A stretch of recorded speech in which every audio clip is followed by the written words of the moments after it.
Save your legs. Save your legs.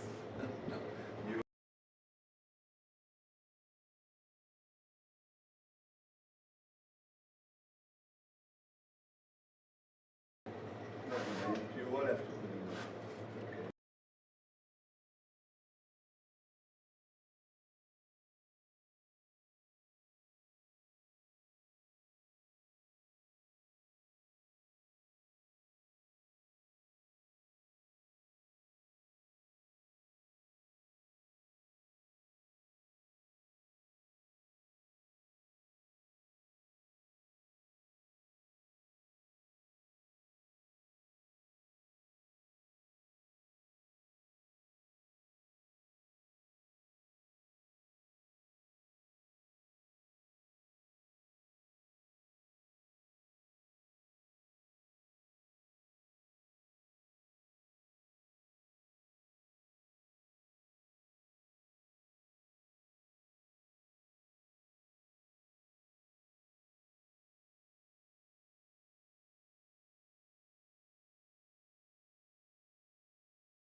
Yeah, this you can leave here, and as far as we can, we'll be really happy to do it from here. Let's do this.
Hello and good morning from the Willowmoore Cricket Stadium in Benoni, South Africa, where we're into the second day of the 2026 Over-50s Interprovincial Tournament. And this morning we are watching two victors out of the first day's play. Yesterday the Lions overcame the Eastern Province team, and the Dolphins overcame Western Province. So the two winning teams here at the main oval on a very bright sunny morning, but albeit it remains very cold.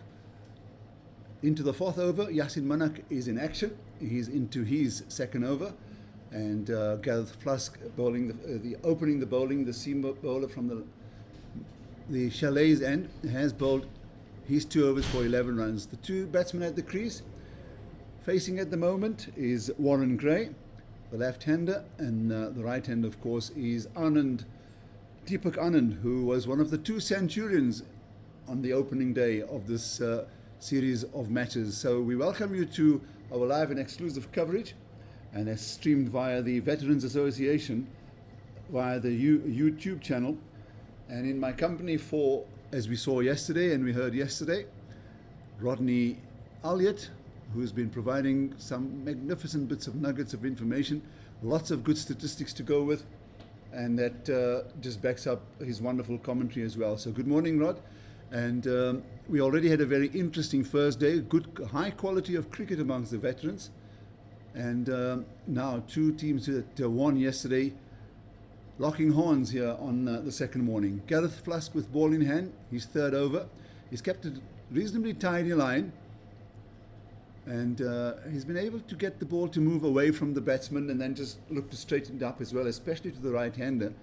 And hence he's been pretty tidy. Unfortunately, there was one bit of misfield in the deep that went for 4, and that has just maybe shown that he's gone for 11 runs, but he's in the main been tidy. So 2 slips in the gully for Flusk, and there's a powerful looking drive, very well stopped, keeps it down to a single, and an opportunity on this bright, beautiful blue morning in Benoni.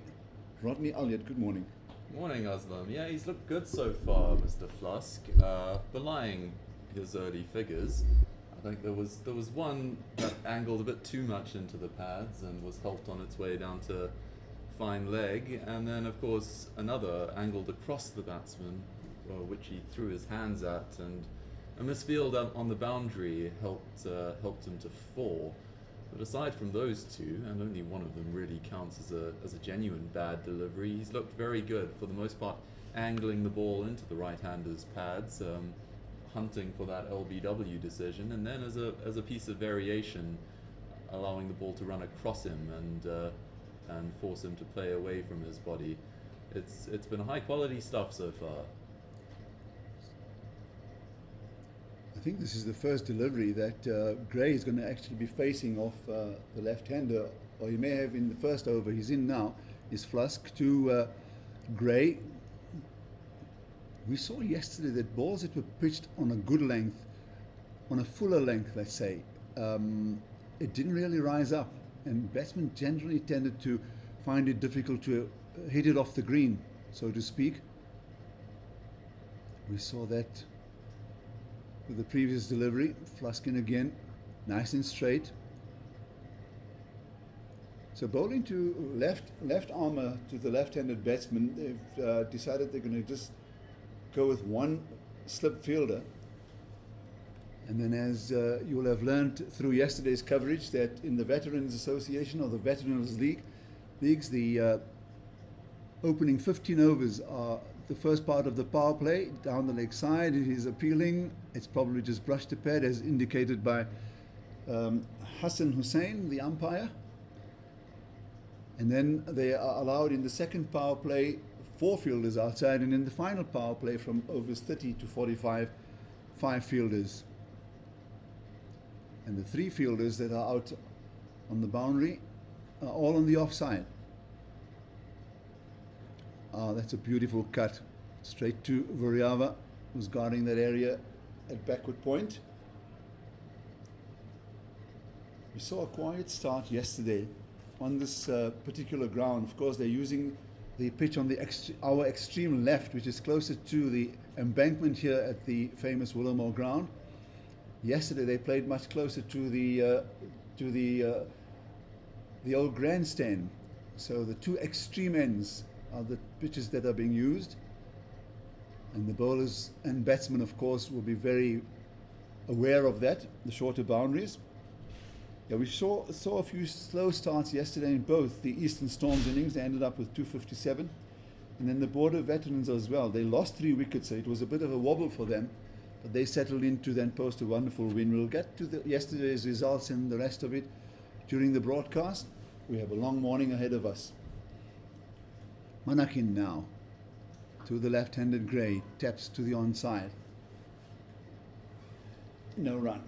A sedate start here from Gray. He's the kind of batsman who likes to set out his stall, get a good feel for conditions. It can look a bit poor on the scorecard, as yesterday when he fell for 5 of 13 deliveries, trapped LBW by Egon, but once you have got that start and begin to build on it, the statisticians tend to become a lot more friendly to you. So Manak around the wicket, a gentle off spinner, I'll describe him. He darts the ball in, as we've seen so far in this over. This one strays down the leg side, and he does have a very interesting feel to the left-handed batsman. He's got a five-man leg side field, and I expect he's not much of a turner, and that's why he's looking to bowl as straight as possible. So the field very quickly. In the inner ring, you've got the a short backward square, which means or is he on the edge of the circle? He's a short fine leg catching mid wicket. Oh, and this has gone right through the field at cover, and an attempted stop with the leg unfortunately sees the ball hop over and go through to the boundary. So two rather innocuous pieces of fielding in the inner ring and the outer ring has resulted in a boundary for Gray, but I must say that was a well-timed stroke. It certainly demanded a little more out of the fielders, and the battle was won by the batsman. So Gray penetrating the offside on that occasion. He has that short mid-wicket catching. Again, given room on the offside, looking for the gap on this occasion, doesn't find it. There's a mid-on, there's a deep mid-wicket on the boundary and a deep backward square leg. So that's the five-man leg side field for Monarch. He's got single delivery left in his third over, scoring at just 4 runs and over, looking to play this across the line. Again, just trying to hurry the batsman into those strokes. On this occasion, Monarch gets away with it. That ends the 6th over, 24 for no. And just to remind you, of course, when you did join us, that it was the Dolphins that won the toss. And yesterday, having done very well, having won the toss and batted and won that match, decided they're going to do the same here against the Lions. The Lions also batted first yesterday and pulled off a victory as well against Eastern Province. One ought to be fair to the Lions fielders. We've seen a couple of slightly ragged efforts, but yesterday, of course, they were plying their trade on by far the heaviest outfield of the 4 we have in play at this competition. To go from that to these lush environs, this beautiful sequestered purlieu with its manicured lawns, must take some adjusting. Oh, that's a beautiful drive on the up from Anand. That'll run away for 4, and that is a huge boundary, probably close to 75, maybe even 78 meters on the offside. But that is beautifully stroked. Don't think you'll find a better outfield anywhere in South Africa. Certainly you wouldn't find a quicker one. We were remarking early on this morning that once the ball's beaten you in the infield, save your legs. You have absolutely no chance of catching up with anything. Yeah, particularly on this batsman's leg side, which is the shorter boundary. But you're right, and you make, as I just said, you made a very good point, because one of the issues the two teams playing on the B and C field have faced yesterday was the lush outfield, and there wasn't much they could do with it. So the Dolphins in particular, in fact, decided that after having had to work so hard hitting the ball along the ground, that the way to get to the big score was to look for the big hits, and they achieved that. So Flusk now into the left-handed Gray. Again, just moves his right foot out of the way to give himself enough room. He's hit it into the deep on this occasion here today. Hitting it in that area will certainly demand a lot from the fielders, because they'll have to move a lot quicker. Field changes over, so does long on goes to, or long off goes to the right hander's long off. And for Flusk to the right hander, they've decided they'll stay with 2 slips in the gully. Huge gaps on offer for Anand. That's a very good delivery. He's got a few deliveries that's hit that length, and it's hit the upper portion of the outside edge on 2 or 3 occasions. One was very close to the outside edge that hopped on Gray, went through to the keeper. So he's delivered some beautiful deliveries, and yesterday he picked up 3 wickets for the Lions. Key bowler in that win. Veteran, of course, played for the Lions in the early part of his career and ended up playing here for the good old Instons under the tutorship and coaching of Ray Jennings. On this occasion, Anand tumbles over, unable to run through for the single.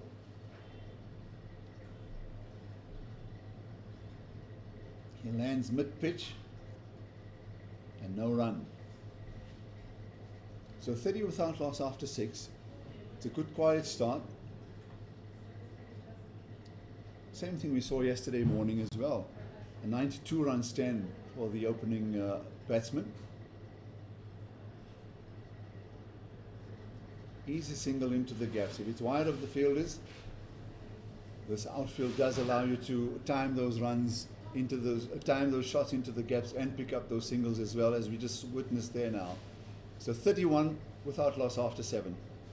Definitely, almost certainly, this will prove to be the highest scoring of our 4 venues for this competition. So to have the Dolphins, who were the highest scorers of yesterday's play on all 4 grounds, applying their trade here, certainly promises great things. Of course, they approach things, as you mentioned earlier, rather differently on Field A. With its heavy outfield, there was a premium on 6 hitting, and they did it to great effect there. I think the dimensions of this ground are rather larger, and of course you'll get full reward for playing the ball along the ground. So we've seen a marked difference of approach. They've set out their stall carefully but positively, and look set fair to, well, at the very least replicate what they achieved yesterday, although I imagine they might have their sights set even higher. So that's hit very hard by Anand, and he's certainly a fine stroke player. We've seen some very deft touches. His timing is exceptional. He does hit it quite sweetly, and on this occasion he pummels onto that off drive, and I think the fielder there beaten purely by the pace. So Manak will have to find a different way in which to operate against Anand. He seems to enjoy it on the back foot, and anything that is rifled in towards his pads will be dealt with. So he does go for the slower ball on this occasion, just hangs it for a bit, and Anand happy to just play it quietly down to the offside.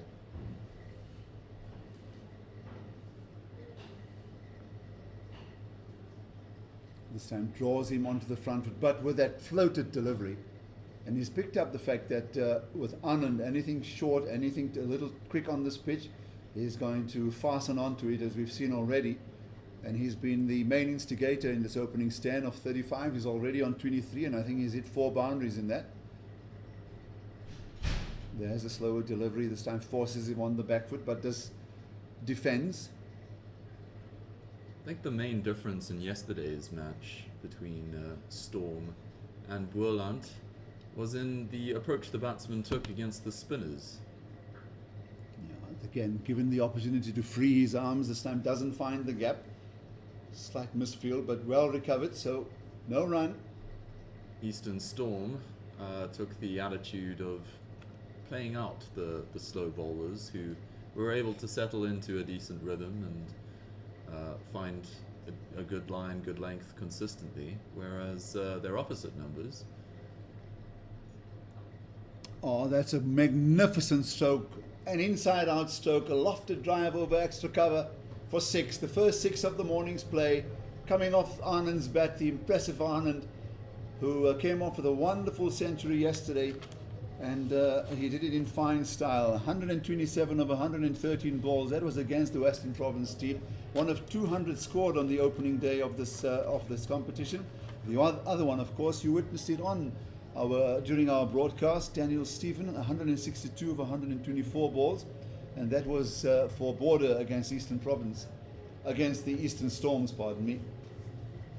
So we're beginning to get not just glimpses, but a open-ended view of how classy Anand is and what a fine stroke player he is. So 4 4s and a 6 in his score of 29 of 27. Yeah, he gives us an illustration there of the sort of approach the Boerland, the border batsman rather, took to the slow bowlers on this ground yesterday, and really, as I say, I think that was the difference between the two sides on that occasion. Flusk into his 5th over, down the leg side. He's been pretty tidy, 4 overs, none for 20. Boerland's slow bowlers went at about 3 and over between them, whereas Eastern Storms probably went north of a run a ball. There, the match was won and lost. You cannot allow the slow men to settle.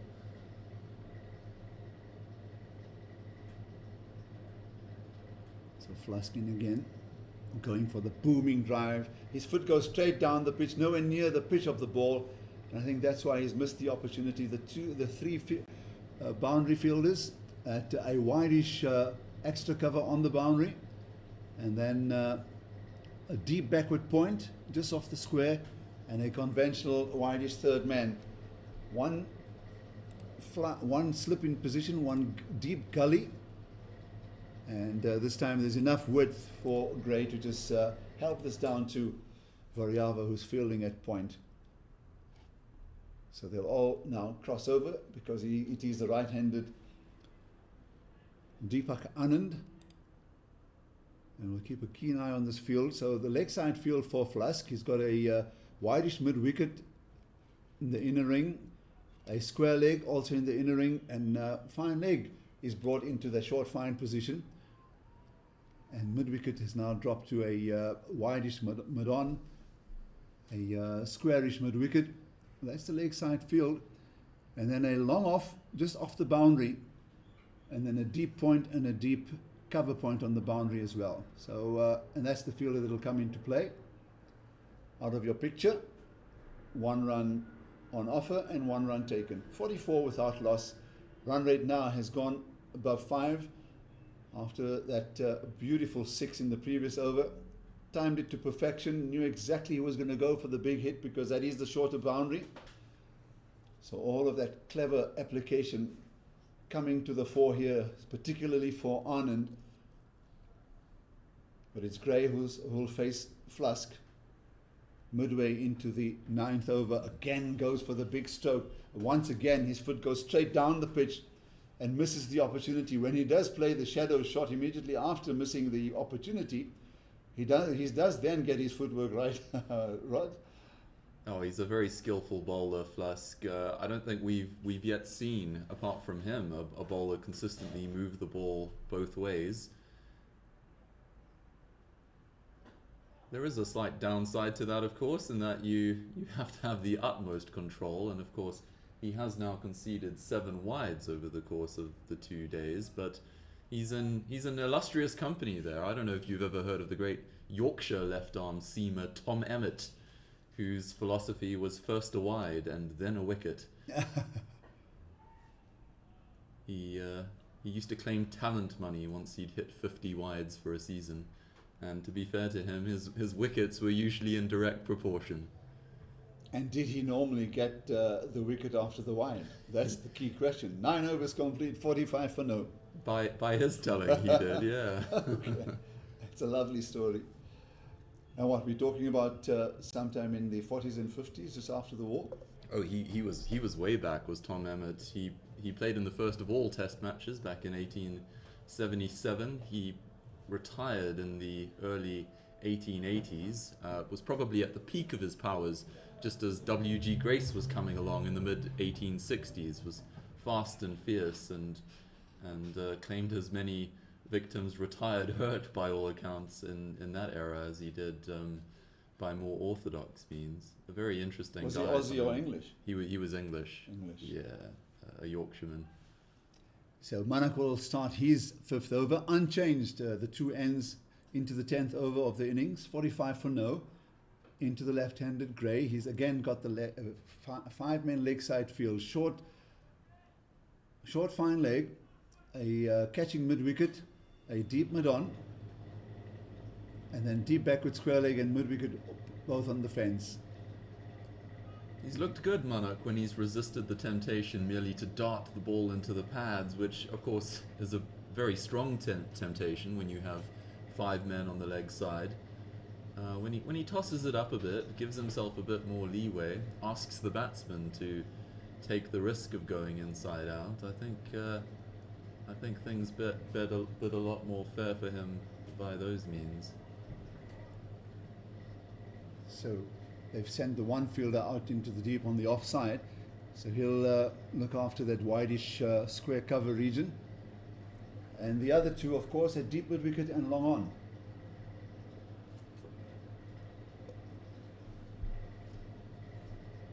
It's not just the adjustment to the speed of the outfield the Lions have going against them this morning when it comes to their out cricket. Merely fielding, merely spending a day on such a heavy outfield as they negotiated yesterday will take a lot out of you. It's strenuous on the old legs, and I think a few of them this morning are looking pretty stiff. There's a bit of width on offer, but straight to the fielder at mid-off. Any seasoned cross-country runner will tell you that the heavier the going, the more strain the body undergoes. And the longer it takes to recover. Absolutely. That's the first mistimed stroke from the impressive Anand, but he still gets a single off a thick inside edge that rolls away to that vacant region on the onside.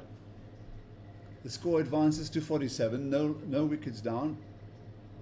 One ball remains to end the 10th over. One can't but be impressed for all that at how fit these men are. A flighted delivery, that's a good looking drive. And a good stop in the end by Richie to keep it down to a single, and the score 48 for now after 10 overs. A very good start here by the Dolphins after electing to bat this morning.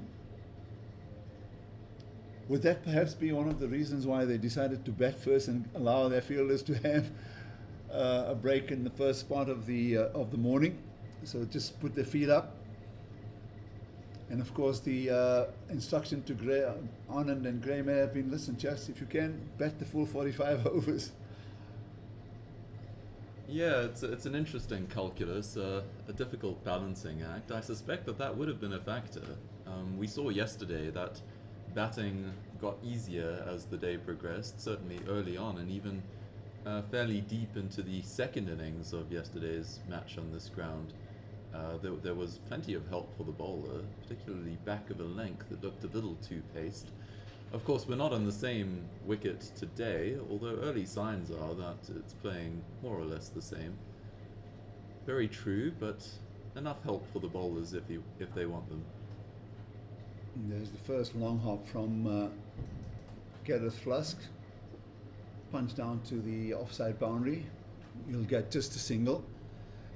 I also think that because they're playing on the extreme western side of the ground, that there may just be a bit of a slope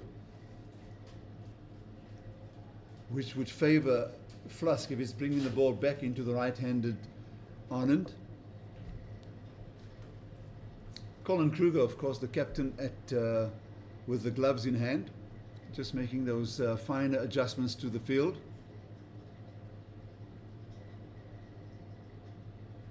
The three boundary riders for Flusk are all on the offside. As he runs in again, keeps it on a tidy length outside the off stump, well watched, just opens the face of the bat and plays it wide of the fielder at cover, so he'll get the single. And this left-right combination is certainly not easy on the feet, talking about how tired they may be. 50 up with that single, the beginning of the 11th over. The left-right combination means every time they've taken a single, the fielders have to swing around and get into their positions. So the left-handed Gray now taking strike. He's on 13 of 30. Down the leg side. Has this taken a glove? No, the umpire signals a wide. Well, here comes his opportunity to mimic Mr. Emmett. We've got the wide. Do we get the wicket next up? Took them just 7 overs yesterday, the Dolphins, to hit their half century. Today, 10 and a half. Slightly surprising, given that this would seem to be the more amenable batting surface. Okay, it's not happened, because I was about to say if it did happen and the wicket fell, there would have been someone up there in heaven smiling down on us. Of course, in Tom Emmett's day, you really had to work to bowl a wide. The regulations were for first-class cricket, the only format he played, rather than for the limited overs variety. Yeah, where the rules are a lot more tighter. Fluskin again. Oh, this is so beautifully played. This guy has just read the pace of this pitch to perfection. The easiest of 6 hits I've seen in a long, long time. just helped it over that short boundary once again. That takes the total to 58, Anand to 38, and this is coming off just 33 balls. That's his second six of the innings. And he now certainly looks the big threat as far as the Lions are concerned. They need to dislodge him very quickly. He's obviously gotten used to the fact that Flusk and Manak have gone unchanged for now 11 overs. And Captain Kruger is going to need to make some urgent changes if he wants to break this opening stand, which is beginning to threaten the Lions here on this early morning. What a shot that was. Now he goes for the shot over the top, but it's come off the thick outside edge and goes into that vacant region at backward point. There's a deep cover point on the boundary and a regulation third man, so no chance for them to get there, even though that is the longest boundary at the ground. So a 6 and a 4 to start this, the 11th over. Slightly less convincing on that occasion. It was hung outside the off stump by the left armour. Anand threw his hands at it. Wasn't terribly convincing. The bowler could take some encouragement from it. Let's dwell on that 6 again. Oh, what a beautiful stroke that was. They say the definition of grace is minimum effort, maximum result. Oh, strikes him on the pad, looking to play to the onside. That's on a better length from Flusk and has the beating of Anand. 11 overs complete, 62 for no, scoring at 5.6 runs and over. And at this rate, they will certainly be getting much closer to that score of 275 at a minimum. We said that on one occasion, on a few occasions for the Eastern Storms, when all of the first 4 batsmen got beyond the score of 40, one got to 52. But that didn't happen in the end, because we saw a sensational bowling spell from Justin Price, 5 for 53, and he put that whole assumption to bed. Eventually 257 was what Eastern Storms were able to put together. This is a neat little stroke played away to the onside by Gray. He'll pick up just a single. It's gone straight to the fielder, deep backward square leg. Once again, a number of fielders have to make adjustments as the left-right combination forces them to switch. Manak into his 6th over. It's a very interesting tactic, and I'm trying to read into this, is that you don't often get a situation where you bowl most of your bowlers through the maximum part of the overs. This is wide outside the off stump, looking for that booming drive once again, Anand.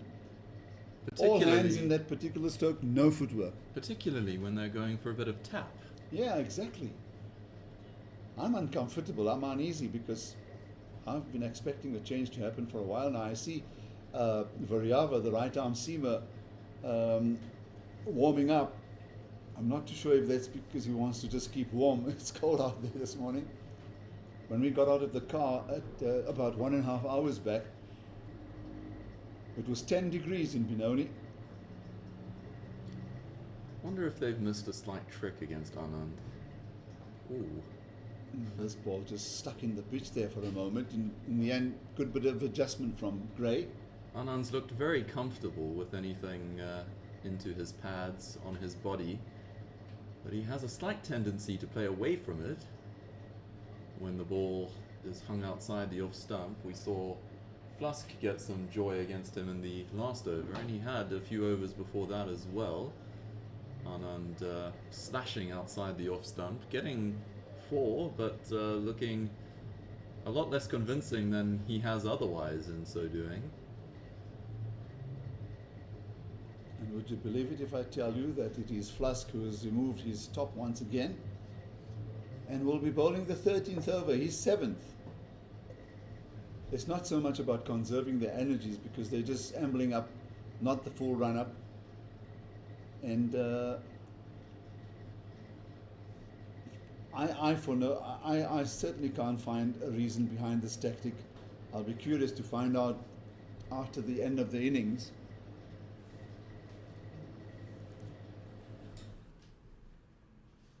So Flusk starts the 13th over to Anand.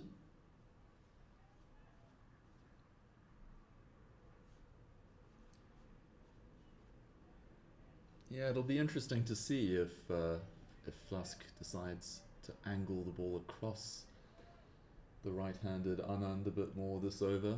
That's been his one slight hint of vulnerability. Not on that occasion. Angled into the pads, clipped to square leg. There is no run. You made the point earlier, the fact that anything outside the off stump he throws, it's all hands and very little footwork, so he doesn't get too close to the ball. Of course, if it's over pitch, he does certainly hit a very firm off drive. But we've seen two shots that have gone airborne beyond the inner circle on the offside. So what does he do on this occasion? Again, it's cross-batted, gets the bottom edge of the bat to it. He'll get the single to long off. He does otherwise look a very well-organised batsman, does he? One of those players to whom everything comes so easily. That lofted six over fine leg. I invoked earlier the definition of grace as being minimum effort, maximum result. You could take a photograph of that shot and illustrate the definition of that word perfectly thereby. This is well bowled. Very nice and straight.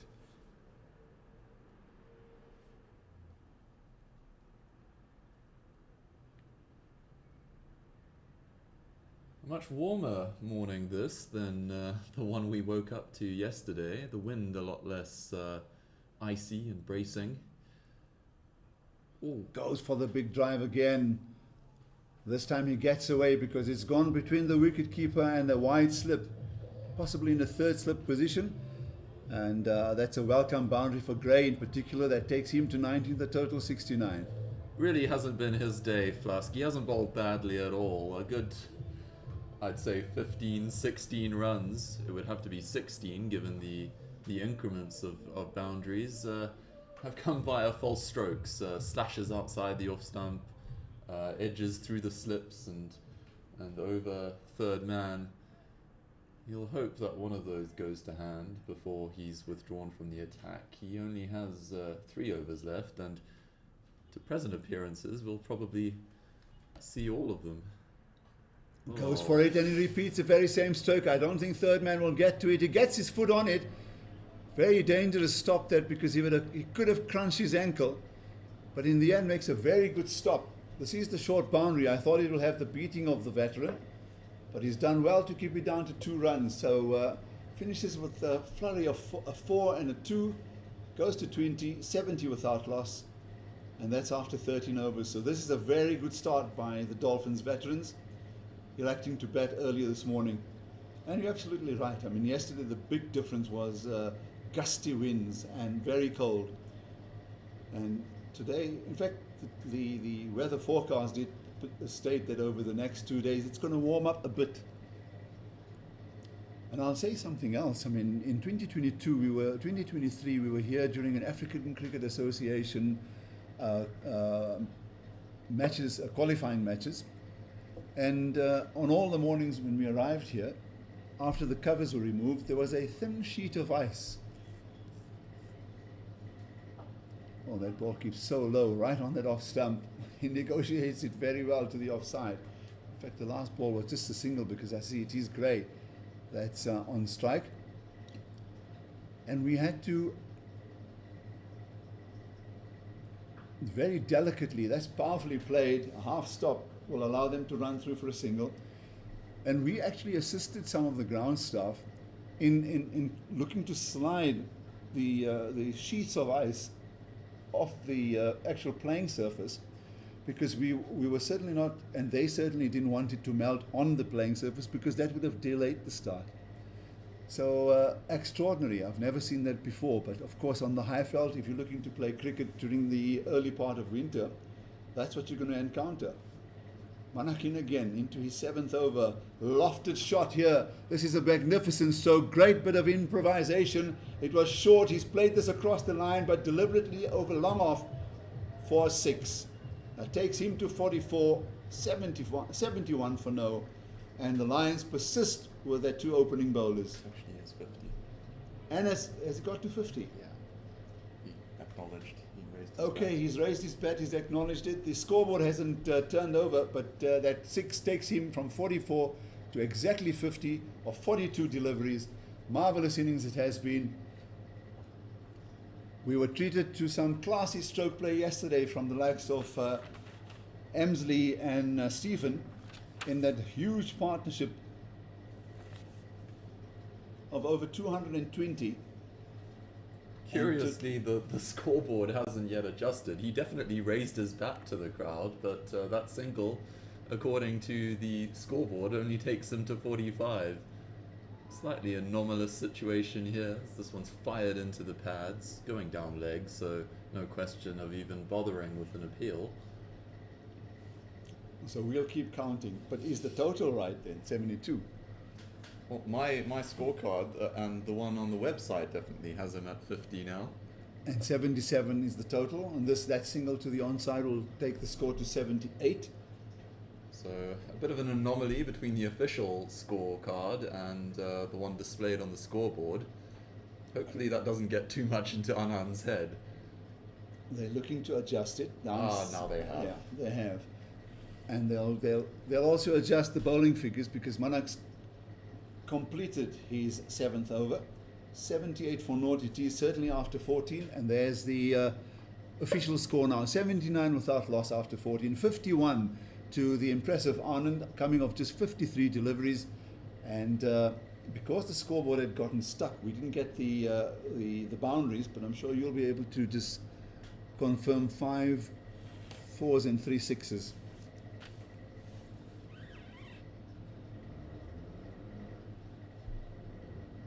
Flask continuing.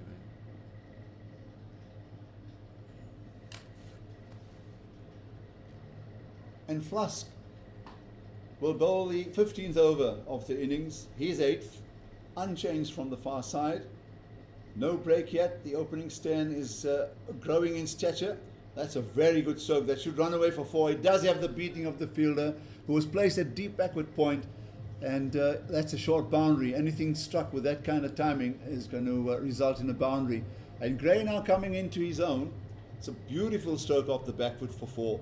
He's on 26.83 for naught. Probably the worst delivery Flusk's bowled today. His figures certainly don't belie his quality. I think we were referring earlier to the element of frost and ice. I imagine the only frosty or icy element we have with us today is his present mood. We've all been there as fast bowlers, when those days when nothing seems to go our way, when every outside edge seems to fly over the slips cordon and yield 4. Back when I attempted bowling fast, that seemed to happen a good deal. Again, goes for the big hit. It's yes. buried and taken.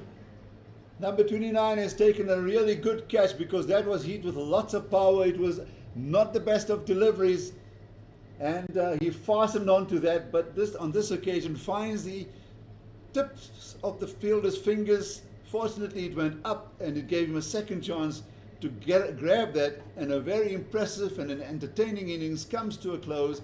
The break that they were looking for, and it's come luckily to Flusk, who bowled without any luck previously. So Anand's innings, 51 of 44, 5 4s and 3 6s. Yeah, finally some reward for Flusk. A great testament to his temperament, actually. I was going to say that when I had days like Flusk, my response would be to attempt to bowl faster and faster and thus more erratically. He's been very patient, very calm under what have been pretty trying circumstances, and finally gets his just reward. We mentioned that Anand had a slight tendency to throw the bat at balls outside the off stump. He did on that occasion, and on that occasion finally was punished. Score now 84 for 1 after 14 overs. Also, because it's the wicket has fallen here midway through the 14th over, the umpires have called for drinks, and the drinks breaks for the veterans are 10 minutes long. So we'll take a break, and we will be back with you as soon as play gets underway.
So the new batsman has come to the middle, Grant de Rose. He's joined Gray, who's on 27.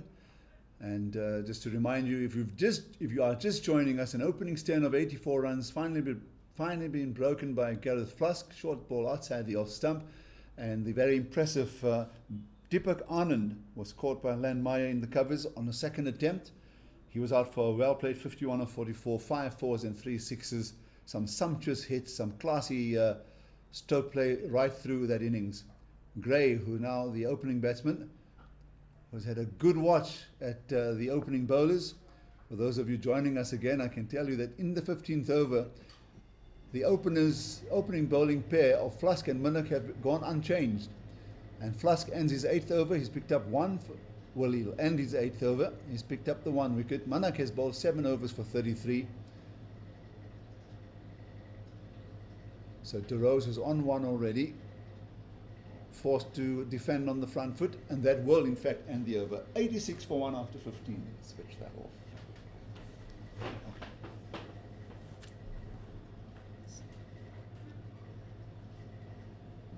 So very, very handy opening stand after having elected to bat.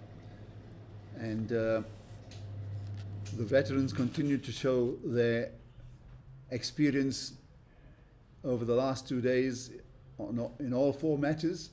3 of them being played at the Willowmoore Park, the main oval, and then the B and C ground.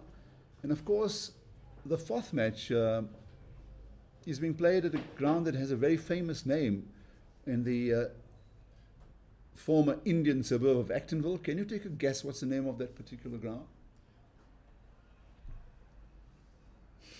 Or the question should have gone this way. That's not an easy question to answer. I'll tell you why. The question should have gone, do you know where the other Lord's cricket ground is on this planet?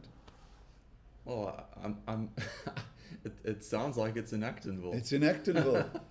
So that's where the 4th ground is, and that's where the other number of fixtures are taking place. This is a really well played stroke. And Minnock is into his 8th over. 16 overs and unchanged are the 2 openers, 87 for 1. And you can just tell that Gray is now coming into his own. That ball kept low, but he was in a good position to tap it away to the onside for 1. And that brings De Rose to strike. Do you know why it's called Lords? Is it in imitation of the home of cricket? Absolutely not. And that's a very good question. I would use a lot of assumptions, but it certainly wouldn't be true. So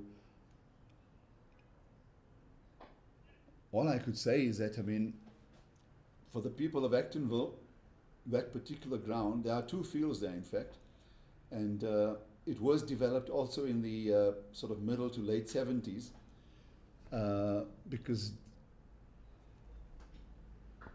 that's a good, powerful stroke, but there's a fielder out in the deep to protect that, so De Rose will get just the single. And as the town was developing, and lots of the Indians were being moved through the apartheid policies of separate development, segregated townships. That was certainly one of them on the east end, a huge township it certainly is, white called. And I would say that for the locals, that would be their Wembley, their Lords, and their Wimbledon all in one. Minnock again. A lofted drive, there's a fielder under this one. I'm not too sure he'll get to it. The ball bounces just about 2 meters in front, and Richie unable to get under that one. It was certainly high up in the air for a while, but not hit with that much of power, and Gray picks up the single. Looks like he's batting to some kind of instructions that he needs to keep things moving from his end, because when he was batting in the company of Deepak Anand, it was Anand who was certainly the aggressor, and what they don't want is that tempo to actually change or to drop. Minnock again, flighted delivery. When he's kept it straight and he's floated it, he's just hit the right lengths. He's not made it too easy for the batsman to actually get a hold of him, but he's finished his 8th over and he's gone for 51 runs, 37 runs, pardon me. So in the end, it looks pretty tidy. And it was, in fact, Deepak Anand who took hold of Minnock earlier on, hit him for a number of boundaries and then a magnificent 6 over the deep extra cover boundary. But he's gone. His innings has ended, 51 of 44. So we'll keep a keen eye on Gray to see, in fact, if he is now playing to instructions. He's on 30 of 46. Let's just say his last 15 runs have been a lot better than the first 15, where he really grafted out there. He's found his range. On this occasion, the ball keeps low. 17th over. Flusk continues. This will be his last of the spell. Will he then be just taking the whole day off and going into the dressing room? I think he'd deserve it, wouldn't he? Bowling 9 overs on the trot, Yeah. post 50. Yeah. That's a heck of an effort. I mean, in an era in which most bowlers bowl 4 overs a day, spread over 3 spells, this takes some doing. Well done, young man. Yeah, short ball outside the off stump, on about the 4th stump line, but Gray just backs away and then gets the bat onto it for a single. So it sounds like, from what you were saying about the Actonville Lords, as if it was named in sort of imitation or after the manner of the home of cricket in the UK, as a sort of tribute. Yeah, I would in part agree with that, because why would you name a ground Lord's Cricket Ground when you know it's far from it and there's no real link? But the only reason would be exactly that. Do you know why Lord's Cricket Ground, the UK one, is called Lord's Cricket Ground? There are a few misconceptions on this point. Is it because of the gentleman that owned the property and his name was Thomas Lord? Well, yes, well done. Oh, Ooh, wow, ball. that's a slower ball, and it's actually beaten the outside edge of the batsman and the wicketkeeper as well. Immediately apologizes. It kept very low, but there's no way to defend the wicketkeeper on that miss, on that slip up, and 4 free runs. So that's gone for 4 byes, 92 for 1. Closing onto that 100 inside of the first 20 overs. This is good going. Scoring at almost 6 runs and over. Yeah, beautifully bowled, slow off cutter, beat the bat by a long distance, and seems to have flummoxed the wicketkeeper as well. It's one of the weird ironies or paradoxes of bowling in cricket. Sometimes you bowl too well. Sometimes the delivery is too good. He's kept it very straight. He's been very impressive. He came, I think, midway through his career, or just a little bit before midway through his career, and made the change. Came to play for the Easterns under Ray Jennings. So knows this field very well. Is there any analogue in any other sport for that notion we have about bowling in cricket, that you can bowl a delivery that's too good to take a wicket? You know, it beats the outside edge by a mile. It does everything right for the bowler. bowler. Absolutely. There is perhaps no other sport in which you can do something too well to enjoy your just desserts. Yeah. It really is a batsman's game. Well, you'll get a striker who'll curl the ball so beautifully and it'll miss the goalpost by millimeters. So maybe as a footballing analogy to go with that. End of the over. The end of the spell. 9 overs, 1 for 53, without a maiden in it for Gareth Flusk.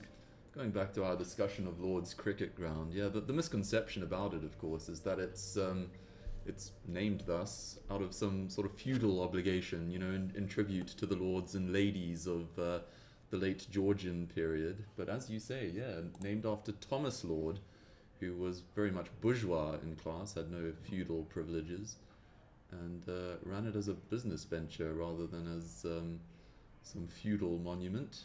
Very modern in his outlook. Do we need to even remind the listeners/viewers who are with us right now is that it was also the hotbed and perhaps the starting point of spot betting in cricket? Oh. Betting was rampant from the very earliest days of our sport. 1750s onwards, when Yes, absolutely. yeah. Short, pulled across the line. That's gone for 6. It's just landed inside of the boundary. The fielder confirms that to the umpire. Field at deep mid wicket. So clearly, Gray has come out with different intentions after the drinks interval, and that brings up the 100 here in the 18th over. And really well played. 3 fielders on the leg side for a deep backward square leg, short fine leg, the wideish mid wicket, in the inner ring, and then a wide mid wicket on the boundary, and also a wideish long on, who in fact is now being shifted even. He's been brought to a straighter long on. Wide of the crease is Manak. This time a sweep shot played straight to the fielder at short fine leg. He misfields, and that allows the pair to run through for a single. So picking up runs pretty quickly here is Gray.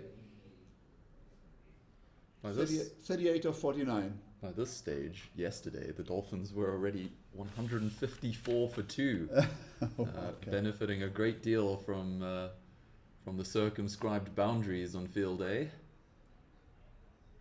Very intelligent the way they approached that innings yesterday. When you've a slow outfield, why not just take the outfield out of the equation altogether? They were going at roughly a 6 and over yesterday. Must have made for some spectacular viewing, at least if you weren't the fielding side. Down the leg side this time, he does make good contact, does Gray. He's clearly playing a different game from what we saw in the first 15 overs, and he's put that away with aplomb. A wonderful looking sweep shot, 108 for 1. Yeah, he looks a fine player, does Gray.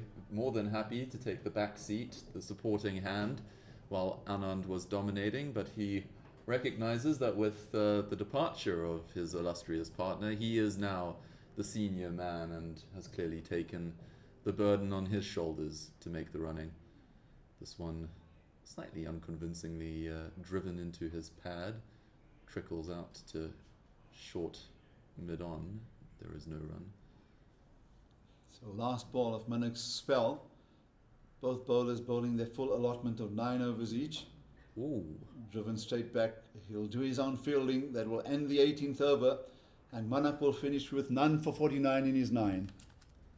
As close as Manak came, that final delivery to breaking through, just dropped short. Would have taken some catching even if it had carried.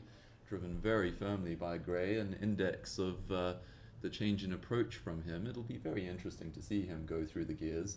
He's a player who likes to take his time at the start of an innings. Unfortunately, yesterday, having made that start, he fell victim to what by all accounts was a perfectly fair LBW decision. There have been no alarms and no surprises so far today, and he looked set fair for a very substantial contribution. So I'm looking for Gareth Flusk. And I don't see him anywhere on the field. So he's bowled his 9 overs. I think he's earned a rub down, don't you? He's on the rub down indeed. So I'm sure that there is a 12th man on, and there are a few regulations that actually allow the veterans to make those few changes. So finally, bowling change on the far side. I'm just wondering if that isn't Dr. Earl Glenister, who's taking the ball on the far side. We'll get confirmation shortly. Let me know what number he has. No, it's Kruger. Colin Kruger, yeah.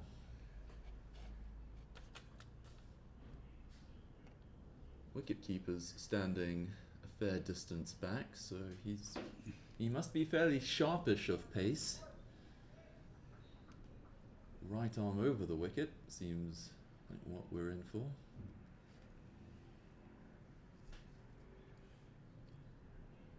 So the captain into the attack.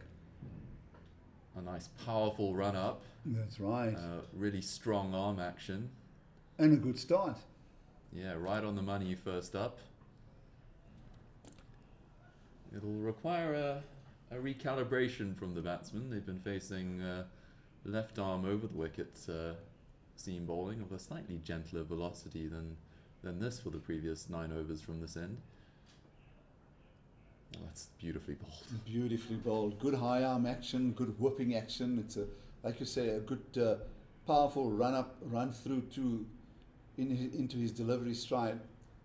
And these are the type of bowlers that get the ball to really skid on off that pitch. So Duro's 14 balls into his innings. He's on 3. Well, let's just need to take some time in watching Kruger carefully. Just 2 balls into his spell.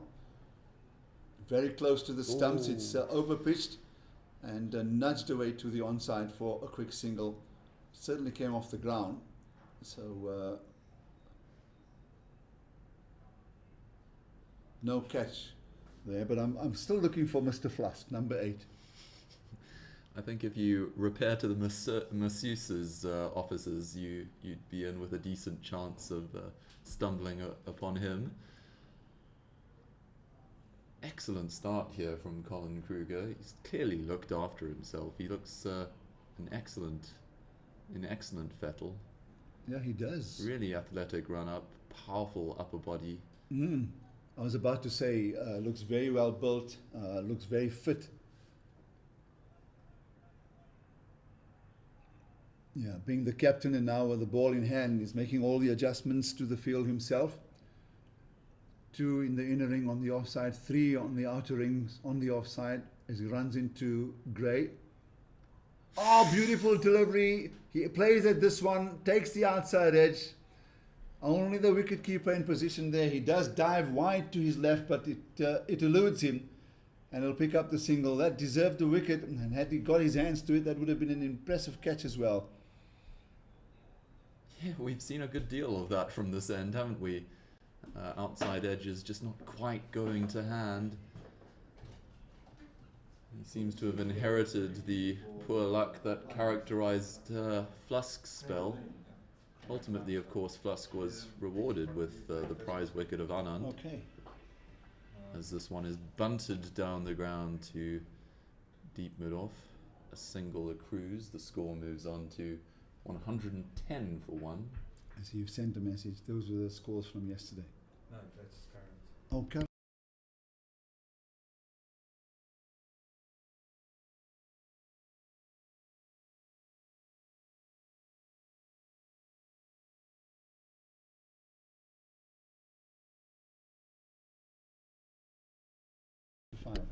And This he one played driven down from to England. long on this time South African, but for another single. played 9 first-class games.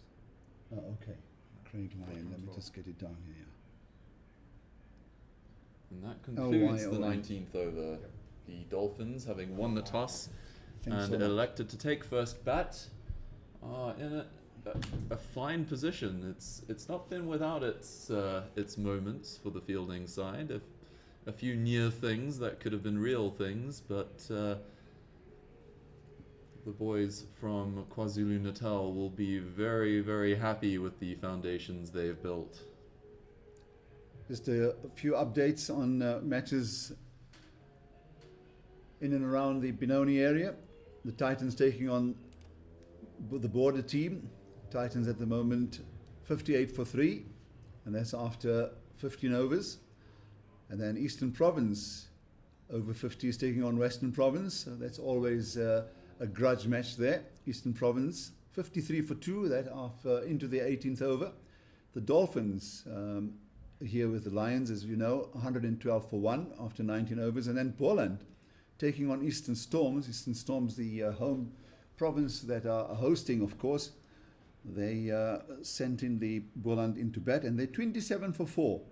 So handy work at the moment from the Eastern Storm bowlers. We'll keep you updated with all of those matches happening. But so far, we've been witness to what has been a fantastic opening stand, and some wonderful batting from the likes of Mr. Gray himself, Warren Gray. We've just got confirmation the Lions wicketkeeper is Craig Lyon. He's played a number of first-class matches as well. Has plied his trade in England. He's 55 years old. Did really well to try and get that catch diving to his left. So now Richie is the bowler sharing the ball here now, starting the 20th over. Kruger's first over, just going for 4 runs. This takes the inside edge, it brushes the pad, it beats the diving wicketkeeper. Ball rolls towards that fine leg area, and the fielder actually ambles all the way through. And the batsman, in fact, amble all the way through for 2 runs. So leg bye confirmed, and 115 for 1. We're into the 20th over. Also, by all accounts, a very successful businessman, the Lions wicketkeeper, Mr. Lyons. Mm-hmm. Non-executive director of the Huge Group, which sounds like A huge group. an almighty undertaking, yeah. Richie also right arm seam. He gets a bit of movement on that occasion, but DeRose gets nicely on top of it and steers it to the offside for a single. So on a very well played 47 is Warren Gray. That's come off 55 deliveries. At one stage he was scoring at about, I reckon 60%, but he's upped that tempo quite impressively. His brother Russell Lyon also played first-class cricket for Cambridge University. That's a very good delivery. A good Yorker, a bit of swing through the air, I might say. And we saw movement off the pitch as well for Richie. So this is an interesting change, and it brings the question, with a newer ball at play, why wasn't the likes of Kruger brought on earlier to maybe share the new ball, either replacing Flusk or even Manak. So now they bowl with a ball that has been slightly weathered, because it's certainly been hit over the boundary or to the boundary on a number of occasions. This ball is leg side-ish. So a little whipping action as well, and I think the ball is just skidding off the pitch. So it's going to take some timing, good timing from the batters if they're going to get hold of Richie. So far it's been an impressive start, just four deliveries and 4 runs off it. It's not an unfamiliar story, isn't it? Is it, when your captain's a decent bowler, but this is played across the line. Will this take him to 50? In fact, it will, because it's going to cross the boundary at deep mid-wicket. And the Dolphins guys, the boys, are all celebrating, along with the batsman who acknowledges his 50. Really well played. A sedate start it was, and he's just grown in confidence. 51 of 58 deliveries. yeah, an agricultural shot in appearance, but complete control throughout. He knew exactly what he was doing. That vast yawning gap between square leg and mid-on has now been plugged. The sweeper out there moving a bit straighter. This one's fired down the leg side and a wider cruise.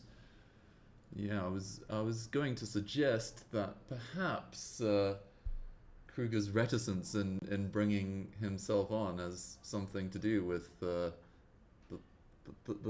slight lineaments of a shrinking violet that captains are liable to take on. You don't want to seem to be giving yourself all the glamour roles, you know. I imagine you'd find that very few captains have ever allowed themselves to open the bowling. Ollie Robinson, now captaining his county in the county championship, has come under some scrutiny for his reluctance to bowl himself, and has frankly admitted that he's found it a difficult act to balance. Remember Hansi Cronier way back in the day used to come under some criticism for his reluctance to bowl himself. He had something of a golden arm, seemed to break through almost whenever called upon. Sachin Tendulkar said he found the man almost impossible to play. I was about to say that you raised that, and it's always made some interesting discussion, because the great Sachin Tendulkar, when asked who was the bowler that troubled him the most, he said without hesitation Hansi Cronier. And if I remember well, he went into explaining that he couldn't read the pace of Hansi Cronier. Again, Gray trying this big stroke to the leg side. It comes off a thickish inside edge. And a good positive call from DeRose allows him to run through for a single. 122 for 1. And it's the 21st over. So it was 121 for 1 after 20 overs. And I just need to register that quickly. Yeah, Tendulkar had a way of speaking about Hansi Cronier that brought to mind the way Chris Gale often spoke about Chaminda Vaas. Chaminda Vaas was a class act on his own, a great left-arm seamer to that great left-handed batsman. I'd like to hear more about that. Gale often sounded on the verge of a tantrum when complaining about Voss. Said it was unfair how slowly he bowled.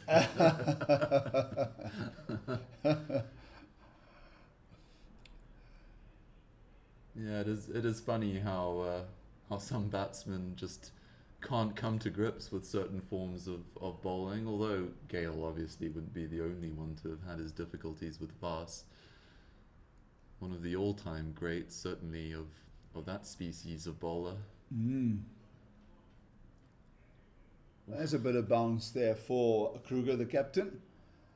Yeah, it was an interesting period because he was amongst a number of left-arm seamers that not necessarily dominated, but there was more than a fair share of them, including Wasim Akram, and then you also had from Australia, what was his name? The tall, gangling left-arm seamer who played in that famous 4-3-8 match as well. In comes Kruger. You're thinking of Nathan Bracken. Nathan Bracken. And I'm sure there were a few others as well. 125 for one win, the 21st over. Overthrow a cruise here. Yeah. Not sure quite how that resulted. One of those situations that seems to transpire on the very precipice of dead ball territory when everyone's looking elsewhere. The veteran fielder who's out at long off apologized for having a powerful arm on that occasion. There was no one covering it. Well bowled. So Gray has, as opposed to how he began his innings, as I described it, very sedately, very calm at the crease, now seems to be very active on the popping crease, looking for runs both sides of the wicket. And he's certainly been a lot more enterprising in his, let's say, his last 25 runs. He's on 55 of 63. Scoring at 6 runs and over, again, leaves the crease, plays a softish looking drive, and that's missed. But the timing's so good, he's actually gone for 4. Once again, I think it has a lot to do with the fact of the timing. The fact that the timing was there from the batsman speaks for itself. But the outfield is clearly lightning fast, because before that fielder actually got down, the ball had gone past his fingers or just touched the tip of his fingers, and the fielder around on that boundary had no time to get to it. So 130 for one after that boundary, and that's after 21 overs. Yeah, as mentioned earlier, one really sympathizes with the Lions fielders. They spent a day on the heaviest of heavy goings. The legs will be proportionately heavy today, and the ground must seem an awful long way away.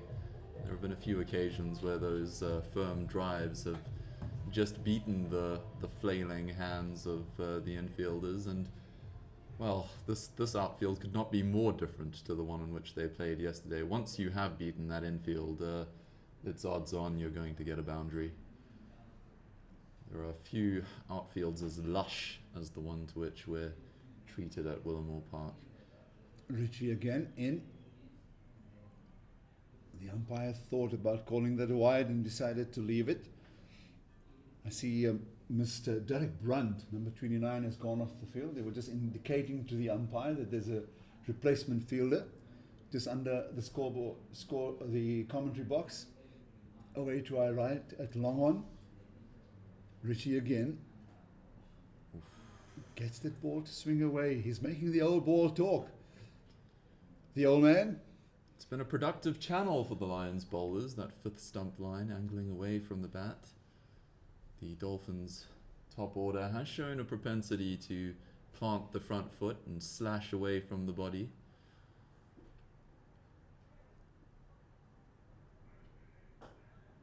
This one's fuller in length and is driven crisply, but no further than the man at extra cover. There is no run. So they do have 4 men out in this second power play.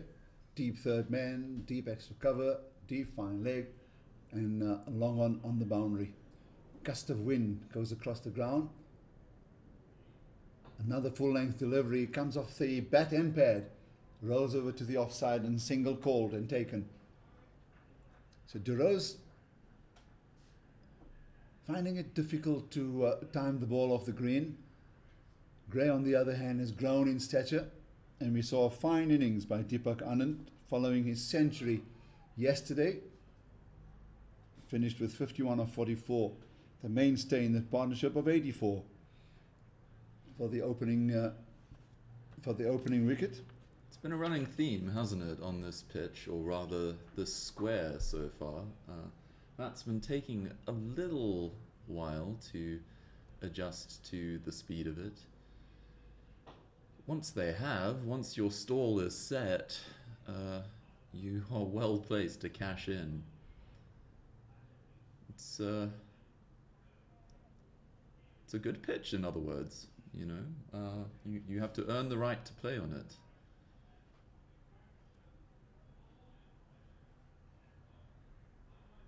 Makes for an interesting contest, certainly early on in a batsman's innings between bat and ball, as this one, straight and full, is clipped over mid-wicket and trickles across the boundary line, and 4 more runs to the score. That'll help the new batsman settle those early butterflies.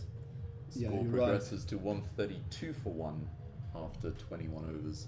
The 4 actually takes it to 136. The main scoreboard is finally clicked over. And yeah, good shot from De Rose. This time, time to perfection. Hitting that towards the longest boundary, and that flowed away so beautifully. And that finally sees him get his first boundary. He's on 12 of 23. This partnership now 52. And a wonderful indication of how Gray has actually dominated the stand, taken the responsibility after the dismissal of Deepak Anand. Yesterday we saw a 4th wicket partnership that recovered the innings from 19 for 3 to 245 for 4. It was worth 236 runs on a pitch that did show in the first and in the second innings, or at least the second part of the second innings, that the pitch that was played on yesterday was a very good one. A good straight hit over the top of the bowler. And Gray once again picks up another boundary. So he's dealing in boundaries and showing his virtuosity as well, playing all round the wicket. 136 for 1 to 140 here in the 23rd over. There wasn't a lot of width there, but he gave himself room to free the arms. A beautiful punchy stroke straight over the bowler's head. And 4 more runs to the score. Kruger again. Goes for the big hit. Strikes him on the pad. There's an appeal for LBW. The umpire is unmoved. Was this angling down the leg side? He was clearly aiming to hit it somewhere in that region over mid-wicket. Yeah, another very bottom-handed looking stroke. I imagine the vagaries of the LBW law would have been against the bowler there, probably just pitching outside leg stump given the angle of approach. The umpire's rejection of his appeal was pretty peremptory. This one full in length outside the off stump and helped through the offside, where the sweeper does the fielding, and 1 more run to the score. We were full of praise for the outfield and the square earlier, and I think that praise deserves some elaboration. I can't think of many cricket grounds in South Africa that would look this good at this time of year. Especially on the Highveld, because things yellow away. Absolutely. On the Highveld a lot quicker than anywhere else. Was this, in fact, the umpire indicates it was drifting down the leg side. A better shout than the last one, but it angled in a good deal through the air. Well, it also tells me quickly that Kruger is actually getting the ball to move in both directions, because against both batters he's had shouts, and on this occasion the umpire actually indicating that it was going down the leg side to the right-hander. So I wish we had an additional camera to really pick up the skills of the bowler in action. He's been very sharp and very accurate, Kruger. This is some of the highest quality bowling we've seen over the course of the day and a half we've been here. Real pleasure to watch. A man north of 50 charging in with the vigor and athleticism of a man half his age. He really, really has been impressive so far. And I reckon he's got a good 12-15 meter run up. He's in again. De Rose now finding his timing, picks up a good-looking single out to the offside boundary. Certainly looks better than Newlands right now, which is less a cricket ground by all accounts than a lake. Yeah. And the only time we see a cricket ground underwater, a good foot, 12, 15 inches underwater, is the famous one in Worcester. Or is it Warwickshire? No, Worcestershire. It is Worcestershire, yeah. You're right. It's a bit of a tragedy. It's become such a recurring problem for them that they're considering relocating, which would be an absolute tragedy because when not flooded, that is one of the most gorgeous cricket grounds on the planet. That magnificent old castle spotting the skyline behind it. Castle or cathedral? You know what, I think you're right, it's a cathedral. It is a It's such a regal looking cathedral though that it might as well be a castle. Yeah, so, and I'm sure that that's got to do with the fact that the ground perhaps is a little below normal road level, not sea level, because it's clearly in the Midlands in the UK. And it's not too dissimilar as far as Newlands is concerned, but clearly underwater with all of the weather issues that they've had in the last week in Cape Town. For those of you who haven't seen it, maybe look online. Somewhere in social media, you will see that it's an absolute deluge in Cape Town. Many areas have been flooded. The dams, I think somewhere in the beginning of December, there was a worry that the dams are emptying out once again, and that's now a problem of the past.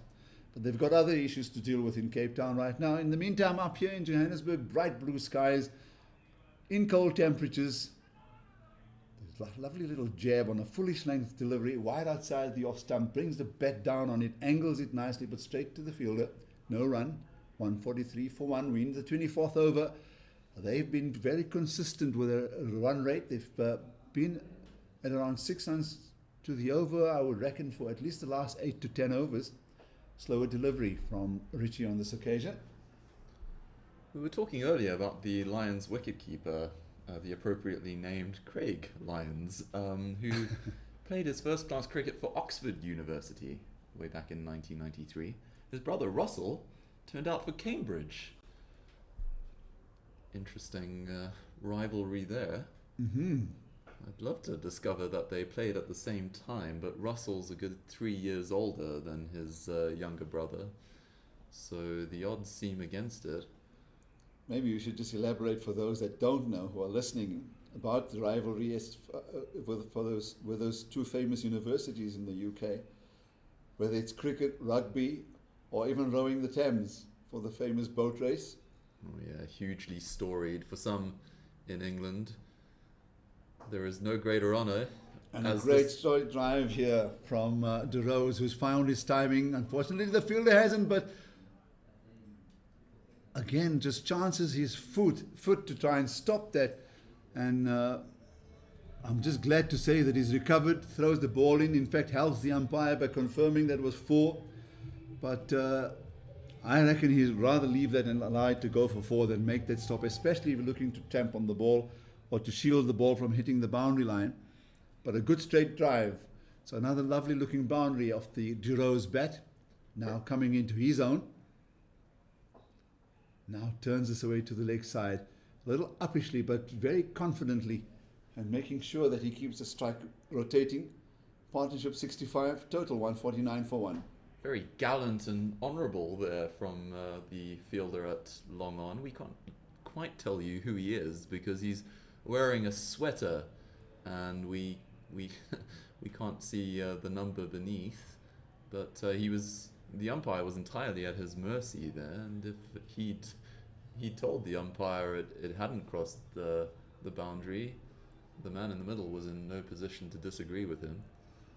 But good testament to his honesty that he signalled 4 to the umpire. It was clearly 4 from our vantage point. We're very advantageously placed up here in the pavilion.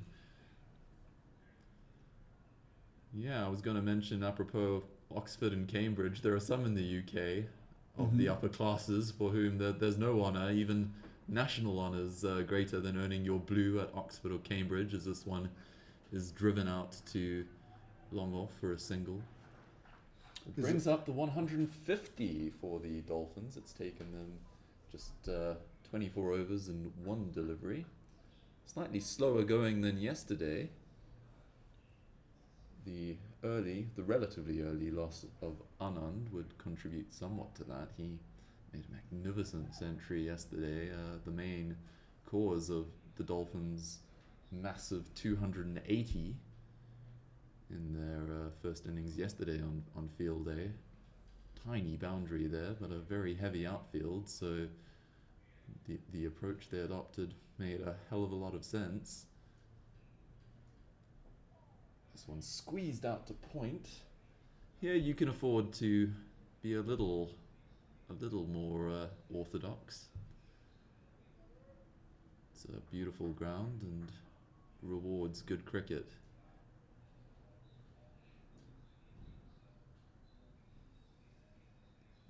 I've never seen an Oxford v Cambridge boat race or cricket match.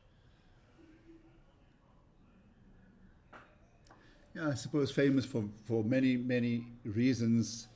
I think the fact that they've done it over 100 times already, happens annually in the month of April.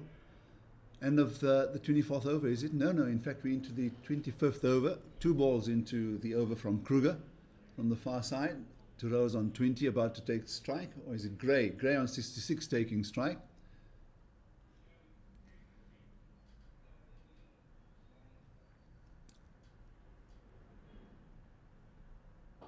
No, in fact the scoreboard has got it wrong. It is Rose, number 47, who's on strike.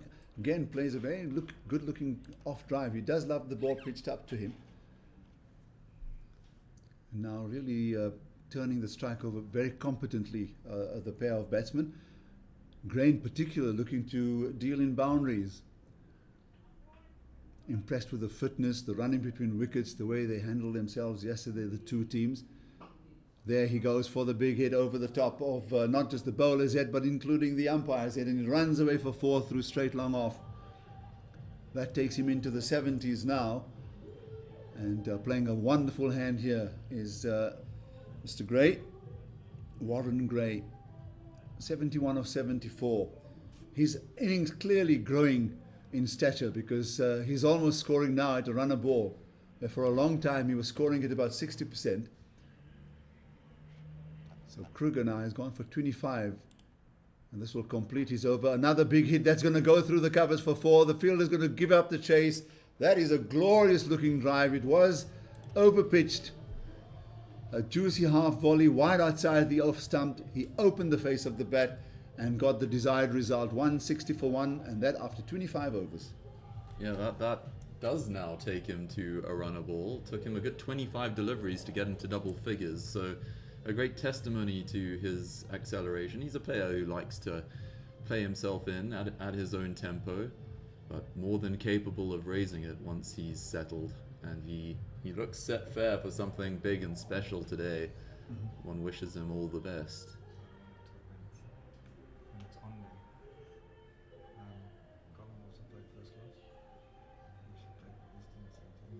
Yeah, the closest I've ever come to rubbing shoulders with the great and good of the English upper classes was a warm-up match against Eton College ahead of their annual battle with Harrow. Back in 2006 for Krugersdorp High School, on a very memorable jaunt abroad. We actually beat Eton College that day. Little Krugersdorp High School from the sticks. Coming up against these beautifully manicured young English gentlemen with their clipped vowels and sharp noses. They weren't very happy, I must say. The clipped vowels gave... Where did the game take place? Took place at Eton, actually. Ooh. Another straight drive from Jerose, who's played that with great amount of control. I won't say he's toyed with the attack, but he's played and he's hit the ball in the direction where he's intended, and that is why he's able to just rotate the strike. He's moved so nicely to 22 of 32, and this partnership is worth 77. Yeah, brings back some memories. They weren't very happy at losing to us. Those clipped vowels gave way to a more, shall we say, rustic vernacular as we neared the target we were chasing. This one signalled a wide. Yeah, Richard going for the quick delivery on that occasion to a batsman who's clearly who's frustrated the Lions bowlers. 175. Warren Gray. Interesting information we have on Mr. Kruger. One of our organisers who's clearly looking after us very nicely has got some interesting information which we'll share in a moment when Kruger does come back into action.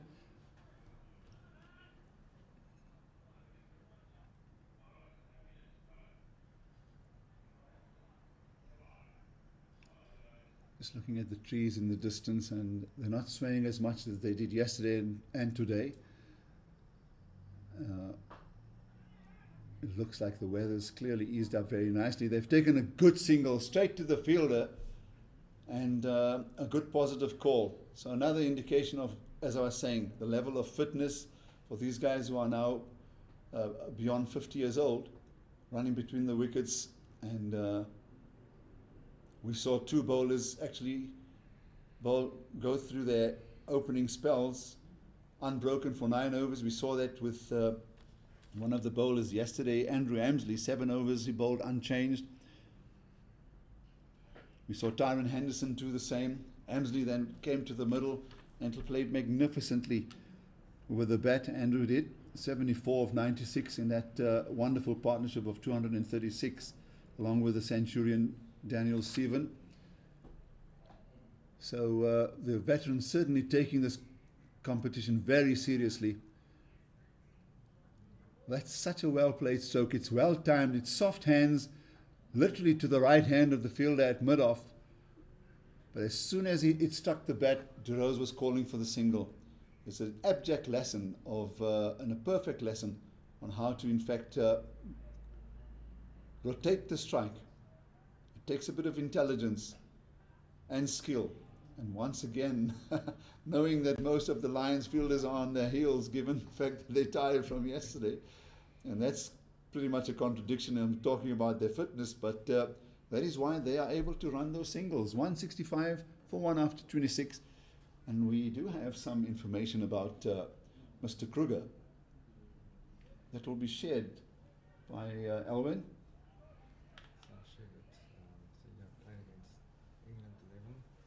So played for Easterns versus the Eastern Province, but also played against the England 11 in 1999 when he was a young man. Picked up 1 for 43.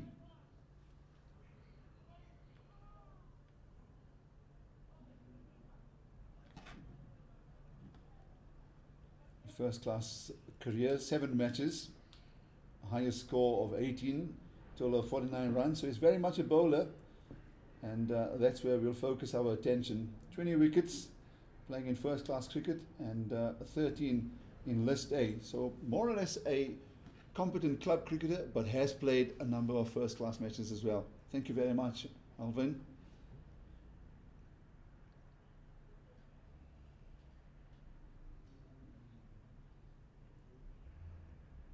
Veterans cricket around the world taking on a completely different complexion now. As I said, very serious about the competition. There are World Cups that they challenge for. I know that in most parts of the world, veterans cricket looking for sponsors. So if there are ever any sponsors listening to us who want to advertise something of a product that will appeal to the elders, please come forward. You'll certainly get good coverage. If I'm not mistaken, I think the next World Cup is scheduled to be played in the West Indies, in the country of Guyana, the only South American country that actually plays cricket. Looking to play this to the onside. The umpire once again indicates to, is this Glenister? Yep, change of bowling on the far side. So Earl Glenister, first ball, good start for him, pretty straight on that occasion. suppose it's a bit of a double-edged sword, the growth of veterans cricket and the seriousness with which it's taken. One hopes that as it grows, as it thrives, it doesn't attract back too many of the old stars of yesteryear. I've rather enjoyed the fact that it's given an opportunity to men who, in their prime, were probably just on the periphery of the professional game. I think this is a great opportunity for them to enjoy the stature and the prestige they didn't quite achieve in their own professional days. It would be a shame, wouldn't it, if the same old faces you're used to, your A.B. de Villiers is, for example, as attractive as it is to watch the likes of him play, it would be a shame if they took over. I think it's a point very well made, because one of the first things I did was I looked for the big names, because in the 70s and 80s, 70s particularly in England, when South Africa were banished from the world game, some summers there were openings for matches to be played, and they played a whole lot of matches. Australia versus the World 11. Then there was also England versus the World 11 that took place in the UK. And then after that, this is a very good stroke from De Rose. He's just turned on this one from Glenister. It was short, it was there to be hit, and he's just swiveled on those tiptoes of his and helped it over the deep square leg boundary for 6. 172 for 1. We're in the 27th over, and that takes De Rose to 29. Yeah, what was the longest boundary yesterday, today is very much the shortest. We've moved from one edge of the square to the other, and you really cannot afford to bowl short and straight now. Just helped on its way with the utmost ease. Glenister in again.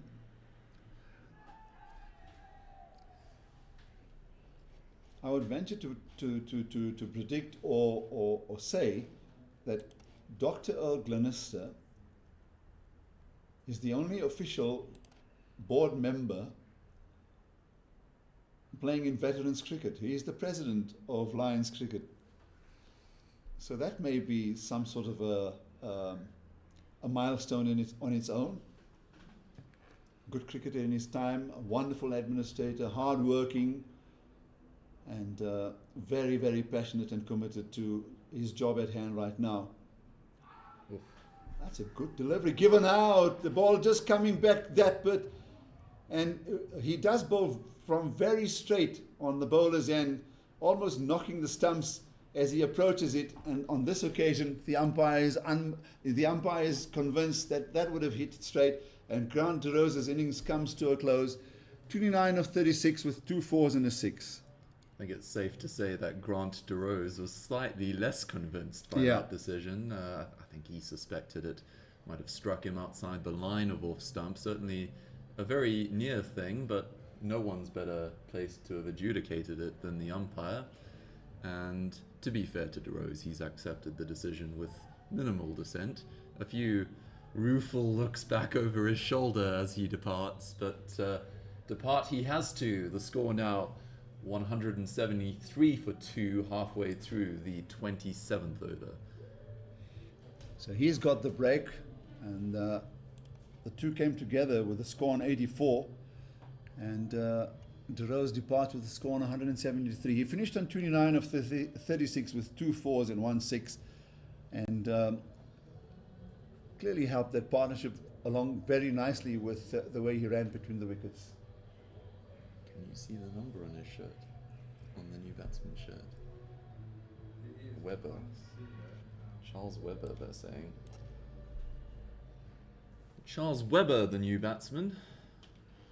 As we squint to identify the number on his shirt, the scoreboard, thankfully, has come to our rescue.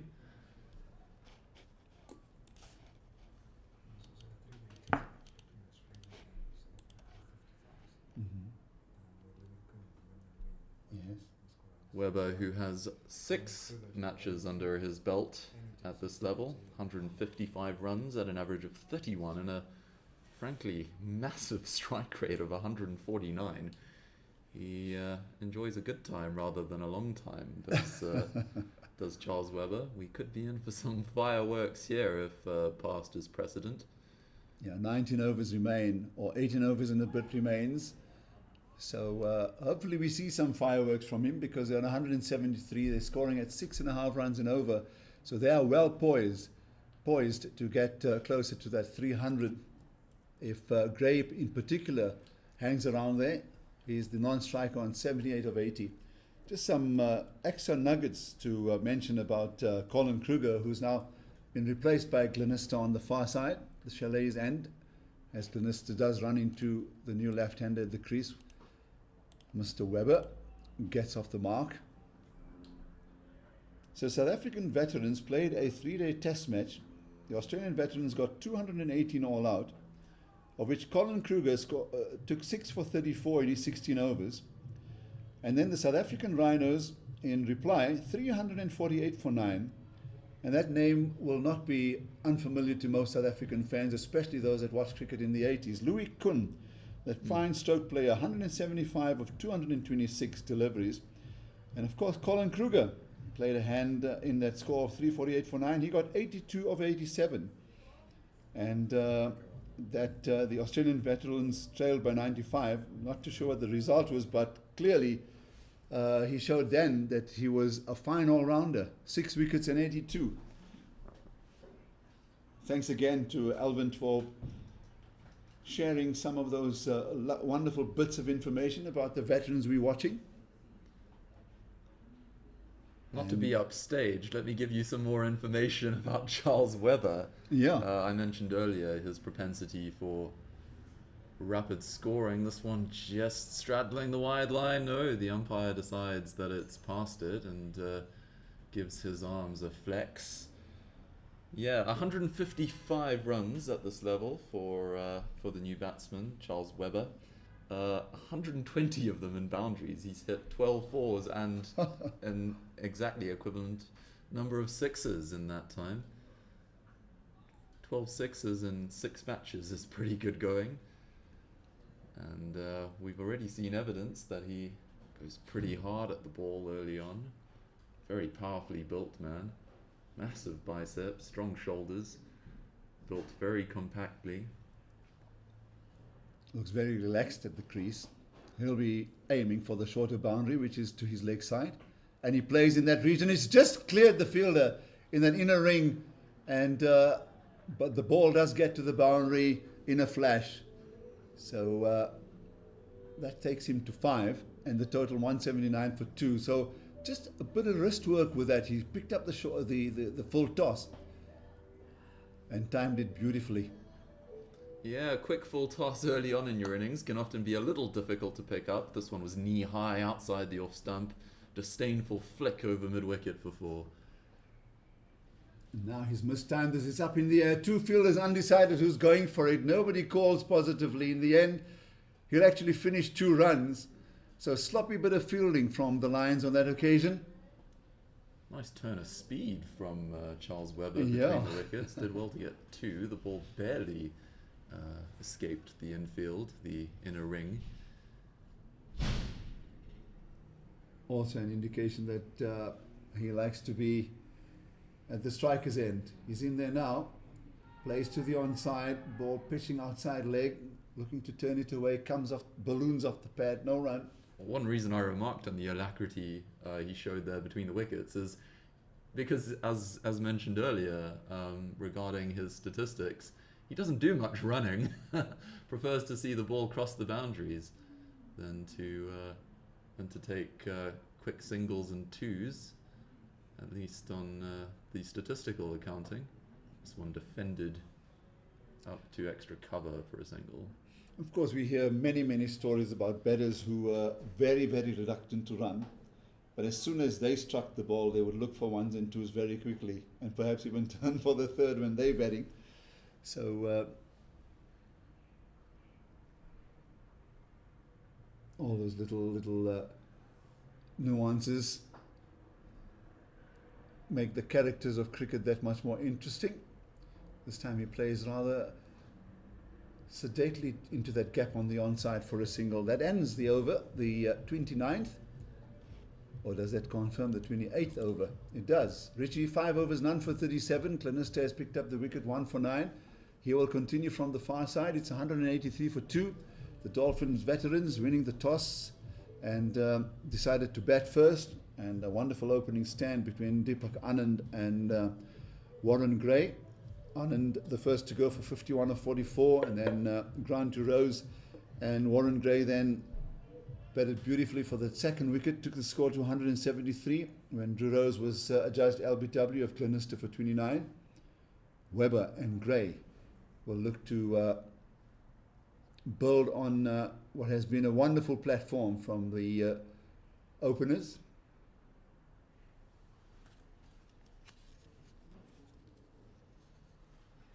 Looks like Earl Glenister is set to continue. Earl is the kind of name you only get in the 50-plus contingency nowadays, isn't it? It's rather gone out of fashion.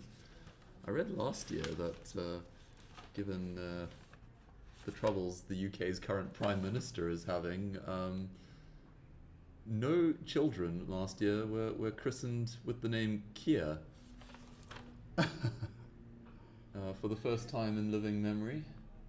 I don't think there are any Earls who have tarnished that name for succeeding generations. It would be interesting to know why that rather stately, manly name's obsolesced. I can't remember the last time I met an Earl, and I certainly haven't met a young one in a long while.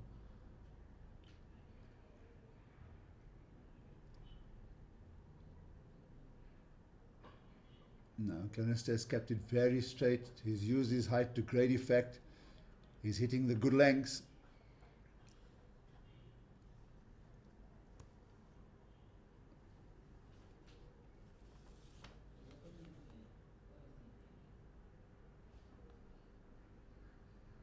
Yeah, he's looked very good so far, Glenister.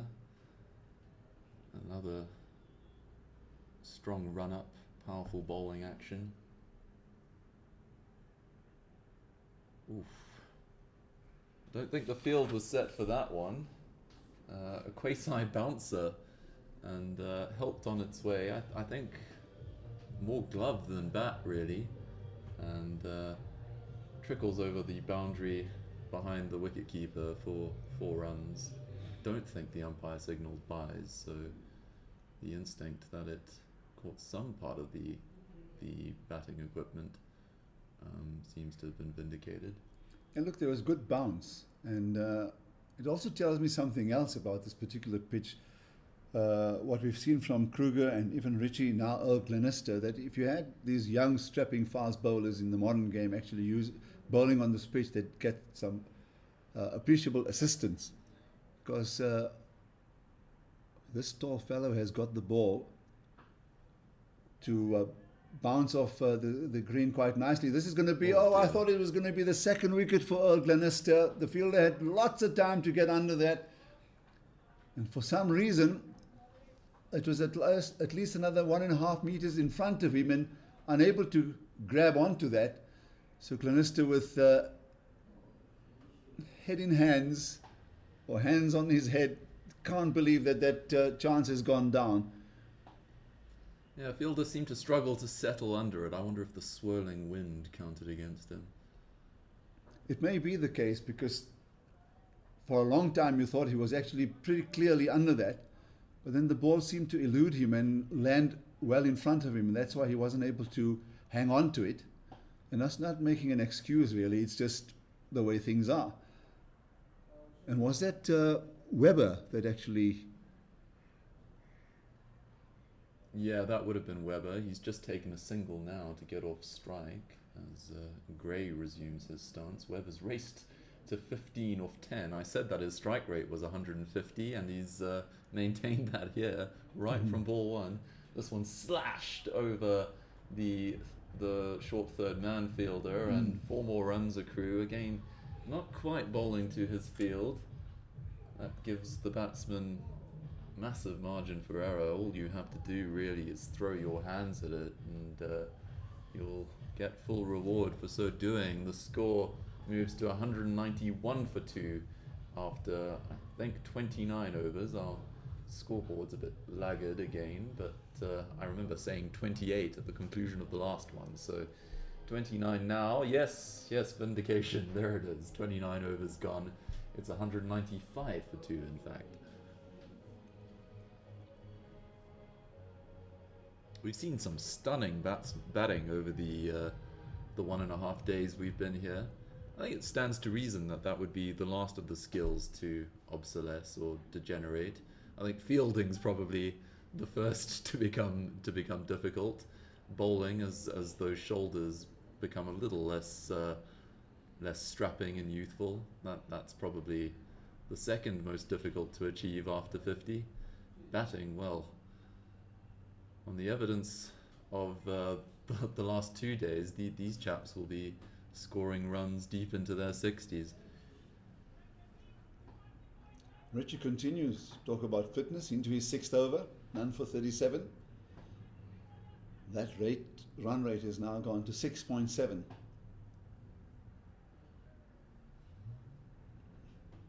So on course for a really big score here are the Dolphins veterans.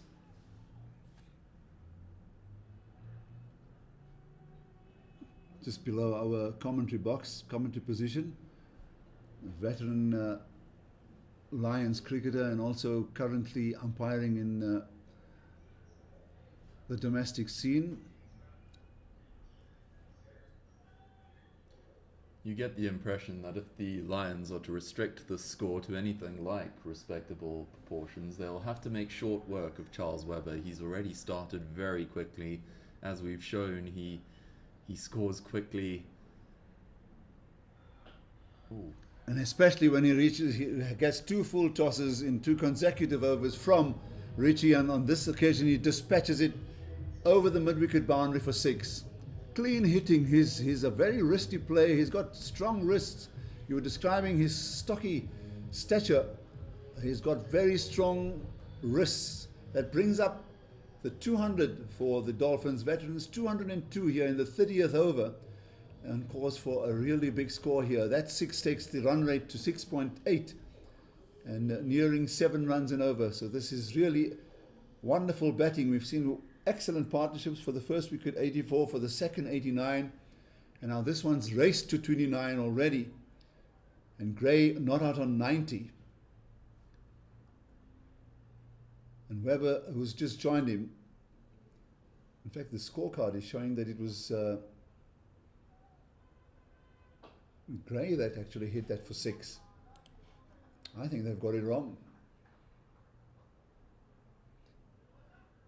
No, I see the telltale 19 on the back of the man facing now, and that is Charles Webber. They do look very similar, don't they? Both in build and in setup at the crease, both left-handers as well. So that's Gray that's gone to 91 with that big 6. That's a sharper looking delivery on the line of that off stump, and Webber on that occasion had to really adjust to get it out to the offside, and they run through for 1. I was just going to mention that yesterday the current umpire and former Lions cricketer Brad White got 60 odd for the Lions as well. So they do have a very competent batting team, but will they be able to match the Dolphins, who really look on course for a big score? 15 overs remain with a score on 204 for 2 after 30 overs. The players are taking a 10-minute break, and we'll do the same.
No problem, no problem.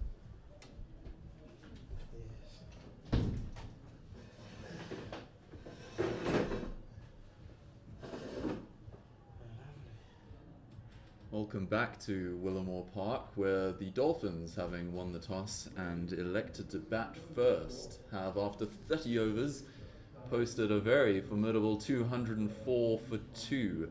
They smashed their way to 280 yesterday, but in what proved to be a surprisingly competitive run chase, the Western Province Over-50s made a massive dent in their net run rate, and as things stand, they're only second in the table in Group B behind the Lions. Dolphins' current net run rate 0.577, whereas the Lions have more than double that, 1.33. So, in what is a short tournament with only 2 places up for grabs, of course, in the final on Friday, there is a premium on improving that statistic. I'd be very surprised if, in at least one of the 2 groups, net run rate doesn't prove to be a factor. We're just about ready to resume.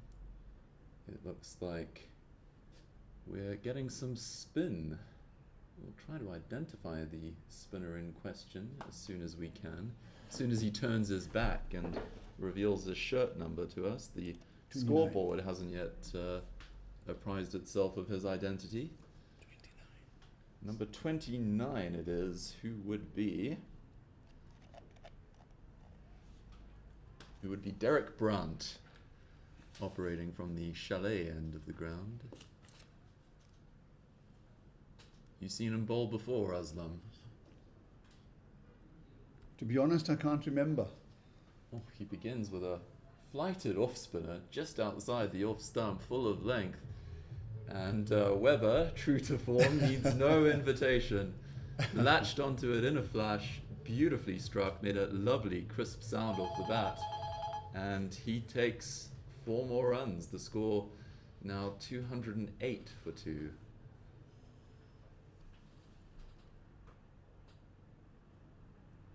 Wasn't a terrible looking delivery, and you'd expect most batsmen to have a look-see before latching onto it. This one's straighter, it's paddled round the corner, short third man does a good job of getting in its way. It bounces off him and the batsmen avail themselves of the opportunity to add another single to the total. Aslam's proving a very popular man at the moment.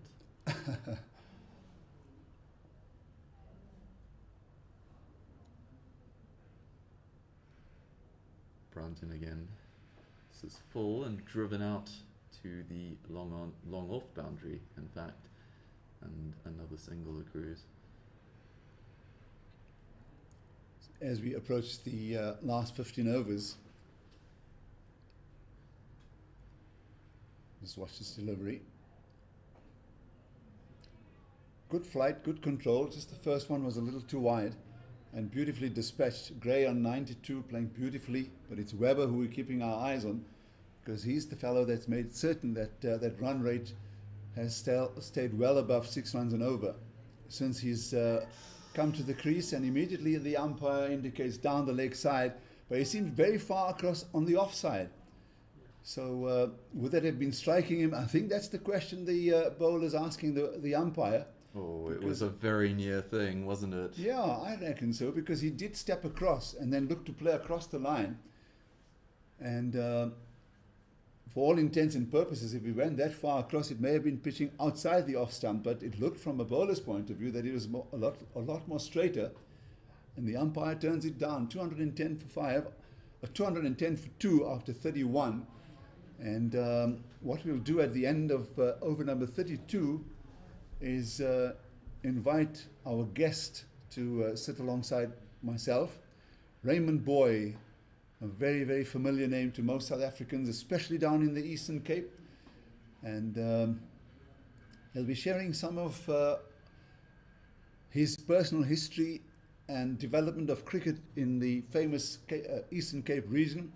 Some of the fellows that came through his hands, others are continuing to come through his hands, and how cricket has advanced in the area, the challenges they've had, and also, of course, we'll talk about his current disposition. Bowled looking to chop this one down was Gray, and on 92 he holds out to Richie, who you have to say has actually deserved to pick up the wicket here now into his 7th over, and a very straight delivery.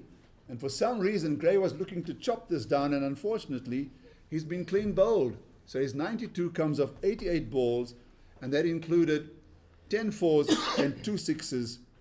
And I thought for a moment that we're going to be registering, or we're going to be seeing a 3rd century being registered in the competition so far. So 210 for 3, and a timely wicket, you have to say, from what has been a Lions outfit that have not really shown their best. A few catches have gone down, a few fielding lapses, balls hopping over the players and under the players and going through for a boundary. But a number of players stand, including a number of Lions fellows, stand to greet and acknowledge what has been a really, really superb innings from Warren Gray. And his innings coming to a close on 92. Clean bowled by Richie. And the new batsman out in the middle, Mr. Miller, tall right-hander. So the left-right continues. Left-right combination in this top order of the Dolphins continues along.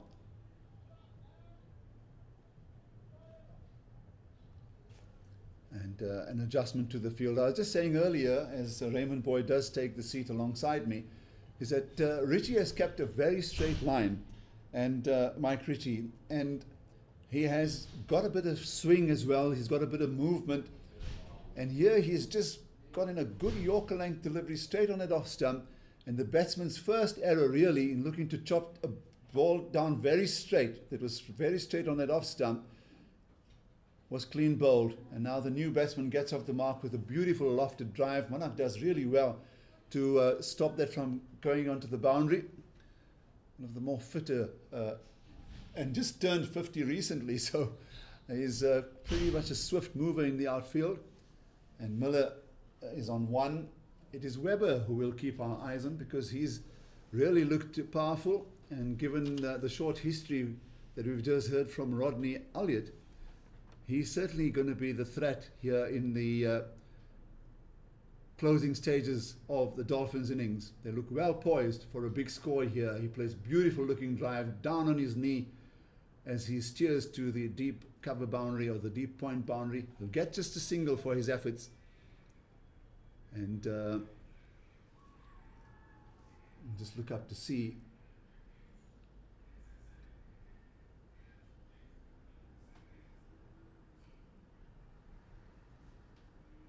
Richie again just making an adjustment to the field.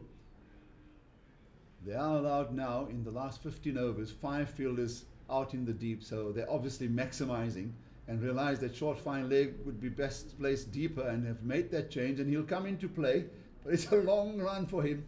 In fact, backward square will get to that ball in time, and that's come off a thick inside edge, so it'll be a single that will accrue to the score.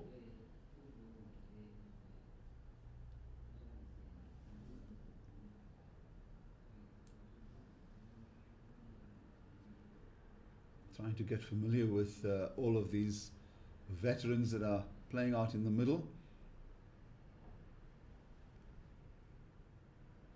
An attempted stroke that I think was destined towards the more square regions, but it's come off thick inside edge, and it runs away off that bottom edge all the way to the fine leg boundary. So Webber will play at anything that's close to his bat, and on this occasion he gets enough on it to pick up another boundary. He is now on 26, the total 217, and 1 ball remains in the 32nd over.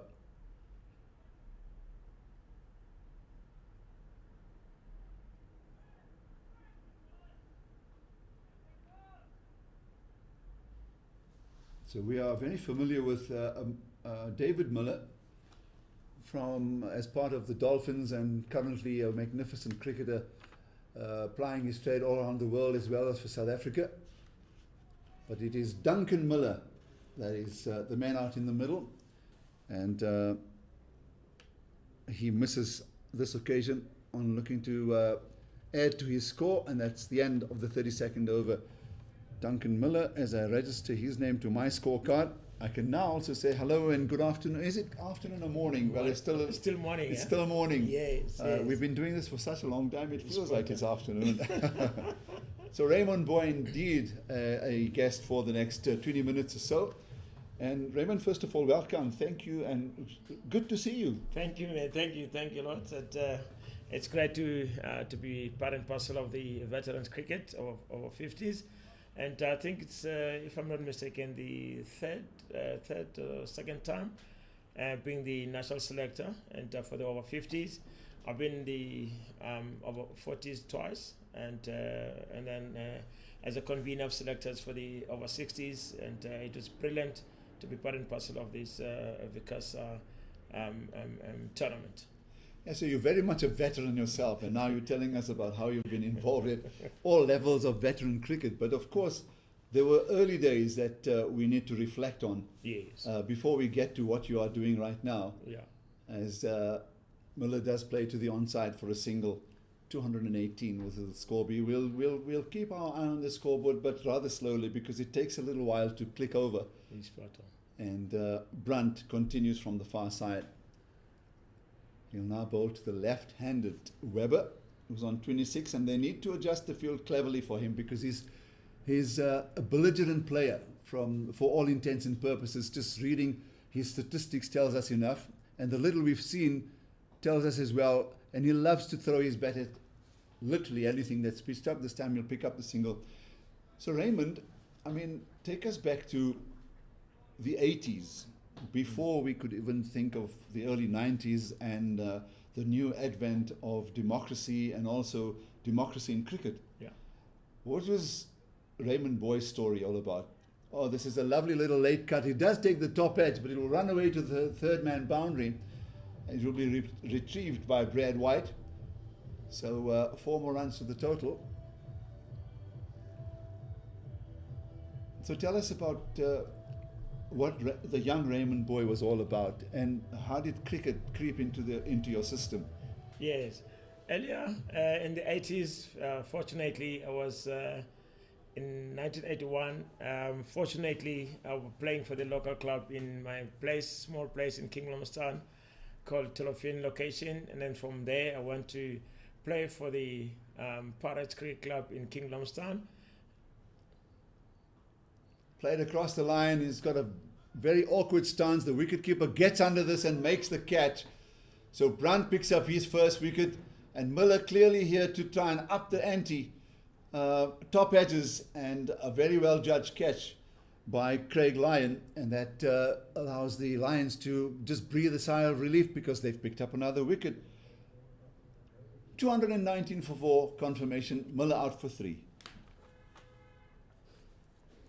Then from there, I've started playing for Pirates, and I've been spotted out by Mr. Greg Hayes, who was playing for All Boys at that time. I think we were playing at old Jan Smarts in East London, and playing as a keeper, batsman. Mr. Greg Hayes was playing for All Boys as a probably number 3 batter, and putting a nice office. And he saw me as a potential wicket keeper, and he saw me as a batsman as well, whereby I was a wicket keeper batter, at least opening batter for Pirates. And the opening bowlers at that time was Mr. Peter Bakwela, the commentator who's been retired from Hlobo Wanene, SABC. So, I mean, he was a fast bowler, quick bowler at those stages, and then he saw me there and then spotted me, and then he wanted me to join him in the development in the border region. So Adir Maharaj is the new batsman, and this can only really be happening in veterans cricket, where he's the manager player in the over 50s. So he's come to the middle, yet another left-hander in the Dolphins veterans lineup, alongside Webber, who's on 27 of 23. And for those of you joining us, Dolphins were happy to bat first after winning the toss. 51 for Derek Annan, 92 for Warren Gray. Grant Rose got 29, and the wicket that just fell was that of Duncan Miller. And Maharaj immediately off the mark. 220 for 4. Continue. Yes, from there, I've done border cricket. In an administrative position? Yes, I've done border cricket at normally I'll call it a development coach, whereby I used to go around the areas scouting talent and sporting talent all over the place. I used to go to all the regions carrying my sport bag with cricket balls and all the stuff, and my small book whereby I used to write all the names. Normally, coaches of today, they don't carry those small books whereby when you see a top batter, top bowler, top fielder, you Make notes. You make some notes and write all those names down. I used to go around King Lumsden, going because I was the provincial coordinator looking after Paddy, King Lumsden. Now, how old were you when this was happening? At that stage. Because you're talking about a progression from a player to an administrator now. Are you right? I mean, I was 18 years old out of school, and I said to myself, let me just get a gap year because I wanted to be a teacher at that stage, and fortunately, I was a coach.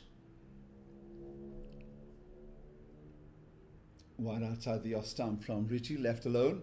This starts, of course, the 34th over of the innings, so there's 12 left, and they're scoring at almost 7 runs and over. They're certainly poised for a big score, more particularly if Weber has most of the strike. He is on. It is Maharaj who's on strike, the manager player. Short outside the off stump, nicely pulled. He'll get just a single to Variava out in the deep. So continue. Yes, and then from there, I've been looking after and scouting talent to all the regions. As I've said, I was the provincial coordinator looking after 5 regions. And my main region at that stage, it was King Lumsden, and Richie in again, full length delivery, a straight drive played here, but the timing is immaculate. On this occasion, the footwork does come into play, and pretty effectively, because he's kept it down to 2 runs. So Weber will add 2 more to his total, and the overall total as well. Yes, and Mr. Greg Hayes, that he spotted me as a development coach. Short on the back foot, and an outstretched hand was only an instinctive reaction from Manak there at cover. That ball has raced through to the boundary, and Weber showing his all-round abilities here. 232 for 4, and that should in fact take the score to 236 if I'm not mistaken. So all this is at what age? And are you still an active player? Richie in again, down the leg side, takes the outside edge of the pad and allows the wicketkeeper to just put a stop to that one. Yeah, at that age I was 18, 19 years old. I was fortunate enough to get out of the school, finishing my matric, and 87. Richie in again. Minimum of footwork, just all about his strong wrist that I was describing earlier. That is possibly the shot of his innings. Marvelously played, superbly placed. That's the longest boundary at the ground today, away to the eastern stand here at the famous Willowmoore Park Cricket Ground. And that is a high quality stroke from a fantastic stroke player. He's rushed to 37 off 28, and he's going to be the big problem here for the Lions in the foreseeable future. 236 for 4. And that boundary has now actually taken the run rate to exactly 7. So Dolphins continuing from where they left off yesterday. Richie in again. He knows that he's got to keep it very straight. This ball is racing off the pad, in fact all the way, has the beating of the fielder at short fine leg. The umpire will confirm. In fact, how is it? Did he signal 4 runs? Yeah, he signaled 4 runs. He signaled 4 runs. So it may have taken the inside edge of the bat and it's run away. 240 it is, and Weber has moved to 41. So continue. Yes, and from there, at that stage, the development program was doing well, and the manager of the development program was Mr. Greg Hayes. whereby he was. But was this now still under the old South African Cricket Association? Yes. It was still in the olden days, 87. Was this the Bakers mini cricket? Yes, Baker's mini cricket, and it was at that stage, and Mr. Ali Bacha was the CEO of cricket. It was South African Cricket Association. Yes, at that stage, and Brunt starts the new over, flighted delivery to Maharaj, who plays this lofted shot into the gap, and will pick up the one. That's all he needs to do with Weber as your your fellow batsman, because he's the one that's striking the ball beautifully. He's on 41, now striking against Brunt. Flighted delivery, plays across the line, that struck him on the pad, given out LBW. It was on the full, he had premeditated the stroke, and a teasing flighted delivery from Brunt gets a very, very important wicket here for the Lions. There's certainly cause for celebration as they struggled across the pitch to go and make all of the congratulations to the bowler. That Weber's innings comes to a close on 41, and that's just come off 30 deliveries with 7 fours. So LBW Brunt, and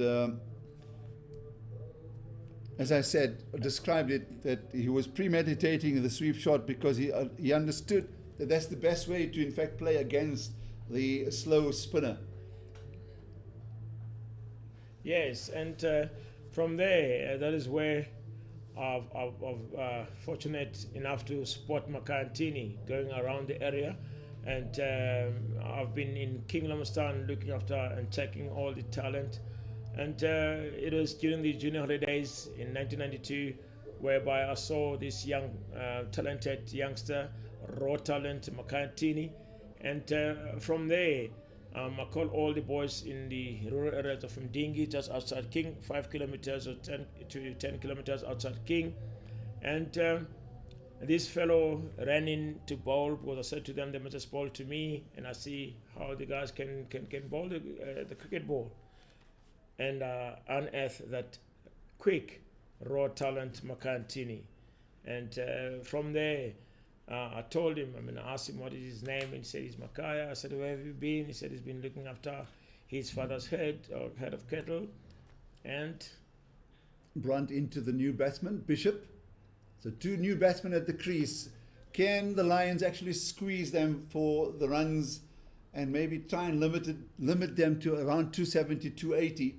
There are still 10 overs and 10 and a half overs to go. So there's a lot of betting. There's a lot of time to bet. But can they put the squeeze on them and at least give themselves a chance to maybe overhaul this total? So Maharaj takes a look at the field. Manak has been dropped to the deep fine leg area. He backs away to a ball that's very straight, not too far outside the off stump, and making room to try and find the gap on the offside. There are 2 players looking after that area, Variava at backward point and also a short third man in that inner ring. Brunt in again, flighted delivery, this time a neat looking drive, and Variava tries to get to it, the ball goes under him, and it's tidied up by the fielder in the deep cover region. So just a single taken, and the new batsman, number 7, Bishop, will take strike. Or did they run 2? They in fact ran 2. They ran 2. So Maharaj on 5 of 5, 244 for 5. Again, soft hands. This is good communication. It's almost silent running. We just heard the gentle call of yes as they ran through for that. So that's the end of the 35th over, 245 for 5. I am with Raymond Boy, the legendary Raymond Boy from the Eastern Cape, who has had his hands and his involvement in cricket from early days, as we're hearing. And he just got to talk about the time where he discovered the raw talents of Makaya Intini, who at that stage was a little herd boy. Yes. And at that stage, I asked him, where have you been? He said he's been around looking after the head of cattle of his father.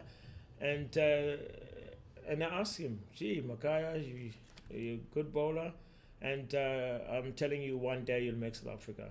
he just looked at me and smiles because he did not even register what I was talking about. And then from there, I have to make a point that I phone Mr. Greg Hayes. I tell him, listen, I found raw talent in Dingy, and I would love to make sure that we look after this guy until he gets to these late stages. So change of bowling.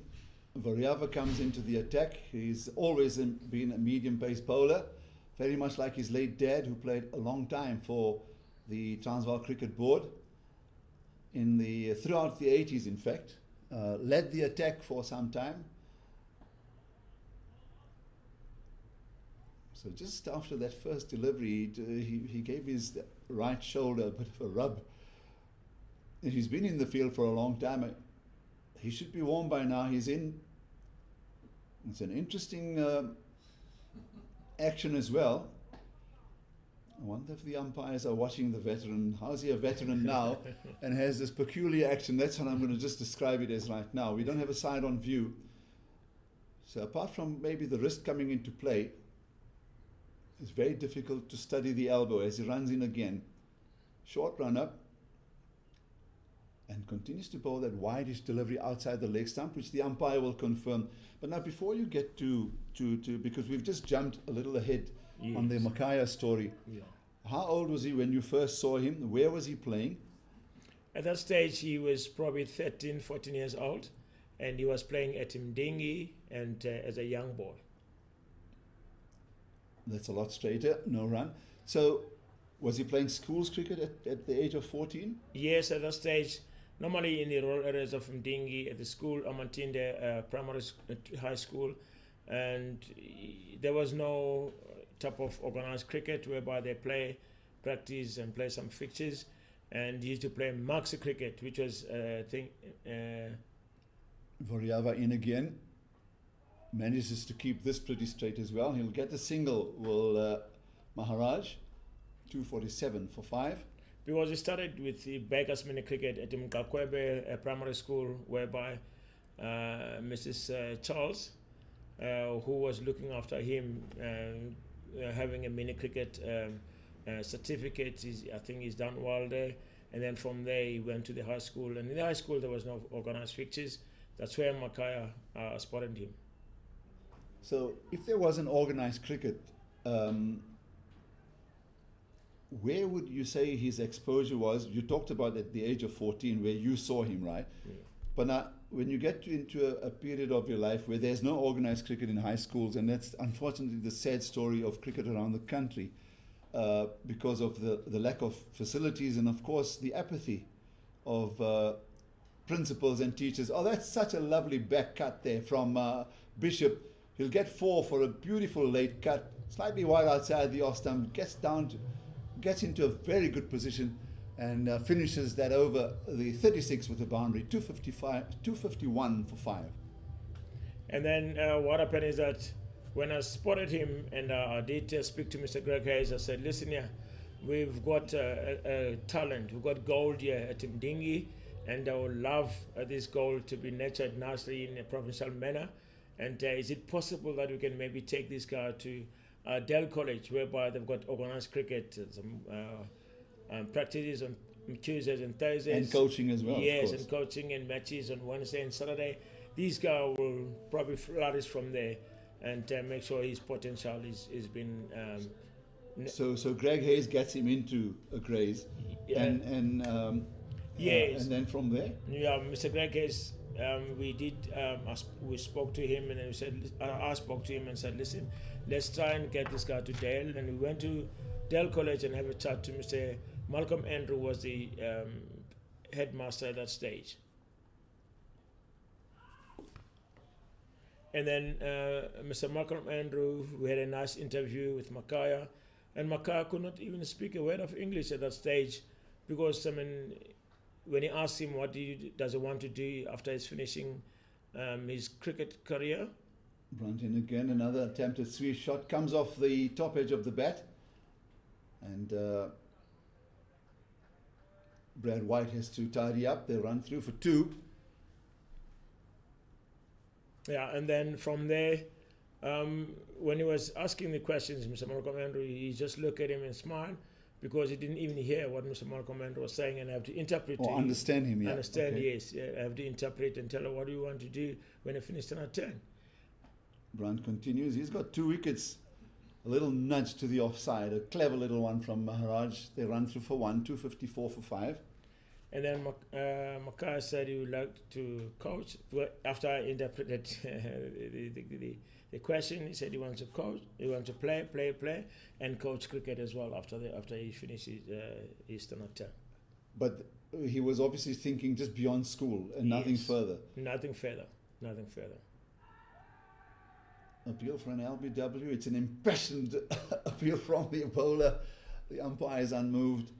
That must have been pretty straight because he looks very disappointed, does Mr. Brunt and Derek Brunt, and the batsman survives that rather impassioned shout. Of course, he was backed up by a good chorus from the wicketkeeper as well. If there's no turn on offer and if it's sitting outside the line of off stump, then clearly the umpire is not going to give it. This time it's drifting down the leg side. It's an extra wide, 255 for 4. And so take us into what did you see in Makaya? What first of all, as a 14-year-old that then got him into Grace College, another flighted delivery that's well bowled and well fielded. And you say you already mentioned to Mr. Gray that he's going to be a future South African Yes. international. Take us into what you saw about Makaya and what was different with him and the others that were playing with him. Yes, I saw some potential with this young fellow, and he's an athlete. I mean, he used to run as well in the local athletics, and then secondly, and there was an old man, Mr. Edwin Luana, who was a runner at the area which is in Ding location, and he used to run. He's a Out and out athlete, and then he was running in and bowling, and his action was fine, and he was not bowling inswing, he was just bowling right and right away swing, which was good. And then when I took him to Victoria Grounds at the Albert's cricket field or cricket nets, whereby I used to coach in the afternoons with Mr. Andrew Lawson. I took him there, and at that stage he didn't have cricket boots, he didn't have cricket tackies, he was bowling with barefoot, and what happened is that at one stage I gave him my shoes where I used to like my tackies first. Oh, okay. Yes, and he broke them, and we have to fix those tackies with like a wire in front, and he bowled with those, and I have to go home with those tackies with wire, and fortunately at the end of the thing. Well, that's very close to that off stump, bottom edged. So was this in high school? Would giving him, say, footwear and also clothing not be part of the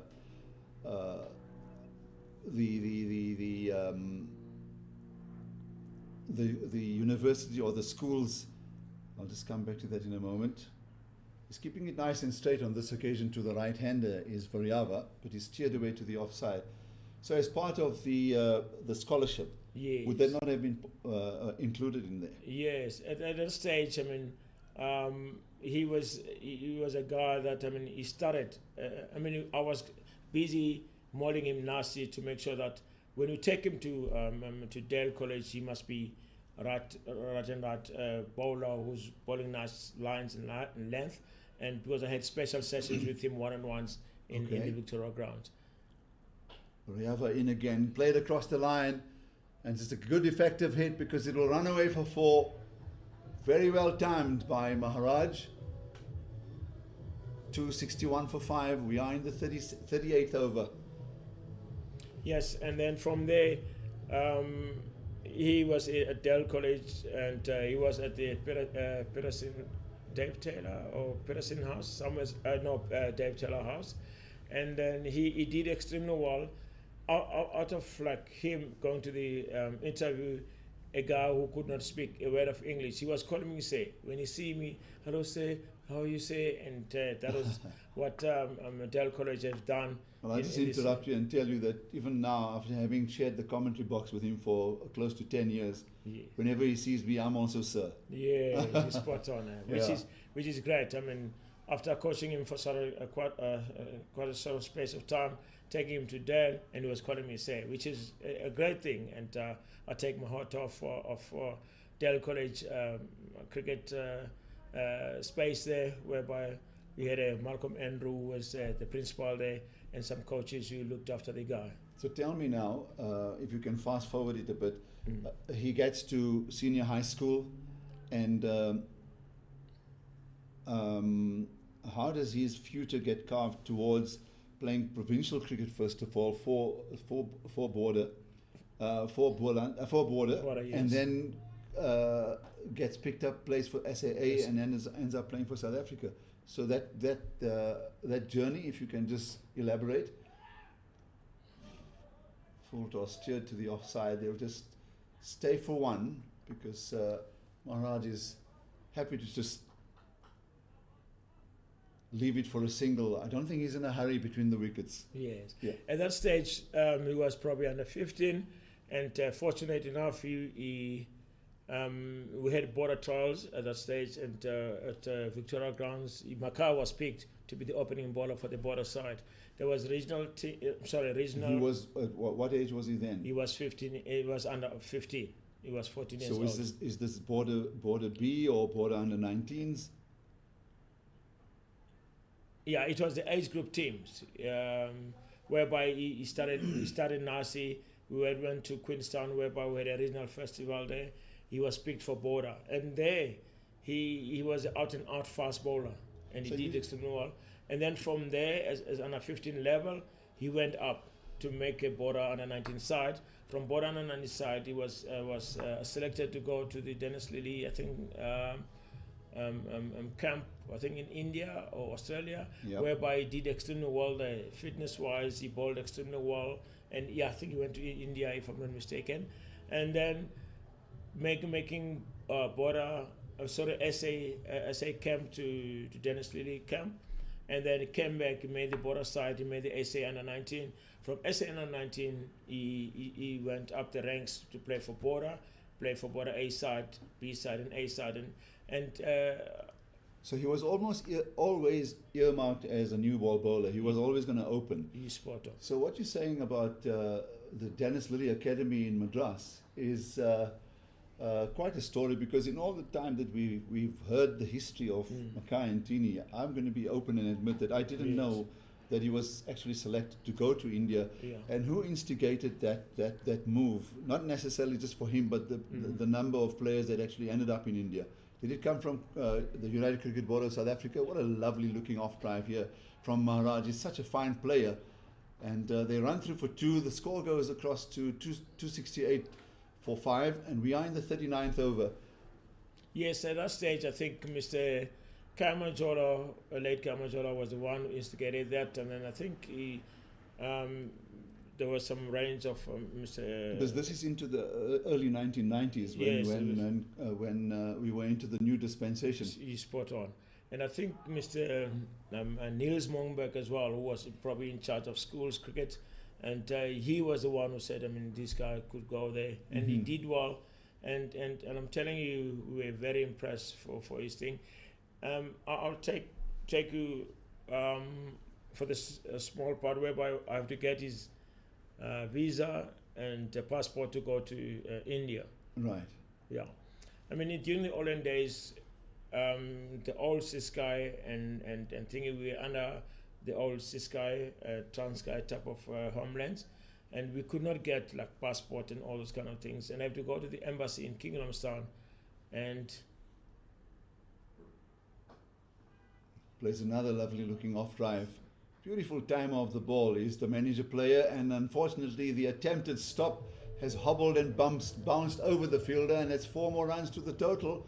It's still looking good for them with 6 overs and a bit to go, 272 for 5. It clearly looks like they're going to be touching the 300 mark. Yes, and then I took him to the embassy in Kingdomstown, and firstly I have to leave him in the car, and unfortunately this is a laughing thing, whereby I switch off, close all the windows when I got back, because I have to go and speak to the embassy first. Attempted sweep shot once again in appeal, and given out. Umpire took his time, considered that. The batsman doesn't look too pleased, which a batsman is ever pleased when he's given out LBW. But Brun strikes again for the third time into his sixth over. He's picked up his third wicket, and 272 for 6 it is. And Maharaj's innings comes to a close, 23 of 22. And then I went to the embassy, have a chat. You know, in the olden days, we had these big guys at the thingy with beard and everything. And he asked me, and I did tell him about everything. Makai would like to go to the thingy, ask for the birth certificate and all those kind of things. I gave him all the information. And then later on, I went back to the thing because he said I must bring the guy. I went to the car. Makai was sweating in the car because I mean, in those days it was hot in Kingdomstown, and unfortunately I had a station wagon that I was driving. I took him out and go there, and then at least he got the passport, he got the visa, he's got everything. Makai went to the Dennis Lily, and then after that, the rest is history. Yes, the rest is history. Okay. And he becomes the first black South African to win a cap to play for South Africa. Before him, it was Omar Henry and Paul Adams. Yes. So that was clearly a great milestone. I think what I'd like to say is, as we end the Makai and Tini story and just talk about what you're doing now, is that it was so historic in so many ways. But the fact that he was spotted by yourself, and that you took it upon yourself to, in fact, introduce this youngster's talents to others, yes. And the fact that he was able to go to Grays, it was only after 1992 that those type of bold decisions could be made, because prior to that, he would have just been another good village cricketer, like so many that may have been gone before him. So, Raymond, take us into your involvement. You said to me now you are watching all these tournaments because you're going to be selecting the South African team. Yes. They're going to be going to the World Cup in Guyana. Is Yes. it right? Yes, it's spot on next year. Vuriava in. Full toss. Tapped away. The new batsman that has just joined Bishop is Williams. Talk about King Williamstown. There's a Williams out in the middle. Yeah. You're right. And I really I want to thank Mr. Greg Hayes and Mr. Dr. Ali Bacha for giving me the opportunity to make sure that I go to Cape Town, Newlands, where Makai played on his debut, first test. And then when he was given a cap, the late Hansi Cronje, my tears, I could not stop my tears coming down my eyes, where I saw Hansi giving the cap. And that was my dream. And your prediction coming through, that you'll play for South Africa. Yes. And tears came down, and I said to myself, thanks God, my prayers and my prediction is just coming through now, which is brilliant. And coming to your question of being involved in the veterans, I've been asked, I think 2 or 3 years ago, probably 4 years ago, to be the selector for the over-50s here in Johannesburg Wanderers Club. And I took that opportunity to come here, and I was with Craig Lyon as a convener of selectors, plus 1 or 2 guys from around here, and we picked the World Cup team. I think probably it was after COVID, if I'm not mistaken. And that World Cup side, over 40 World Cup side, played extremely well and won the tournament in Cape Town, which was a great thing. And I cried as well once again to see guys that we picked from this veterans VCASA tournament and going to Cape Town and wield. And would that have been the first year of veterans cricket?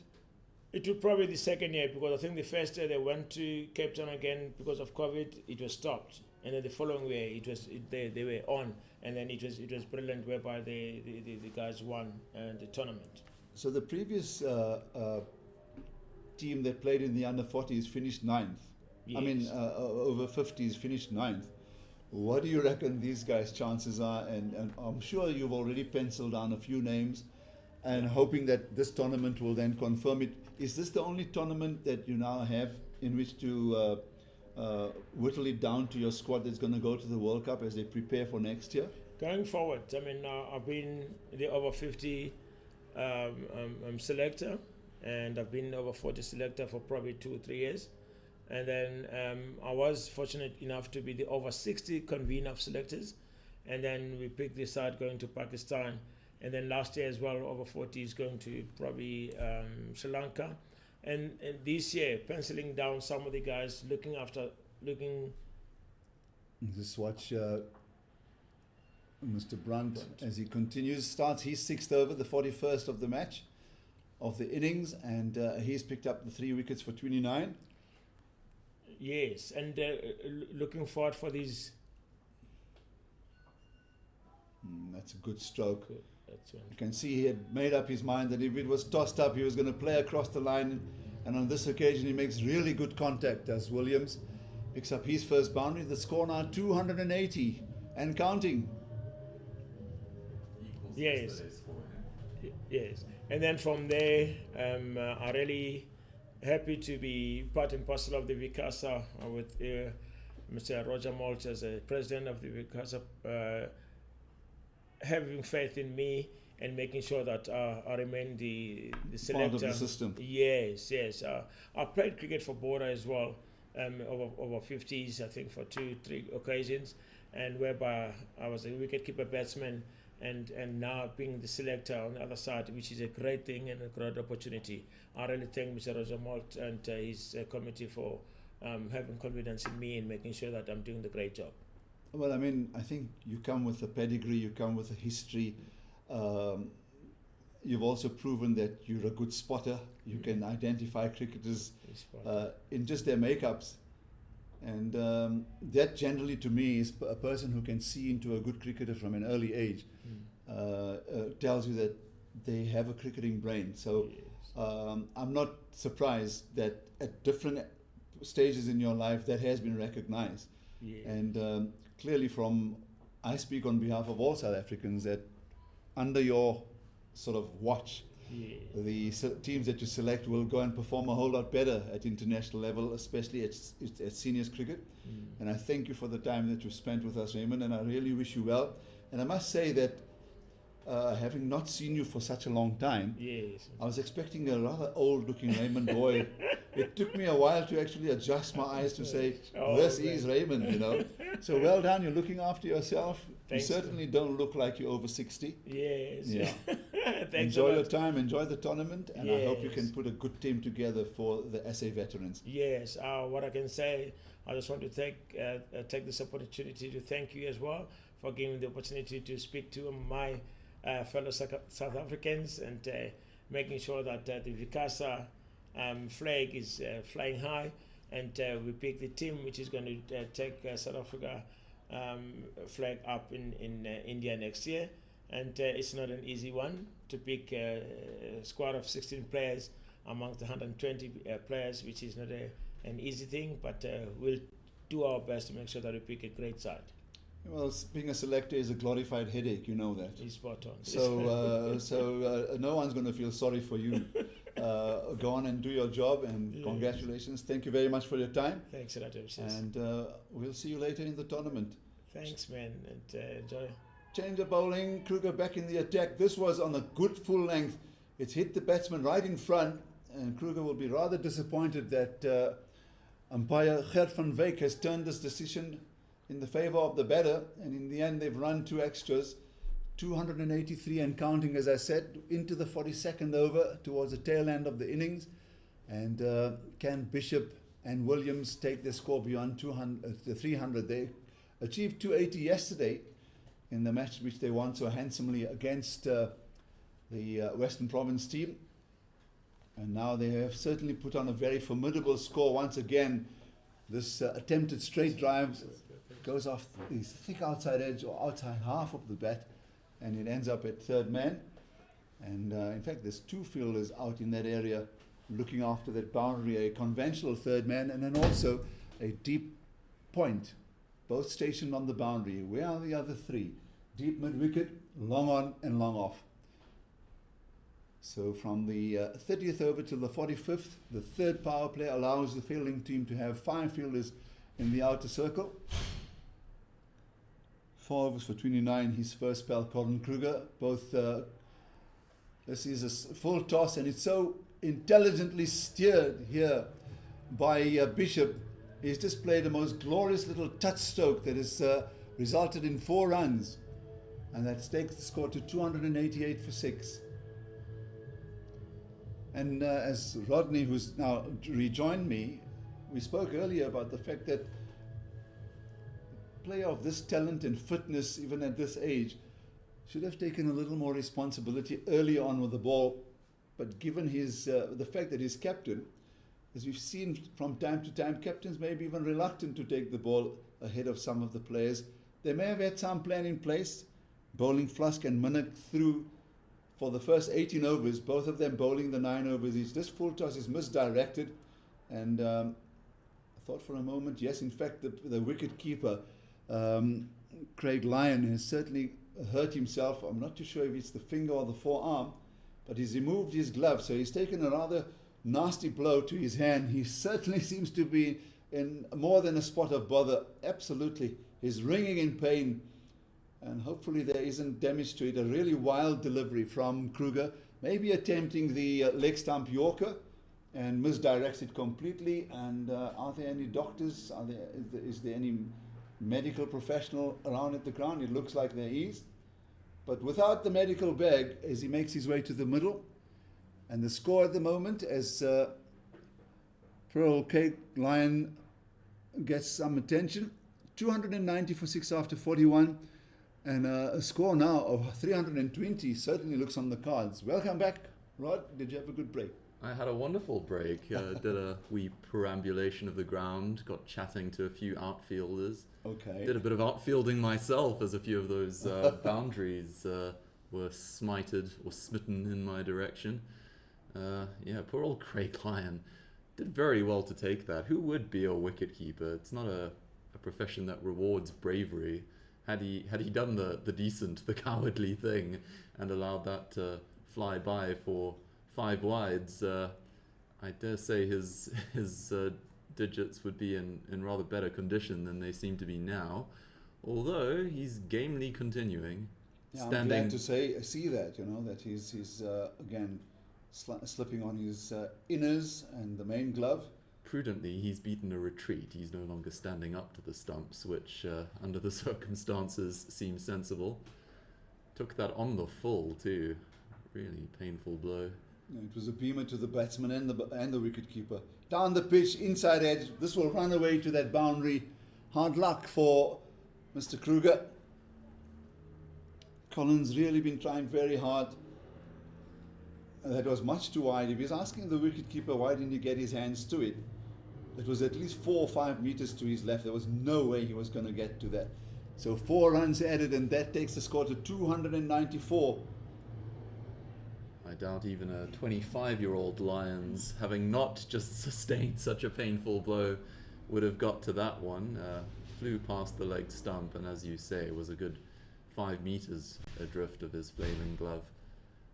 This time it's outside the off stump, goes straight through to the keeper.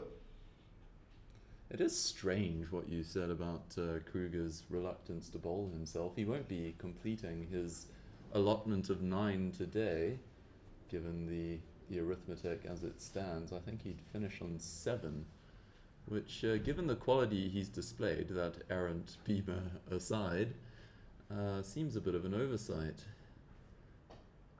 Good straight hit. It's a lofted drive. There's a fielder under this one, Brad Whiteys, and he makes a very good catch. It was dipping in front of him. He had to make that last minute adjustment and pulls off a very good catch. So showing his experience, timing of the the run as it looked to get under that, and pulls off a good catch. So 294 for 7 it is, or for 6 it is, and that is the end of Williams' innings. Or rather, game innings, 13 of 10. I can testify from my recent walk around the ground that it is still pretty gusty out there. especially in those corners of the ground that aren't protected by the grandstand and the grass embankment. And of course, when the ball goes as high as that one did, it's liable to swirl a good deal. So a much more difficult catch than he made it look. And it reduces the Dolphins to 294 for 7 in the 43rd over. They still look set fair to become the first side of this tournament to cross the mythical 300 mark. Will take some chasing this score, but the Lions, by all accounts, are well stocked with batsmanship, so we could be in for a very high-scoring, very competitive match.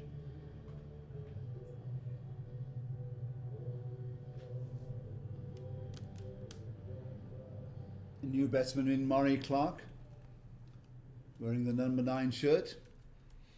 These days, when you select the lower order, one of the questions that go up is, unless of course you're a really highly skilled bowler, is it can you bat as well? Because you need runs at the bottom of the order. And I must say that we've seen a string of partnerships, and it's all been effective batting, but on the back of some really classy batting at in the top order. Good bit of wicket keeping, attempting that run out on the far side is Craig Lyon. Throw goes wide of the stumps, and it allows him to run through for an overthrow. Excuse me, that takes the score to 296 for 7. Main difference for the Dolphins today, of course, has been the wickets in hand. They were bowled out yesterday for 280 off the penultimate delivery of their allotted 45 overs. This time approaching the denouement with a few intact. They've been able to cash in proportionately, and their score is proportionately larger. Playing on a faster outfield and a truer surface no doubt helps as well. It's one of the charms of this competition, the variation in conditions from ground to ground. All of them, of course, being covered on the Veterans Association YouTube channel. The other 3 matches not with the accompaniment of Aslam's dulcet tones, but perhaps mercifully without mine, my less than dulcet tones, as this one's defended back to the bowler.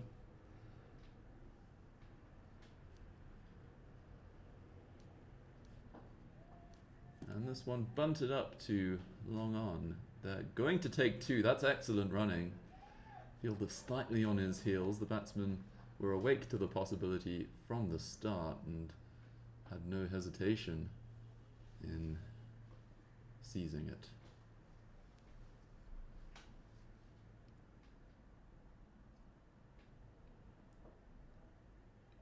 This is very clever playing, because they've pushed the 5 fielders deep. There's no one in the inner ring on the leg side.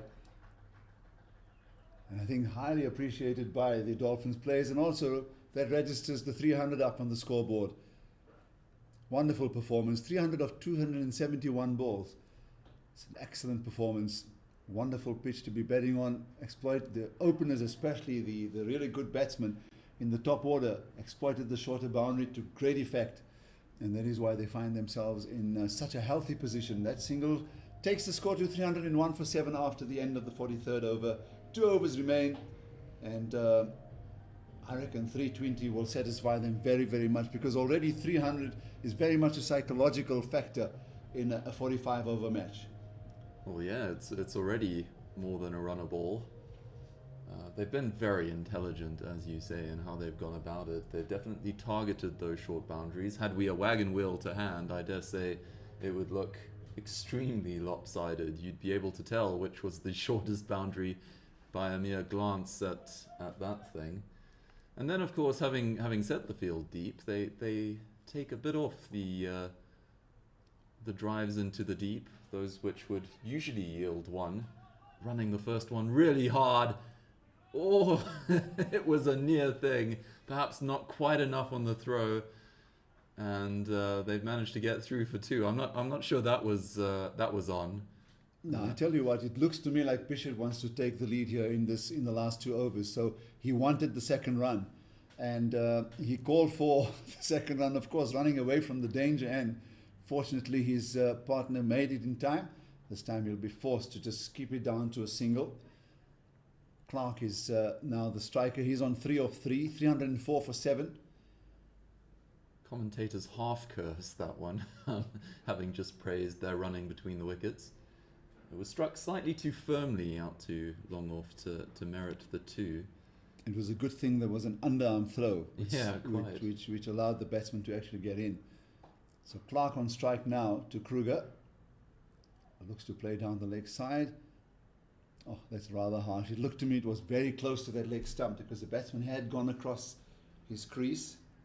Wide signalled. 23 wides, 4 byes, 3 leg byes. I didn't get to read the rest of the stats on the scoreboard, but that's a large number of extras in that total of 305. This time he stands his ground and plays a neat little whip across to the onside to pick up 2 runs. That's Clark. Yeah, it's been a recurrent failure for the Lions that they forfeited 15 wides yesterday in what was an otherwise pretty low-scoring affair, fully 1/10 of the 154 that Eastern Province put on against them.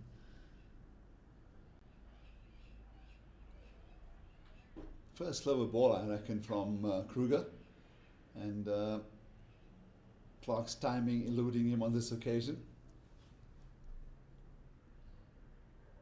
What an interesting conversation you had while I was away. I spent the first half of it, of course, perambulating round the ground and returning to hear all those colourful anecdotes about Mackay and Tini's early days. I rather regretted that I hadn't stuck around for the whole thing. The attempted pull doesn't come off, but they'll pick up the leg by. Well, there was one part of the story that I thought I'd leave for him to tell because we know so much about the fellow. I must admit, I didn't know that he actually attended the Dennis Lilly clinic in Madras. That will have certainly stood him in good stead. But he speaks about the cold Eastern Cape weather and the fact that he was predominantly bare feet. It was, how did you eventually then get yourself to be playing and to be able to get your feet into those makeshift tackies, as he called them? I was looking to maybe play this somewhere to the leg side. The ball deliberately kept wide outside the off stump, and Bishop does play cleverly to still pick up the single. He's batted well, 24 of 22, 309 for 7. And the final over beckons. Apparently the story goes that the cow manure is very warm. Depends on how recently manured it is, yeah. Let's just say that it was recently manured according to the story. Right. And Mackay and Tini, in order to find some respite and relief, and it's a practice apparently, would then step on it and allow it to actually warm the feet, you know. So what an amazing story, what an amazing background, what an amazing region it is. And King Williamstown, including East London, the main with just the villages outside of it, the fact that they were able to play cricket from the middle 1850s and produce these type of cricketers. I mean, there are some great stories to tell, not just about the cricketers, but also the administrators that administrated all sport. And Umpit Khwele was one of the great names that come out of there.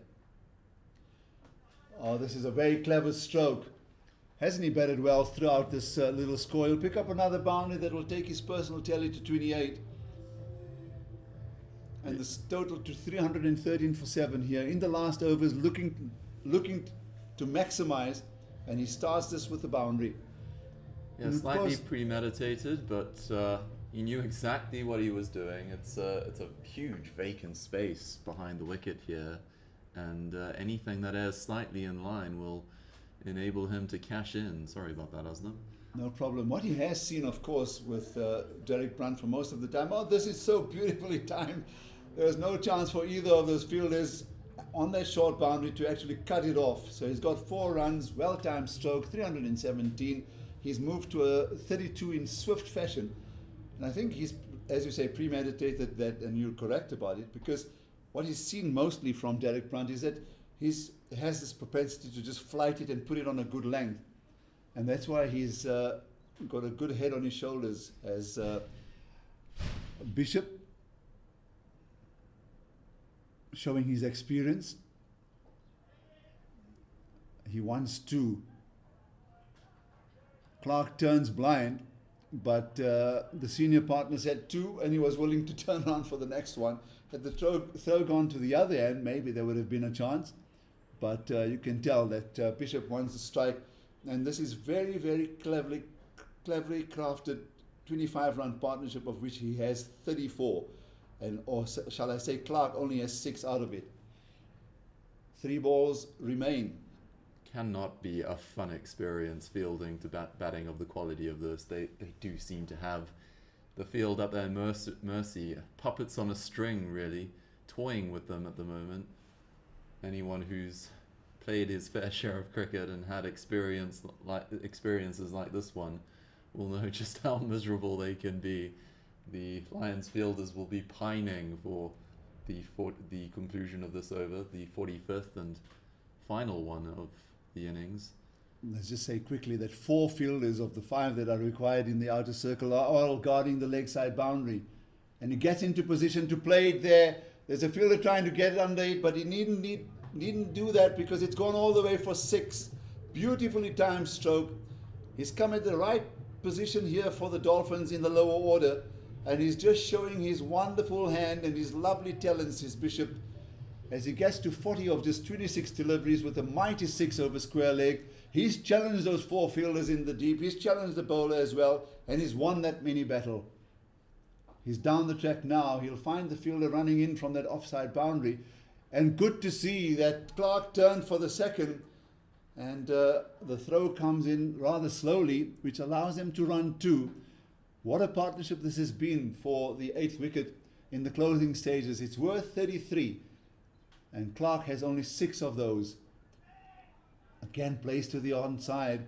There's a fielder approaching this one. He puts his arm up. He reckons, I'll relax. I'll stay for the single. 328 for 7. This is an imposing score as the innings comes to a close. And with Bishop playing a rather marvellous hand, 43 of 28, undefeated. And they've certainly put the gauntlet down, set the gauntlet down for the Lions. Yeah, this will take some chasing. Perhaps the best batting performance, the best collective batting performance we've seen in this competition so far. Certainly statistically it is. By far eclipsing the 280, which the Dolphins themselves posted yesterday. That was the highest score of day 1 of this competition. Beating it by 48 runs, an almighty target for the Lions to chase down. One hopes they go about it responsibly and aggressively and assertively and intelligently, and give us at least something like a close match. It can go very wrong very quickly chasing a total of these proportions, but the Lions acquitted themselves very well in victory yesterday, and they've a strong batting lineup, so I wouldn't write them off just yet. Have a look at the scorecard then, the bowling figures. Can't really make them out on the scoreboard, so let me bring them up on my computer.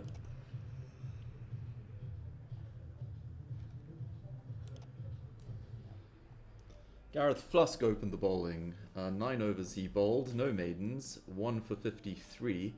Figures that belie the quality of his efforts. A good many of those 53 were streaky strokes through the slips and over the infield. Yasin Manak opened the bowling with him and also bowled through. He went through his 9 overs without a maiden, none for 49 his figures. Colin Kruger, for some reason, did not bowl his allotted 9, perhaps the modesty too typical of captains sometimes. He took 1 for 50. Mike Ritchie bowled 8 overs, no maidens, 1 for 68. Earl Glenister contributed 2 overs, only 2 overs, 1 for 4. Seems curious. Oh, I have that wrong. I was looking at the dot balls column. 2 overs, 1 for 21, which is somewhat less impressive. Still, he might have merited a few more. Derek Brunt bowled 8 overs, no maidens, 3 for 60. Perhaps the pick of the bowlers, certainly statistically. Aziz Variawa bowled 3 overs, none for 20. Perhaps, Aslam, you'd like to take us through the batting card. Yeah, which has been a very impressive one. I just wanted confirmation of the boundaries and balls faced by Gary Bishop, because I reckon he's played a very intelligent hand. Gary Bishop, 43 of 28, 4 fours and 1 6. 4 fours and 1 6, and 43 of 28. And I think that basically the statistic tells you that if you're batting in the last 5 overs of the match and you are able to muster 43 of 28, then you've been largely responsible for the total to get to 328 for 7, and that coming at 7.3 runs and over. But in the main, it's been a very, very good team performance, because this scorecard will reflect that very much so. So Deepak Anand was the first to go, 51 of 44, 5 fours and 3 sixes. He was out to Flusk. And then Warren Gray, he was in fact the 4th wicket to fall. Grant DeRose was LBW Glenister for 29. Webber then LBW Brunt for 41.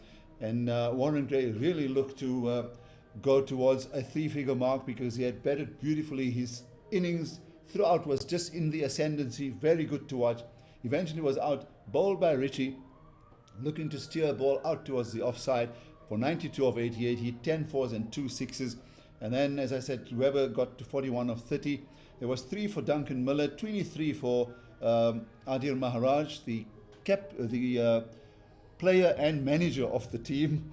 And I'm sure he's probably the youngest of the lot. And then Williams was very well caught by White, close to the boundary here of the bowling of Kruger for 13. And then, as we saw, Gary Bishop's 43 coming off 28. It was undefeated effort, 4 fours and 1 6. And he was in partnership with Murray Clark, who was not out for 6. 328 for 7. Striking thing about that scorecard, only one player scored at less than a run a ball. Really shows how consistently they took the attack to the bowlers, never allowing a moment's respite. If you missed any of it, by the way, we should remind you that one of the joys of live streaming on YouTube is that you can rewind whenever you like and watch the whole thing again. I'd particularly recommend those of you who missed Aslam's interview that they go back and recapitulate all of that. I know that that's exactly what I'll be doing this evening. So 328 for 7 for the team that elected to bat first and rewarded with a very good team performance. 328 for 7, the Dolphins. I reckon they'll be pretty satisfied.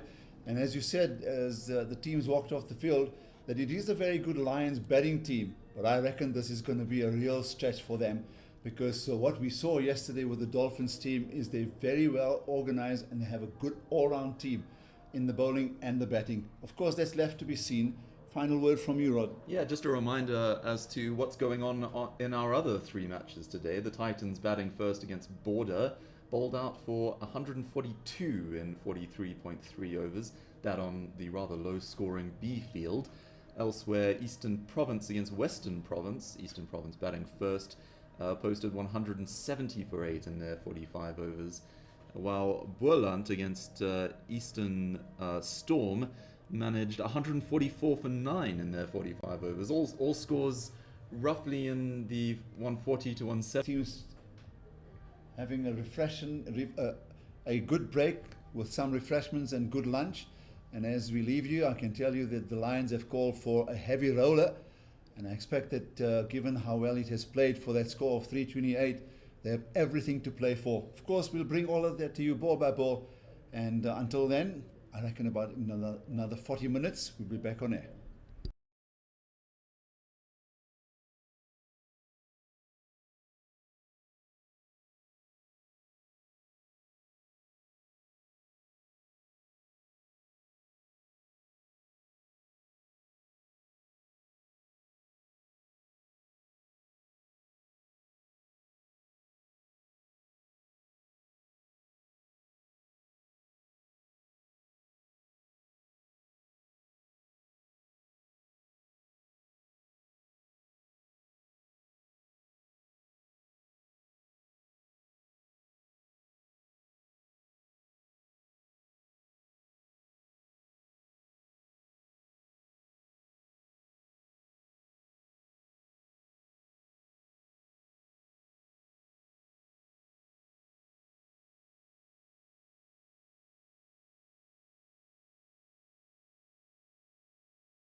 Peter.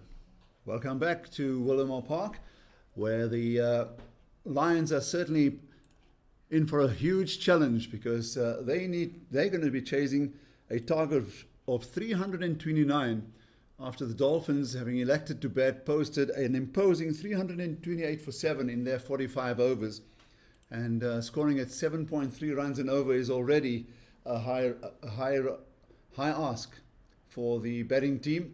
I can tell you that at the innings break, immediately the Lions asked for the heavy roller. They've got a good sighter on how it has played throughout with their spinners in action as well as their seam bowlers. So Brad White and Mr. Brandt, the two fellows out in the middle, Derek Brandt opening the innings with Brad White. White picking up, got 60 odd yesterday in that win. He's the left-hander and he's about to take on the bowling of Clark. Murray Clark, who was there at the end, not out on 6, is going to open the proceedings here for the Dolphins. With me, good afternoon again to Rodney Elliott. Afternoon, Aslam. Yeah, the only score today in the first innings of all of the matches we're covering to exceed 200 is also the only score to exceed 300.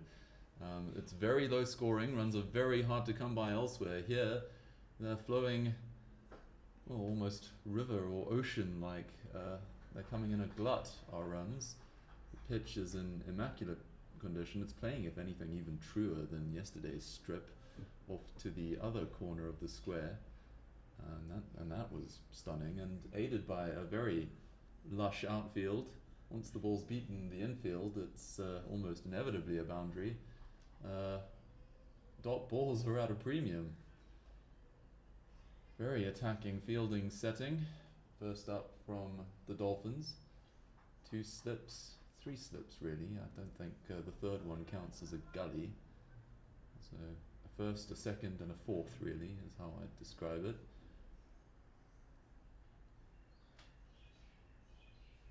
Short and wide from Clark and drilled away past backward point for 4. Made a lovely sound as it came off the bat, and although third man is pretty square, he had absolutely no chance. As I said earlier, it's almost as if Brandt set out to vindicate me there. As I said earlier, once it's beaten the infield, a boundary is pretty much inevitable. So an excellent start for the Lions. They'll need plenty more in the same spirit if they are to get anywhere near this frankly gargantuan total.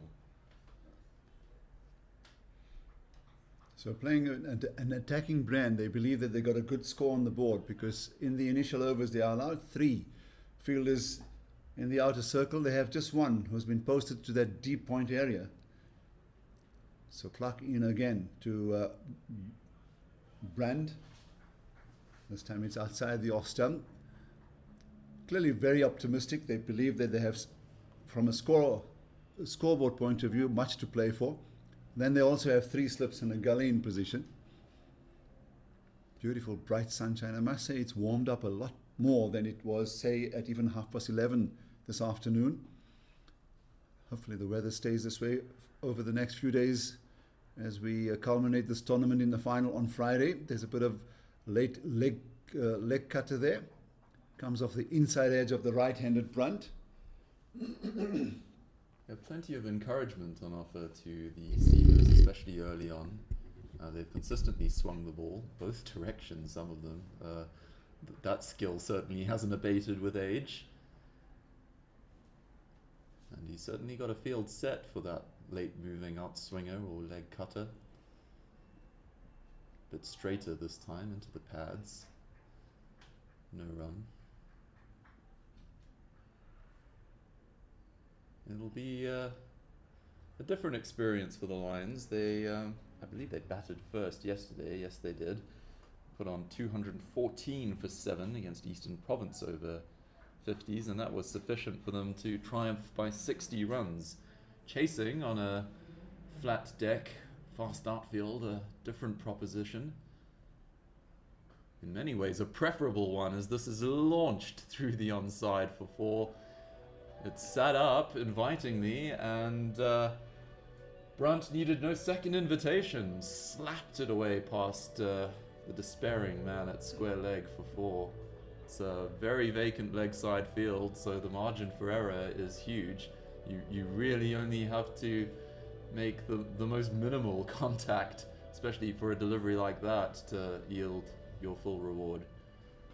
Yeah, Zaire Akhtar being the captain of the Dolphins team, and as I said, rather unusual to see 3 slips and then just one fielder out in the deep when you do have options.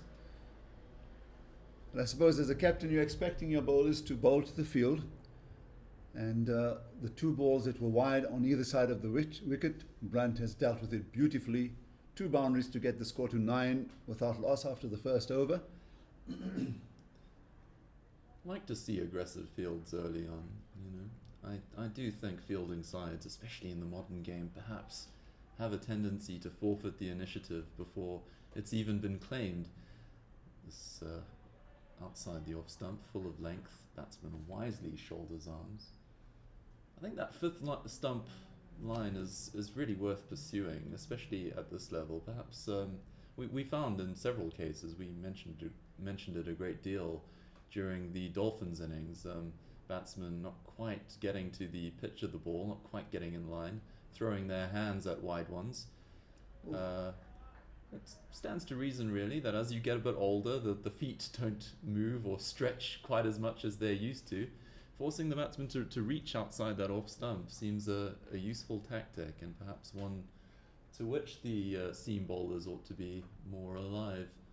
And the old adage is keep it outside the off stump, especially early on in any batsman's innings, because everyone's vulnerable out there. It's a good looking stroke from Brad White. He's not bothering to run. That's a well-timed stroke from the veteran. And he's helped himself to a lovely looking boundary. Score now 13 without loss. Well, he certainly doesn't look vulnerable outside the off stump. That was a good length delivery. I mean, more or less what we were demanding.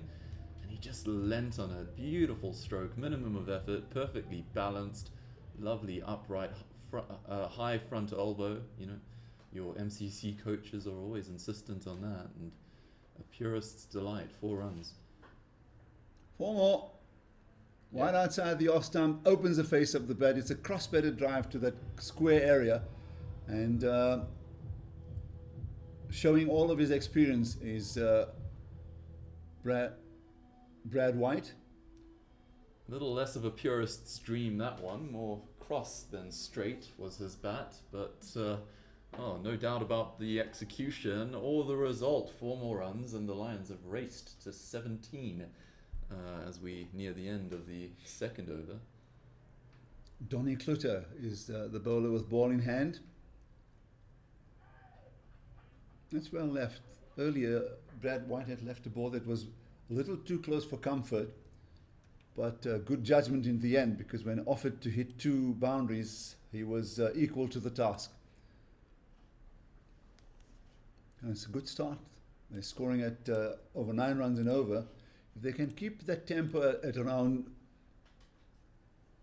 6.5 and 7, they'll very much be in it. That's a much better ball to finish the over with Clutter. The Yorker length delivery ends over number 217 without loss. Brad White averaging 38 at this level and in this format. A strike rate on the low side, 76, but a highest score of 107. One imagines that his role here would be to play the sheet anchor role, while Derek Brunt makes the hay at the other end. He strikes at a rather more healthy 80.85. Highest score of only 28 to date for him, but he's made a strong positive start. Both batsmen have. Those early statement boundaries, 2 off each of the first 2 overs, set them in good stead and instantly puts the fielding team on the back foot, as evidenced by the fact that they already have 1 fewer slip in place.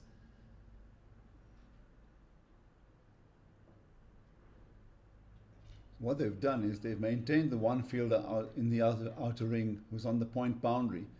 They've dispensed with 1 slip, and they've shifted the fielder across to the leg side adjacent to the umpire. So that's the adjustment. and perhaps one more in on the offside.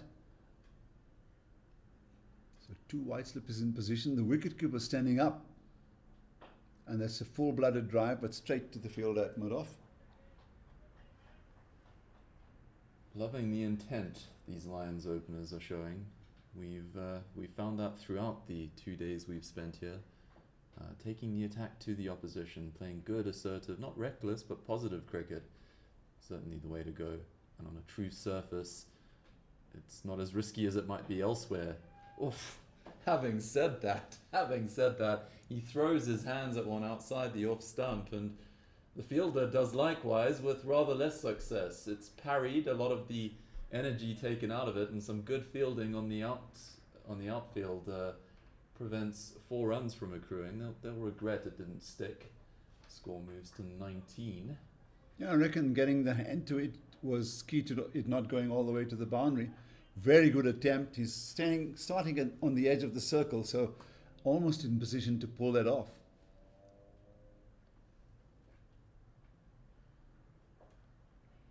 This time along the ground, a lot more careful, opening the face. Doesn't beat the man at a very square short third man. What did Derek Brenn's statistics show, and where did he play in?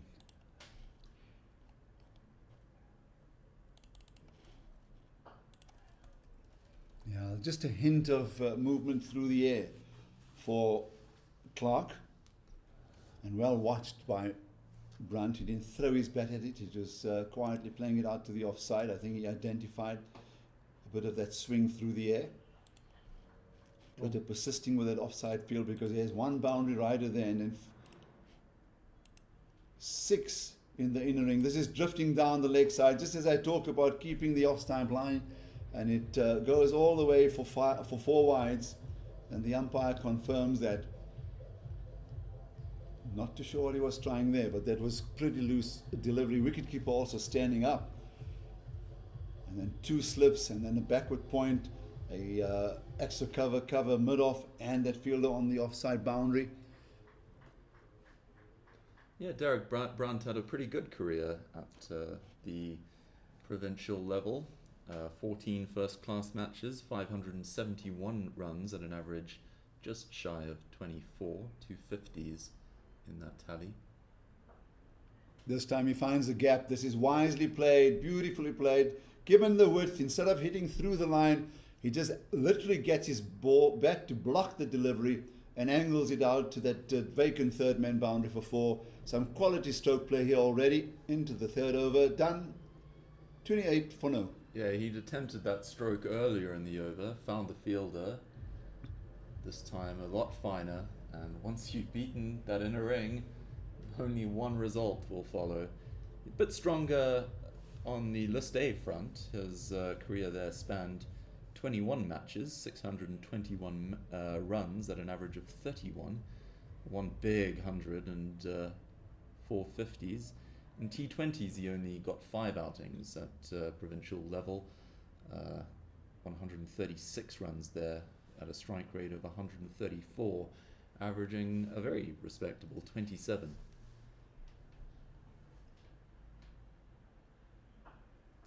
On those numbers, honestly, you'd probably suggest he wasn't given a long enough run. They bespeak plenty of potential.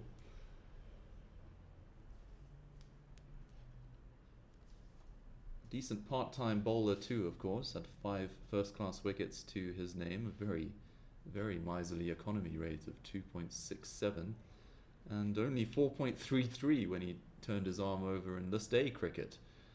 His sole over in T20s, however, went for 17. I think we can disregard that for the time being. They did pick up 3 wickets earlier today, 3 for 16, he's 8. Now given the responsibility as an opener. 1 slip, 1 gully, short outside the off stump. The ball doesn't rise up, attempts the cut.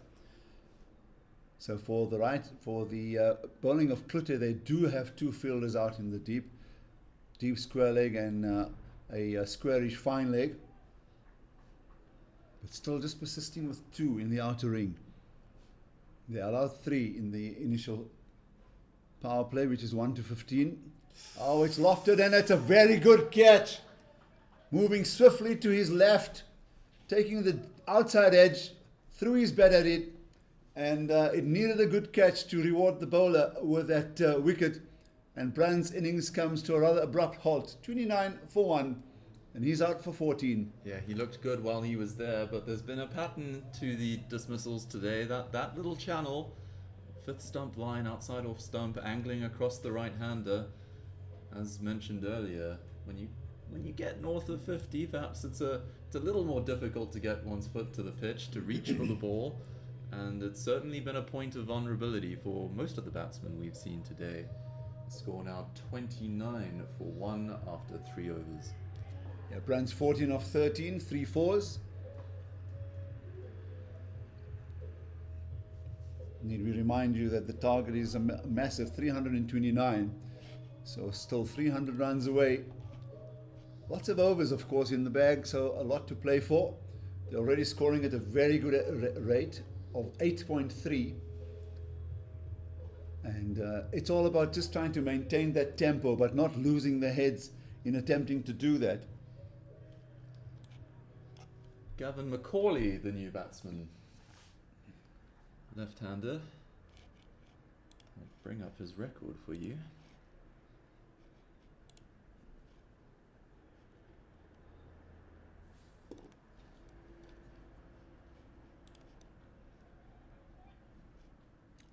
I'd like to know who took that catch, because it was absolutely stupendous. Kluter in again to the new player. Macaulay, number 19. Tall left-hander in the company of Brad White. Do we know who else was among the runs yesterday for the Lions?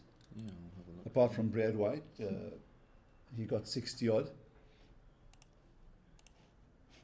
Has always opened the innings at all levels. It's good bowling from Kluter. He's actually come back very nicely. There were those 2 loose deliveries which were beautifully played with in his first over, but he has picked up the wicket and he's kept it pretty straight on this occasion. It's all about just adjusting very quickly, especially when you dish up some loose deliveries, not to allow the opposition to get on top of you and let the batsman in particular start winning the mini psychological battles. Again, he produces a fuller length delivery and just pushed out to the offside. End of a successful over, 29 for 1 after 4 overs.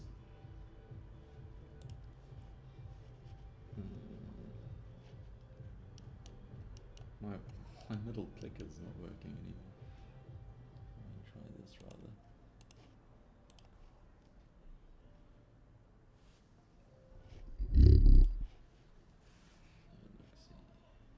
So the early wicket is exactly what the Dolphins wanted, knowing that it's been a pretty good pitch, although we've seen matches on 2 different surfaces. On the first day to our extreme right and today to our extreme left, and we saw scores of 257 and then beautifully matched 259 for 4 with still 3 overs to spare yesterday, and today 328, the highest score so far of the tournament. So Murray Clark will continue to the left-handed Brad White. Down the leg side. That's a really good take. He's appealing down the wicket to the umpire, but he's also dislodged the stumps. Oh dear. Brad White's very happy to collect the stumps and lay it onto the stumps as the bowlers confer with the umpire. And I think the wicketkeeper is actually asking whether they'd brushed the pad or was that perhaps a catch. He looks rather disappointed. That was a wonderful take from the Dolphins wicketkeeper. My impression would be that it was either bat or a wide, really. He was playing well away from his body, so it was either out or wide.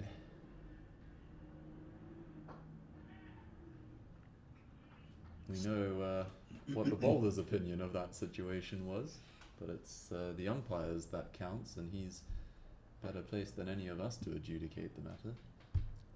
Yeah, Ger van Wyk, I think he's an umpire that's a little more sterner more difficult to please. Yeah, he was rather less generous in the first innings with those LBW shouts. I think almost all of the LBW dismissals came at the other end. You often get that in cricket, don't you? Some umpires are out umpires, others lean very much towards the not out territory. As long as you're consistent, I think that's really all that matters.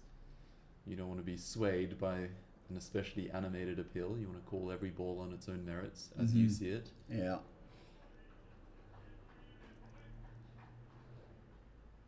So I'm going to ask you a question.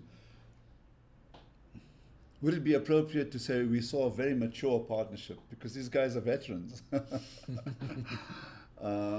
Because that comes to mind in the way they got about that partnership after being 19 for 3. And then watching the likes of Andrew Amsley and also Daniel Stephen stitch together a partnership of 236 runs for that 4th wicket to ensure a very emphatic win. So it's certainly going to be a mature head to steer Lions to this what looks like an imposing total, no less. Well played, well kept, well left, good cricket all round, and the beautiful blue skies. He's definitely caught on, has Clark, to the merits of that 5th stump line we were talking about. He's bowled in that channel more or less consistently throughout this over.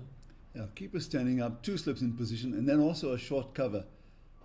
So a very, how can I say, a very innovative captain, a very pragmatic captain. Looks to be in an attacking mold. It does help when your batsmen put on a really good score and you're giving your bowlers every chance to attack. And really, it's all about attacking to win. And if you attack enough and you played intelligently enough, you certainly will be rewarded with victory. So it's a really good approach. And just nice to see it all happening at this level. That and the captain in particular is rather happy to put these challenges and tasks to their bowlers with close infielders and look to feed them. So almost demanding discipline out of even the veterans. While we were talking about the events of yesterday, it might be worth me... This one punched to point, there is no run. It might be worth my recapitulating at long last, having received that query from you a good over or so ago, what the Lions batting lineup managed yesterday. It could give us a few clues as to what we're in for today. As you mentioned, Brad White was the star of the show, opening the innings with a very fine score, 59 in fact, off 116 Bowl balls. him! Sorry about Yorker length delivery, that's a key wicket. Just talking about Brad White, out for 59 yesterday. Today he will depart with his score on 11 of 12. He had 2 crisp boundaries, but Kluter again produces a wonderful delivery.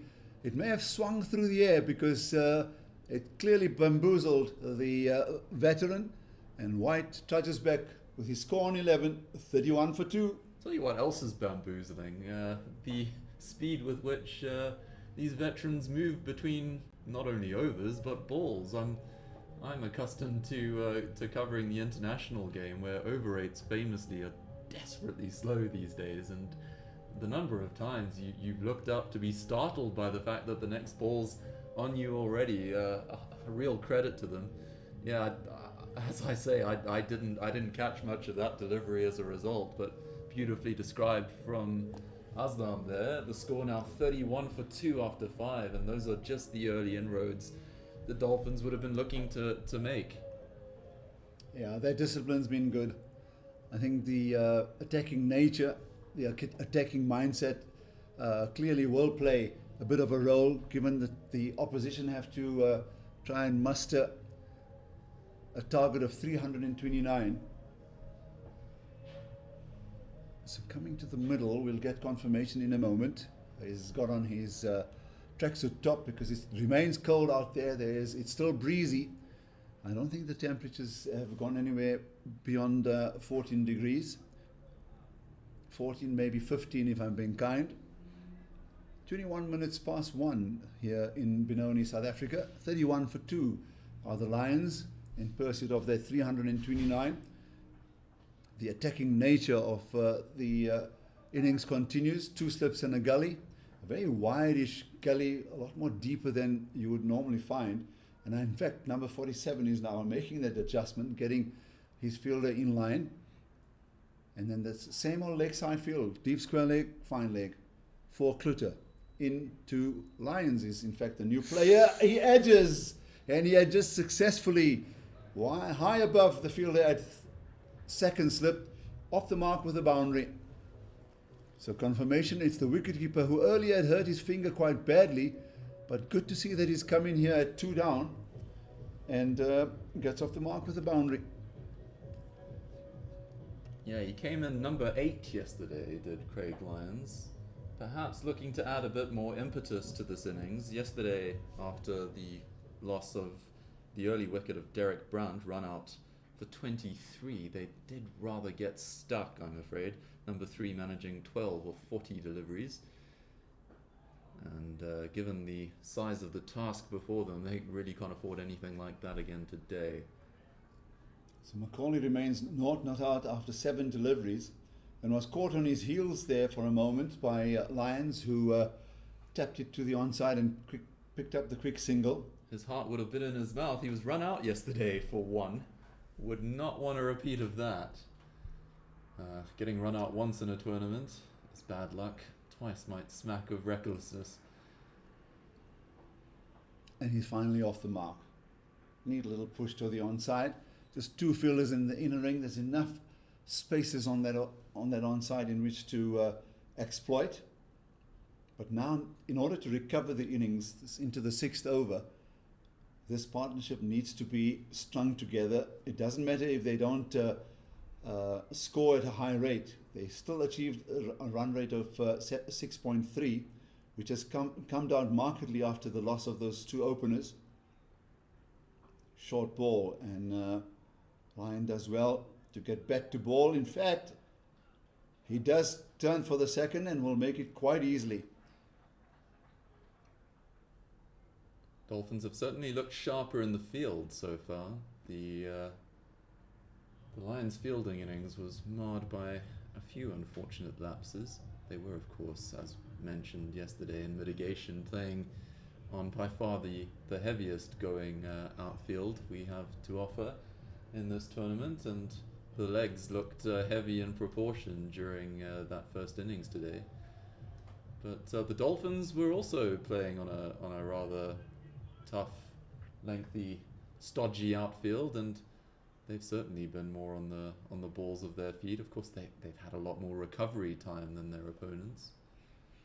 And there's nothing like a big total to put a spring in your step. So Clark continues. He's 4th over. And they've made one change, and that is in the field. They've decided that they will have 2 fellows out on the boundaries. Deep square leg, fine leg. 1 slip in a gully in position. Short cover remains in position as well. A fielder who's just slightly backward of point. And then a wideish cover fielder.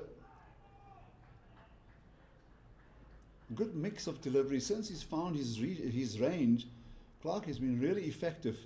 And there he produced a very crafty slower ball. And fortunately, Macaulay was just up to the task. Yeah. Ball coming off a thickish outside edge as it rolled away to the onside. There's also a wideish mid-on in position, who walks in now with the bowler. Wide outside the off stump. Yeah, wide outside the off stump, angling across the left hand has been his go-to delivery. We saw a ball ago, however, an excellent bit of variation. Slower, straighter, just angling in to the left-handed Macaulay. Did very well to keep it out. He's 1 of 10 deliveries. Shaping nicely though.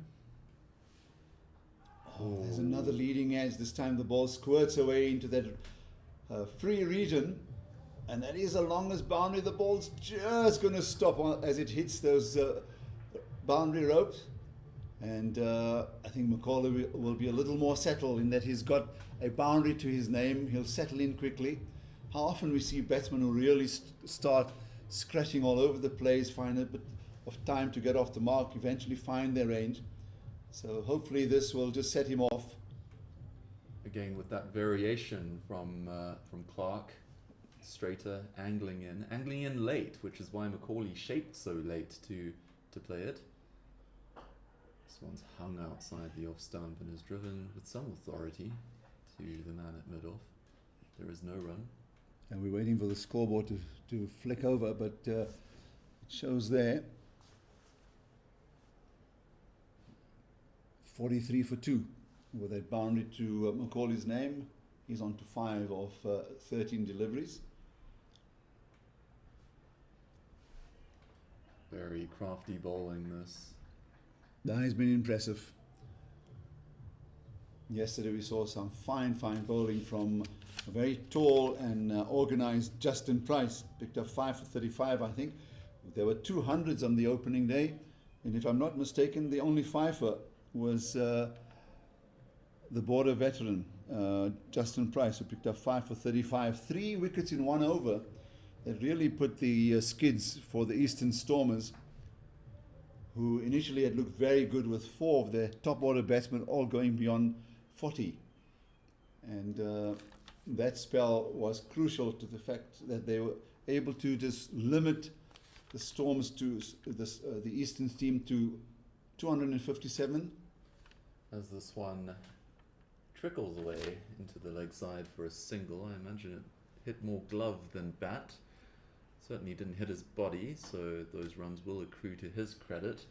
The main problem the Lions had in their innings yesterday, of course, was all of the top order getting starts, but not quite pushing on. Brad White, of course, got his 59. Derek Brunt contributed 23 or 40 deliveries. Alan Buerta, 12 or 40. Colin Kruger came in, however, and took the innings by the scruff of the neck, smashing 63 or 44 deliveries with 3 sixes and 2 fours. Really got them going en route to that match-winning 214 for 7. Gavin Lindsay in at number 5 contributed 25 of his 20 deliveries, but not much to report beyond that. They'll need more substantive, more lengthy contributions from that top order today. And for all intents and purposes, given that scorecard in front of us, the tail enders as well. They clearly capitulated yesterday. With the last 4 batsmen being out for 1, 3, 5 and 3. Not out. In fact, Lyon and Fluss were not out 5 and 3. They ended on 214 for 7 in their 45 overs. In the end, it proved enough, scoring a win by just over 60 runs. Yeah, enough to put them top of the charts on net run rate, a very relevant factor.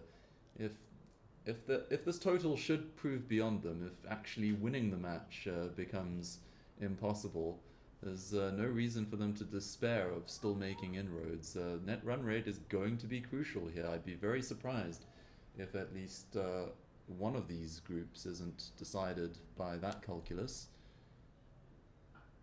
This one chopped away in front of square on the offside for the moment it left the bat.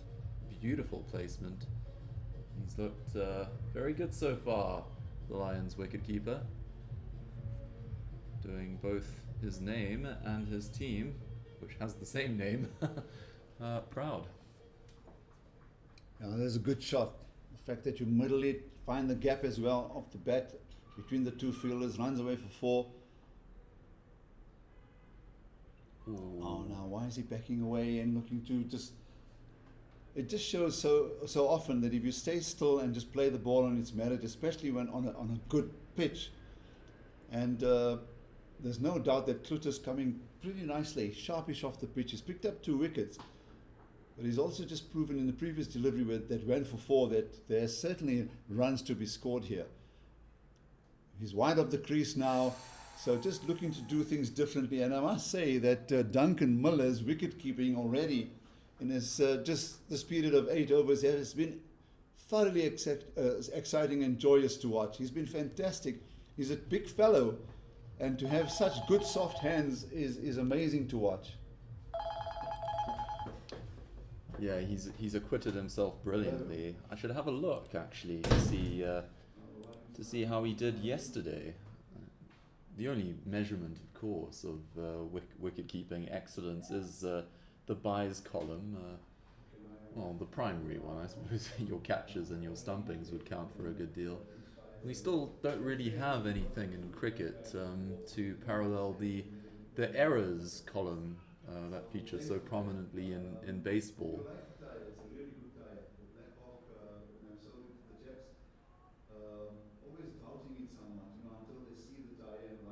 This one maintains that excellent line outside the off stump, pushed to mid-off, no run. Yeah, scorecards have a way of sparing the blushes of poor fielders. A dropped catch, a poor misfield that yields 4 runs. Those don't count against your career tally, and many a fielder is grateful of that fact. This one is short. Swivels nicely, does Macaulay, to get the ball away down to fine leg, and he takes a single. Brings up the 50 for the Lions. We're only into the 9th over, so on the run rate front, they've made a very good start, but the loss of those 2 early wickets have slightly checked their momentum. Still enough of it, however, to reflect well on the scoreboard. Going at exactly a run a ball right now. The rate required, of course, is 7.6. Not yet out of control, and one wouldn't expect it to be this early in the piece. Been so disciplined in the field so far, the Dolphins. And with the ball, they've maintained great consistency, particularly in line. I do think that's the most important factor at this level. Duncan Miller standing up, one slip in the gully. Clark is neatly driven to the onside. This chap has really played well. As you just mentioned, that Lions come up the order, and that's his 3rd boundary in a score of 16. So 54 for 2 at the start of the 9th over, and that's a beautiful on-drive. It's a on-drive through mid-wicket and all along the ground, beautifully placed, and just lovely to watch. Partnership now 33. We were full of praise earlier for the wicket keeping of Webber, who demonstrates his facility there again. He only yielded 1 bye yesterday, and I don't think he's let through any so far today. A role very, very demanding even for young men. For 50-year-old knees, there's no underestimating the strain you come under, and he's acquitted himself very, very well indeed. Well, I'll tell you what, I've actually looked at the team list that they've given us with the players' numbers on it. And number 62 is Duncan Miller. And he's the fellow that's donning the gloves and impressing us so much. But I know the scoreboard showing that the keeper is Webber. And you're saying he did keep yesterday as well. Well, thanks for the correction. We don't want to be praising the wrong man, do we? Absolutely not. I'll double check that he was the wicket keeper yesterday. Unfortunately, our scorecards are shorn of that telltale dagger you usually get next to the wicketkeeper's name. To indicate, yeah, exactly right. So we've watched some fabulous bowling. We've seen some wonderful catches being taken by these veterans. Some very good crafty bowling. I must say that this fellow has so far highlighted the position as the wicketkeeper. Again, on that onside. And Lyon plays it very, very comfortably out to the onside. On this occasion, the fielder is out in the deep to block that, to keep it down to 1. But you were just saying that Lyon's come up the order since yesterday, and he has played beautifully. He has looked very good indeed. Still intrigued by the idea that he played for Oxford, his brother for Cambridge. I wonder what accounts for that. Well, wouldn't it just be a simple case of choosing different studies and the different universities offering those courses? A single out to the offside by Macaulay. Yeah, I suppose it depends on who accepts. What's on offer? I'm told that these things tend to be family matters, you know. Oh. If you've been to Cambridge, your children will too. But perhaps not quite doesn't quite inspire as strong a feeling nowadays as it used to, particularly among South Africans. Oh, inside edge onto the pad. Another full shot. He's eyeing that offside. Would perhaps do better to target it with a straight rather than a crossbat, especially when the line is so adjacent. He's not quite got enough room to be slashing at those, unless he wants to make some for himself, of course. You know, I get the feeling now that as we've watched him and talking about how well he's playing and how busy he looks at the crease, he's hit a number of boundaries as well. I think he's been sent up the order, having lost those 2 early wickets, chasing 328 to try and up the ante. He plays this quite nicely. I reckon he's going to have the beating of the field. It does. Oh, There was good pace on it. That's a short boundary. A wonderful attempt from Clark, the bowler, who was fielding here at fine leg, but he was much too wide to have got round to that. A lovely effort from Clark, but he had my heart in my mouth for a moment. He Gone got with his his- legs and his knees into a very awkward position. I Yeah. was just waiting for something to snap, but he's got to his feet and he's catching his breath, but otherwise seems unharmed. Yeah. So his skip still wants him a little wider for some reason. Clute in again. He's picked up the 2 wickets, remember. This time it's all copybook defensive stroke out to the offside for no run for Lions. He clearly favours the offside, does Lyons. He's been attempting to open up what is in fact the longer of the 2 boundaries here. Perhaps missing a bit of a trick. The Dolphins did very well to attack the shorter of the 2 boundaries. If we had a wagon wheel available to us, it would be of a very, very lopsided character.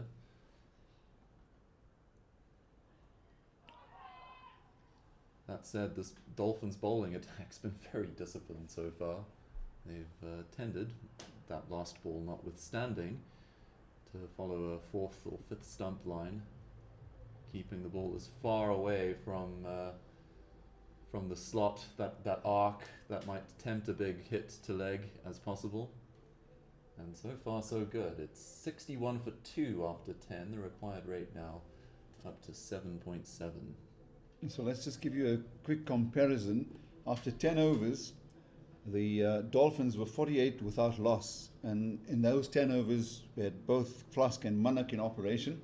Left arm seam from the far end, and Manak bowling his gentle off spin from the commentary box and the Ukulele end. They kept things pretty tidy.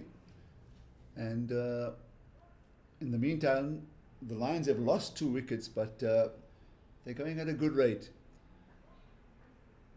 And they're scoring at just over 6 runs. And I said earlier that they need to keep it around 6, 6.5 to just stay in touch, to stay in touching distance. But the required run rate has gone up to just under 8 now. There's a change of bowling. Williams into the attack.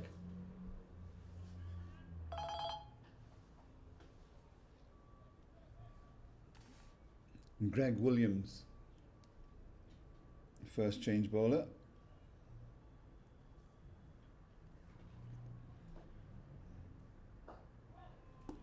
So it's gentle, medium pace, but it's very interesting as he runs up. He's got, when his bowling arm goes up, it actually goes somewhat behind his head. So for a moment, the batsman would lose sight of the ball as he approaches there. I'll keep a keen eye on him. I'd like to also see what grip he has. Neat looking drive. A one-handed attempt fails, and a single accrues to Macaulay. 62 for 2. It's probably the highest arm action we've seen. Famously, as you get older, that the height of that arm tends to droop. But he's going over beautifully now, almost adjacent to the ground. Nice flick of the wrists too. Has a probably a dab hand at the cutter, running his fingers down the side of the ball.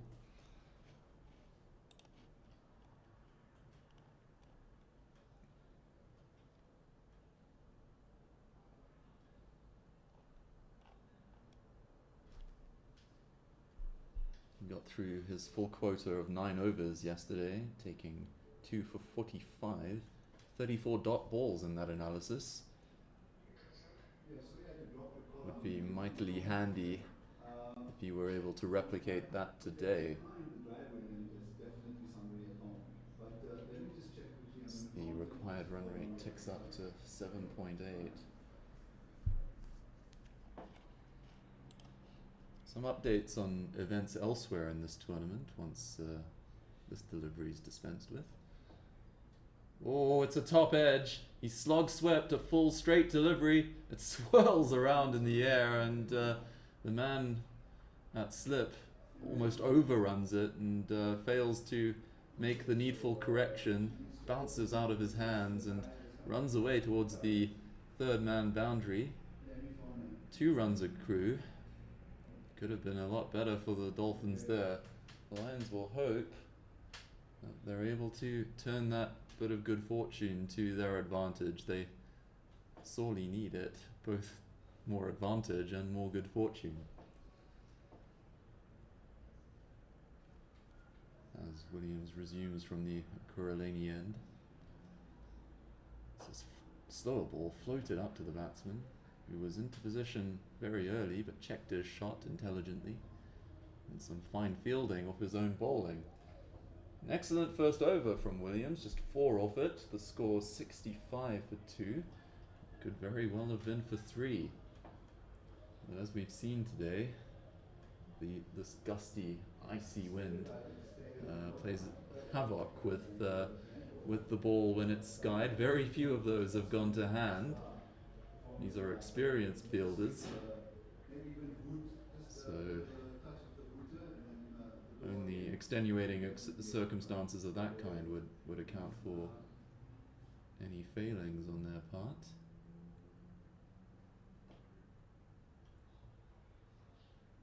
Pluto resumes, maintaining that excellent line, and big shout. I didn't hear anything personally.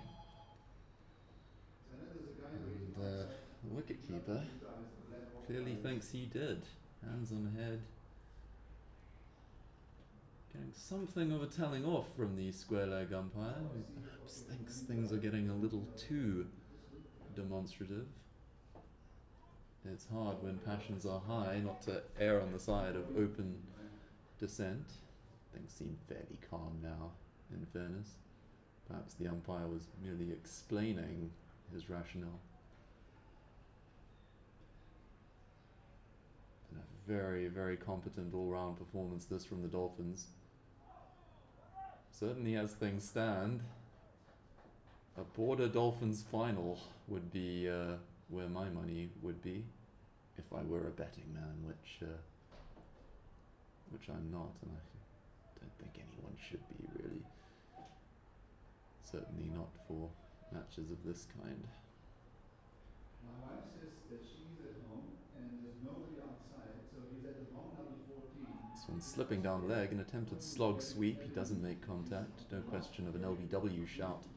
However, it was definitely slipping down. Some updates from elsewhere in this competition. The Titans batting first, put on 142 all out in the 44th over. In response, Border in fact, are making short work of it, as we might expect given their very, very fine performance yesterday with the Willow. This one short and wide outside the off stump, but batsman fails to make contact. Yeah, so Border look like they're set fair to string together a second successive victory. That would put them in pole position, if not virtually guarantee them a place in the final. In one of the other matches ongoing, Eastern Province against Western Province. Eastern Province batting first, got 170 for 8 in their 45 overs, as this one is driven crisply through extra cover. It'll be 4, surely. One admires the valiant chase of the fielder, but you're asking a lot of yourself to catch up with that.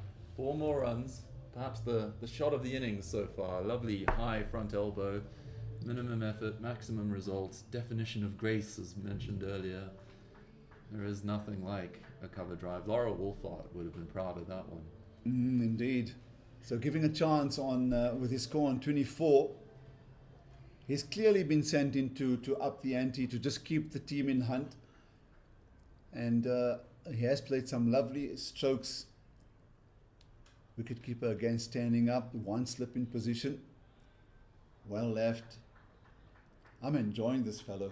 Yeah, he's Big bowled guy. beautifully. The bowler's been very good. Klut has been fantastic. 2 for 35 in his 6 overs. But I'm just in full praise of the wicketkeeper himself, of course, Duncan Miller, standing very tall. And I must say, his movement if he is over 50, his movement as a wicketkeeper, his hands are exceptional. Some of the takes down the leg side and also the quick, flashy dislodging of the bails from outside the off stump has just been a joy to watch. And sometimes in the modern game, we actually tend to ignore the quality of good wicket keepers and what an effect they can have on the match. All of which makes it vaguely scandalous that he's not the credited wicketkeeper on the scoreboard right now. That still goes to Webber. Just to resume my updates on events elsewhere in this tournament, Western Province are 52 without loss after 12 overs in response to Eastern Province's 170 for 8. They too look set very fair. And then finally, Guerlant against Eastern Storm. Guerlant batting first, got 144 for 9 in their 45 overs. As this one's punched into the onside, but no run. And in response, Eastern Storm are 32 for 2. We might have a low-scoring thriller on our hands. I always think limited overs cricket, the best matches, the most memorable, the tensest, most consistently exciting, tend also to be the lowest scoring. The margins are that much thinner. And the thinner the margins, the greater your chance of getting a close result. We'll keep a beady eye on that one as things progress. But here, the Lions, in quest of a massive total, are 69 for 2. And the run rate with that last dot ball has just ticked up to 8. Not yet terminal, but things are starting to become a little bit desperate.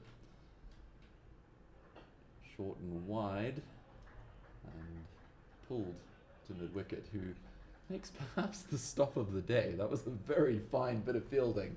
I momentarily forgot I was watching a veterans match. That was very, very sharp indeed. Yeah, he certainly saved 4 there. Deepak Anand, number 21. I like the way Macaulay had to adjust to that because it seemed the ball kept a bit low, but he went through with a stroke. Good stop.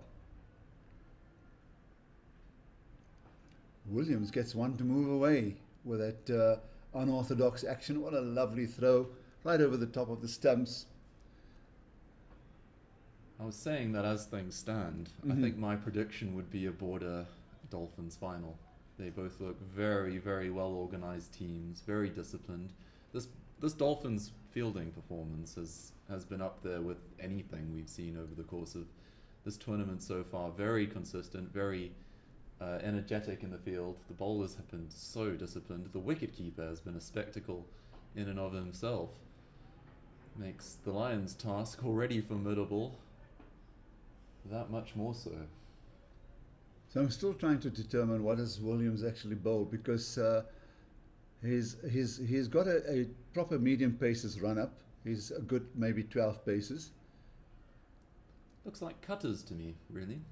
Yeah, the off cutter, because I'm looking at that grip, and earlier when he was bowling to the right hander, we saw the ball cut away from the right hander. So I'm just trying to determine what he's doing because, and I'll tell you why. When you're facing a bowler who can do a bit of both, maybe has a third piece to his armory, then you don't know what's coming out of the hand, and those are the type of bowlers who batsmen actually get out to, because they then predetermine their stroke play, and the bowler sometimes wins that battle. So he's been pretty tidy. He's now already bowled 2 overs. He's gone for just 6 runs as Williams. So we'll keep an eye on him. There's a change of bowling on the far side. Mr. Dennison, I think it is, that's about to come on to bowl.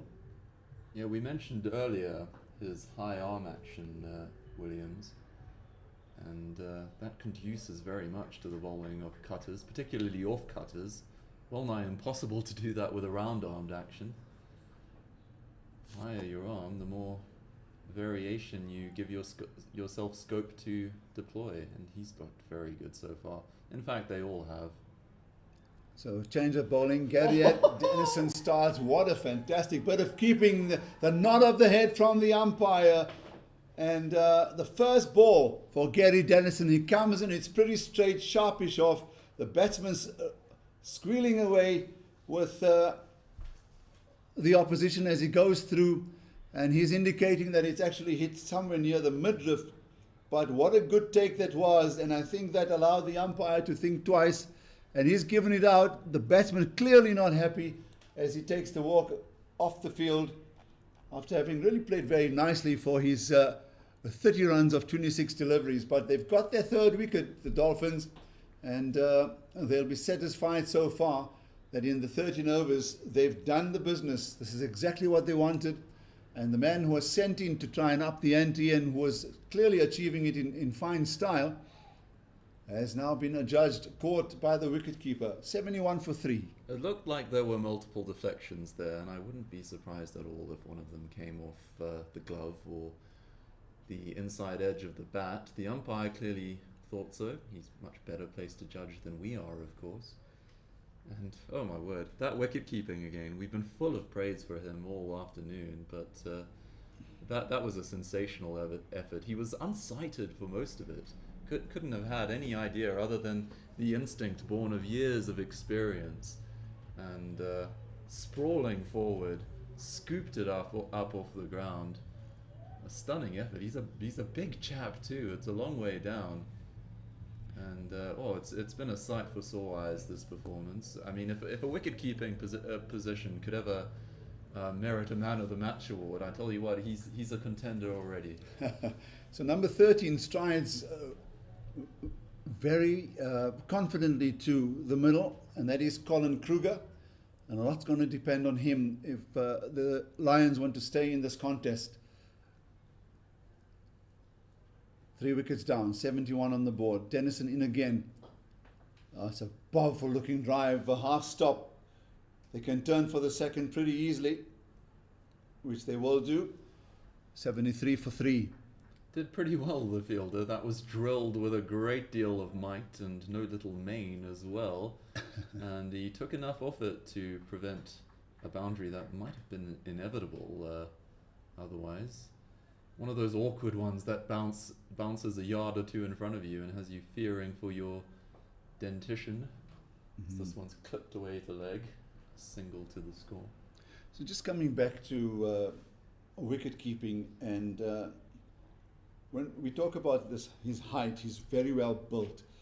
And you know, many a time wicket keepers actually choose to be keeping wickets because they prefer that position. Not too many of them are naturally gifted at that. And I will clearly say that what we're watching with Duncan Miller is very much a natural wicket keeper who's honed his craft, because we're now looking at a veteran here now. And I like the way he's also just taking charge of affairs as far as the field placing is concerned. So Dennison into the left-handed Macaulay now. Nice and straight from Dennison. Well played by the tall Macaulay. And, you know, that says a lot about the makeup of general wicket keepers. And who is the natural wicket keeper, and who is the ones that you've honed into that position. And he's shown all the attributes of a natural keeper. We should say that he is now receiving credit from the scoreboard. I think they've heard your admonitions, Aslan. Yeah, there we go. I mean, the fact that he's been so damn good, and as you said, we don't want to be praising the wrong character, but I purely went on the fact that he's got number 62 on his shirt, and the team list shows him, Miller, as number 62. Oh, that ball was on a fuller length again. So well kept. It stayed low. He even indicates that it's kept very low, and that's just wonderful to see. It's not the easiest of pitches to be standing on. I think when it pitches on and around the decent length, the ball will certainly rise up to where you anticipate it. But when it's pitched full on those areas where the bowlers follow through, where the batsmen actually also just make their marks, the ball does sort of behave in a rather unconventional way. So as a keeper, you just have to be the man in charge. Yeah, standing up to the stumps, to the seamer. He's made it look very, very easy indeed. He also there also seems to be very little give in his taking of the ball. You know, when your hands have to parry the ball, bring it into your body before they can readjust to the possibility of a stumping, you do lose that split seconds advantage you might otherwise have. The truly great wicketkeepers, your Folkeses, your Sarah Taylors, were always fantastic about that. Sarah Taylor, incidentally, there was no give at all with her. Her hands were going forward into the ball as it was arriving. The stumping happened almost in one motion with her. Male or female, one of the finest wicketkeepers I've ever seen. Without a doubt. I mean, I'll admit that I didn't see much of her because we cover so little ladies cricket. But when there was a package put together, and the number of leg side stumpings that I saw, and flashing dislodging of the bails, and on one or two occasions airborne, if I remember well. Williams continues. That's nicely played by Macaulay. He finds a single fielder at deep mid-wicket, so he'll pick up just a single. Can you perhaps look up and tell us more about Duncan Miller? Barrett today he's only scored 3. But just to see, where is the genesis of this fine wicketkeeper who now plays as a veteran?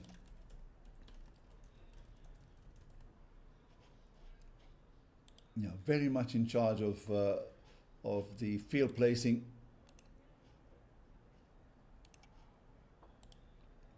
And I think he also knows the game of Colin Kruger quite well, because he's really making sure that he's got the field well adjusted. Well, he's not yet quite 50, Duncan Miller, 49 years and 211 days, which I dare say helps. He also has an excellent second name, Rodney, doing credit to Rodney's Worldwide. As this one's clipped away through mid-wicket, they'll come back for the second. The third might be on offer if they want it. They do not. The out cricket, as usual with this Dolphins side, is very, very sharp indeed. He had a lot of work to do there. It's a 7-2 offside field. Well, in fact, now they've reacted to that last delivery and have brought a man across into the mid-wicket zone through which that brace came. Williams continues. This one, full toss, driven back past the bowler, and an excellent bit of out cricket again from the man at mid-on. A direct hit might have found the batsman wanting. That fielder wears the number 5 on his shirt, so that would be Lionel Naidu, if I'm not mistaken. It was the bounce that really did for it. It was on target, but hit perhaps the hardest part of the square and ensured the ball carried over the top of middle stump. This is back of a length, outside the off stump. Batsman slashes, no contact. Another dot ball, and the pressure mounts. They'll have a brief spell to think it over, to absorb some of that pressure as drinks come out onto the field. Aslam, your thoughts so far? Well, the fact that they've made one adjustment to the batting lineup tells you that they're obviously desperate in looking to just keep the tempo going as far as that required run rate is concerned. And I must say that in no small measure, I think the bowling team are actually well ahead, because they've now taken the required run rate to 8.3. And Macaulay has bided his time. He's faced 34 deliveries for his 12. And I think this discussion is going to certainly need to be one that's going to determine in which direction they're going to go. Because what we saw during the Dolphins innings was clearly the man who got 92, Warren Gray, was also pretty sedate in the way he started. And as soon as the break had ended, we saw him just shift a few gears, and I mean a few gears, you know. And do we see something similar happening here if they want to stay in the game? There's, I reckon, at least a half a dozen Lions guys around the two batsmen who are having a good chat with them. And I think that's really going to be something that we will need to observe. They need 250 to win, the Lions, and that's in the remaining 30 overs. It's all to play for. They've got the powerful and very talented Colin Kruger at the crease, and it's really going to depend very much on how he goes along with Macaulay in the short break. Until play resumes, we'll just say goodbye from Willowmoore Park.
So play about to get underway after the first drink session, which will also usher in a change to the fielding positions, of course, because we're into the second power play, where 4 fielders will be allowed in the outer ring, much to the delight, of course, for the bowling team, because it means they're able to defend one extra area around the boundary.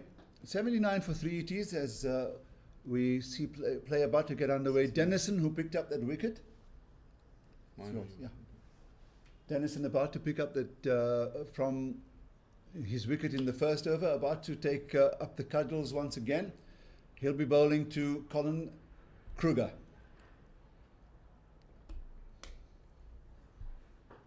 Oh, that's a good straight drive. Powerfully hit. Fielder's trying to get around to it. Oh. He does well to get his hands to it. In fact, inadvertently parries it to the fielder on the leg side and will keep it down to 2 runs. I'm calling it now. Best fielding side in this competition, the Dolphins. They have been immaculate today. Well, perhaps not immaculate. We saw a catch go down earlier, but there were mitigating circumstances there. The swirling wind makes those high ones virtually impossible. But along the turf, I mean, they've been spectacular. You know, we've seen dives, we've seen putting your body in the way of those awkward half volleys, even on the hard square. They've walked in aggressively with the bowler, all on the balls of their feet. They've been helped, of course, by some very disciplined bowling too. Oh, he's caught. Magnificent bit of wicket keeping. Need we say more? Miller does it again in conjunction with Dennison, the bowler. That's the key wicket. The captain has to leave. And I reckon this is perhaps the turning point in this chase of a huge total. 81 for 4 immediately after that break. Colin Kruger caught at the wicket for 8. No boundaries in his short stay of 8 balls. And 4 wickets down. Yeah, while you're praising the Dolphins' fielding performance, their efforts with the ball in the field, the one man who just cannot be overlooked is their wicketkeeper, Duncan Miller. He has been perfect behind the stumps. A very fine player with a decent enough first-class record. Effected 30 stumpings in his 10 first-class matches, while scoring 310 runs at an amazing red ball strike rate of 98. Another player, rather like his opposite number, Lyons, who perhaps didn't get quite the run he deserved at the highest provincial level. We're certainly seeing his merits here. He's got 2 very talented sons too, with whom about 5 years ago now he launched a new club record for Crusaders Cricket Club. All 3 of them, the father Duncan and his 2 sons Luke and Dean, scoring half centuries on the same day. A very talented family indeed. No connection that I can find to the great David Miller, but I think he'd be very admiring of the performance we've seen today. Yeah, without a doubt, that's such interesting bit of information there to just help the commentary along, because what we've seen here is certainly a masterclass by. I'll actually use the word an oversized wicketkeeper. And by no means is he rotund or anything else. It's just the fact that he's so well built. So number 7 has come into bat. He gets off the mark with a really crisp-looking on drive. It's going to beat the fielder for 4. And that is, who's the new batsman that's just come in? Williams. That can't be right. Number 7. Number 7, let's have a look. Lions number 7. Shane Williams. It is Shane Williams that has come in. Number 7. And off the mark with a lovely looking boundary. And he's forced the change in the field, because now they've deposited the fielder to that deep mid-wicket boundary. And they've also got the deep wicket in the inner ring, because Dennison does keep it very straight. He's bowling to one slip. He blocks us out to the onside. We're really seeing some high quality cricket here. And we shouldn't be surprised, really. These are veterans. They've played long enough to know their game, and we've been thoroughly impressed all round. And I think you were talking about the fielding and the fact that they're looking so good as a team all round. Come back to that in a moment. Again, plays very powerfully to the onside. I like the way he waits on it, and he's got good time to play that again under his eyes for 4. That will end a successful over. The 16th is complete. It's 85 for 4. And that particular over seeing the end of Colin Kruger. Well caught by Miller. Standing up to the crease, of course, of the bowling of Dennison. It was so close to hitting the off stump, I reckon also. It just brushed the outside edge. But those gloves were in position. The fact that you play on a first-class pitch with a first-class outfield, it does bring the best out of you, and so far we've seen that now over the 2 days and 1 day and a bit. And so much does hinge, especially in the veterans game. I'm going to emphasize that, is the level of fitness, because fielding comes into it so much so, and I think that's what you've been emphasizing through the day. Just having seen them for 16 overs, and they've put everything into it. Williams will continue. So 2 Williams, 2 Williams.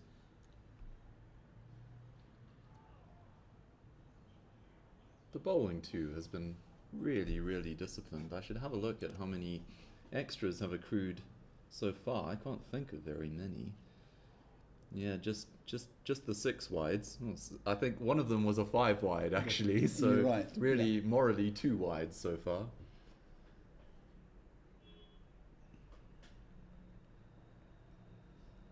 On back of a length, outside off stump. Shapes to cut it, but gets a bit stuck in the pitch and never quite arrives. As such, the ball just trickles out into the offside and there is no run. Well, as we've mentioned, things may be getting a touch out of control for the Lions. It's not yet terminal, but there's no reason to let their levels drop. No reason to give this up as a bad job. Losing this match would not be a catastrophe for them, especially since they won yesterday. And as we've been at great pains to make clear, such a short tournament, spread only over 3 days ahead of the final, it's very likely that in one of the two groups, net run rate will come into play.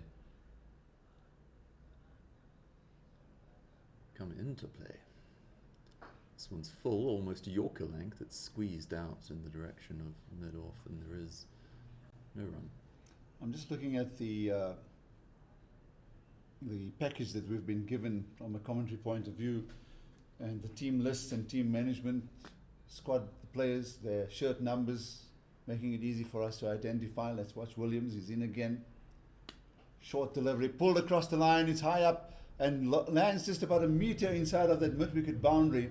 Short arm jab from Mr. Macaulay.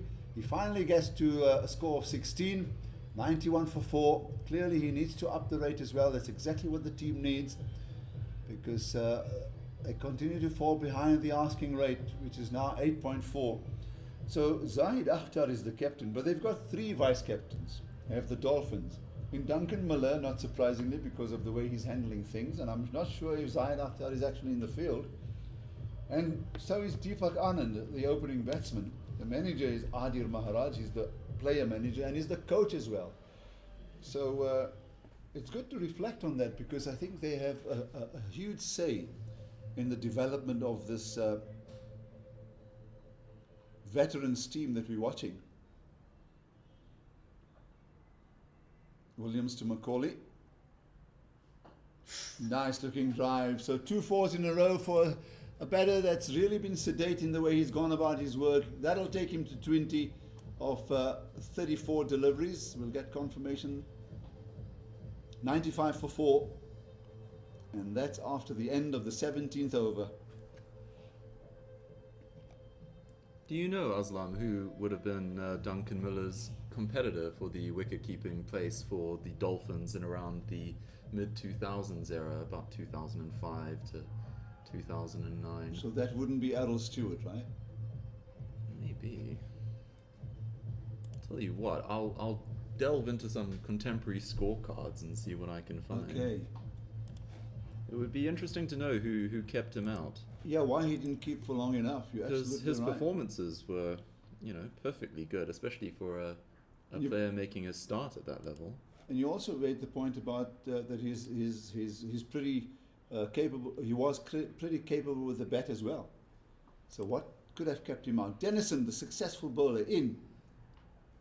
And that's a nice looking late cut. Going to really stand up on that one. Did Williams. Controls it very nicely. They persist with a wide slip in position, and rightly so, because the keeper is standing up and the fielder in that position at slip needs to at least have a view of the outside edge of the bat.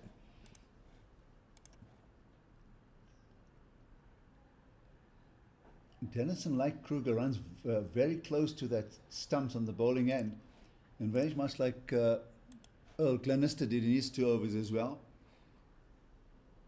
I'm just trying to think of who the other wicket keepers were for Natal.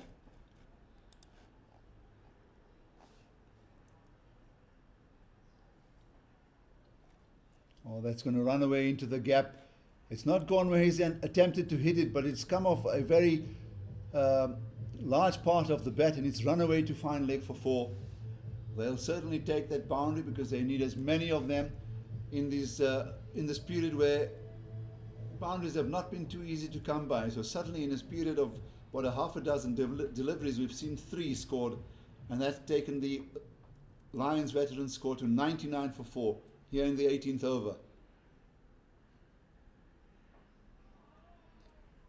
Well, it seems, from what I'm seeing, from Duncan Miller's final first-class season, that the trouble he had was multiple competitors. They fielded no fewer than 4 first-class wicketkeepers in that 2007-2008 season. Chad Hauptfleisch, not a name I can't seem to recall that. recall. He had the gloves for one of those matches. He's still only 38, actually. Got his start there at a very young age.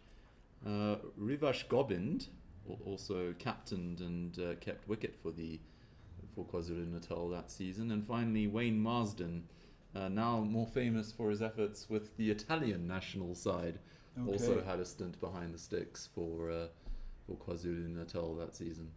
Yeah, 100 up on the board with that single for Williams. So Macaulay, who's now unleashed 2 wonderful-looking boundaries, has to deal with the wiles of Dennison, and might I add, Duncan Miller, the wicketkeeper.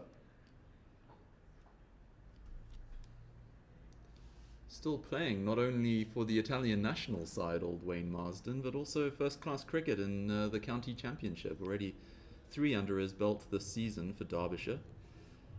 A couple of 50s in there already, showing none of his 42 years. He'd be a prime candidate for a veteran's role when the time comes. We need to get one of the, and I think Frank Auger and also Roger Moult are expected to be here on Thursday. And it'll be good to get an all-round view of veterans cricket in various provinces, in South Africa itself, and how it's in fact getting along in other parts of the world. Because just as much as we've seen so much of emphasis on women's cricket, veteran men's cricket is certainly taking on a show of its own in the world game. And let's not forget, I think this will be the 3rd season where we'll see the likes of John T. Rhodes and company in South African colours playing in that Veterans World Cup as well, that takes place every English summer.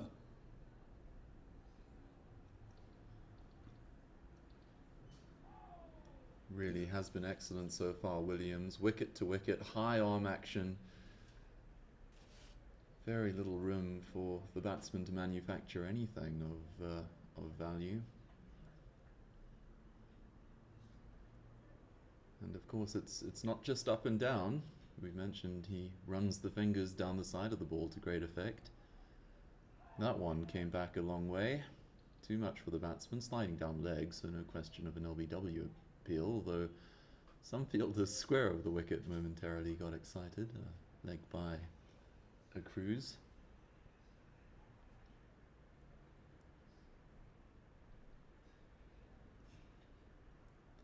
The Dolphins won't want to rest on their laurels here. Yesterday, after posting what on the A field was a truly massive 280, they did let things slip a bit towards the latter stages of their fielding effort. Only won that game by 40 runs in the end, courtesy of a very tight run out.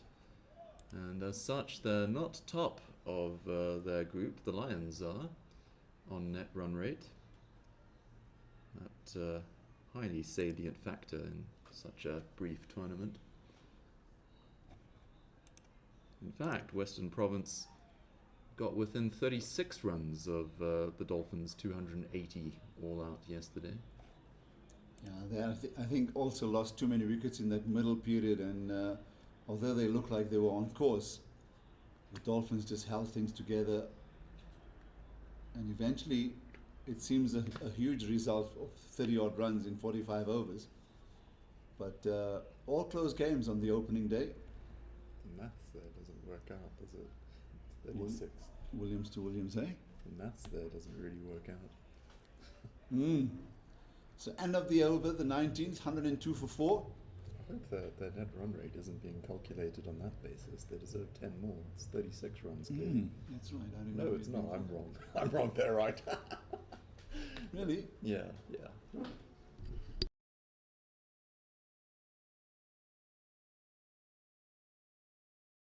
An idiot.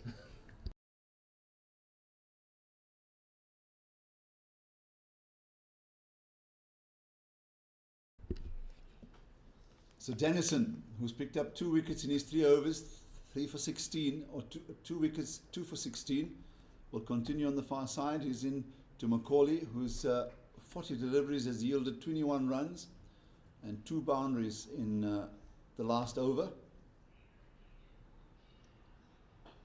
Looking for the big one here again, but it's straight to the fielder, guarding that cover boundary. Yeah, the Lions, as things stand, have an advantage of about 0.8 runs on the net run rate front over today's opponents. Yeah, likely to see a bit of a dent in that if things go the way they're looking like going, but they'd want to remain in positive territory at the very least.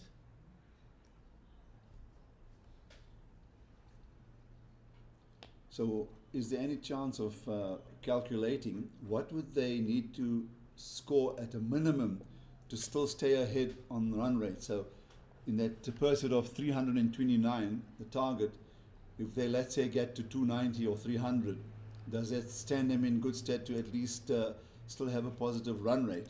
Because they'll have one loss to show, of course. It's a bold query you've made of me so soon after my mathematics failed me.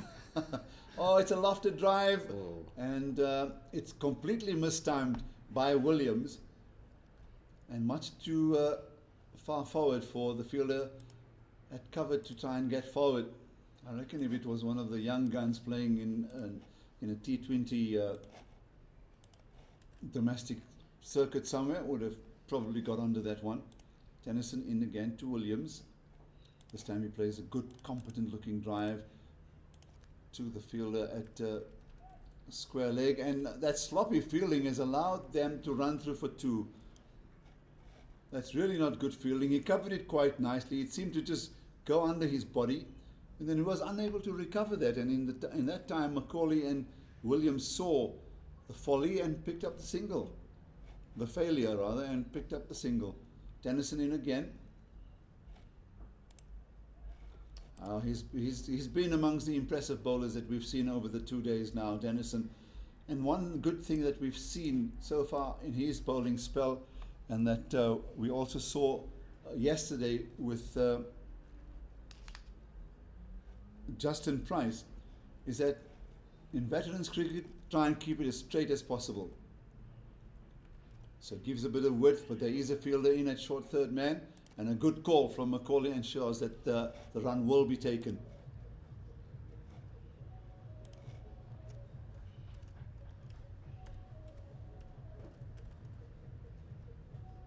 "20 overs complete, 106 for 4. The Dolphins were 121 for 1. And that's when we saw a second partnership of 89 being put together by the likes of Warren Gray and also Grant DeRose.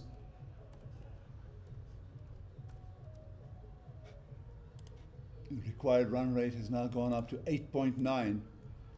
They're still hovering around 5.3, and I remember saying early on they need to be around 6.5 to just stay within touching distance, maybe even at a minimum of 6.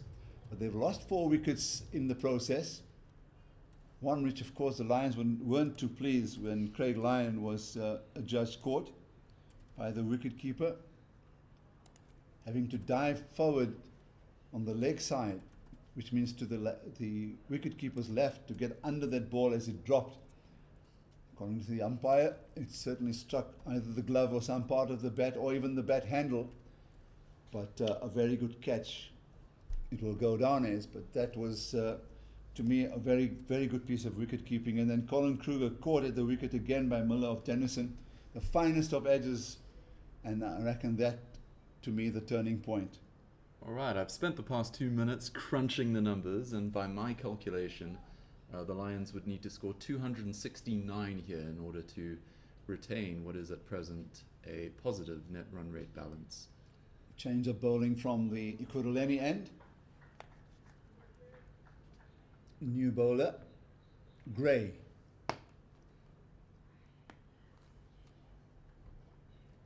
Is it Gray or Gary Bishop?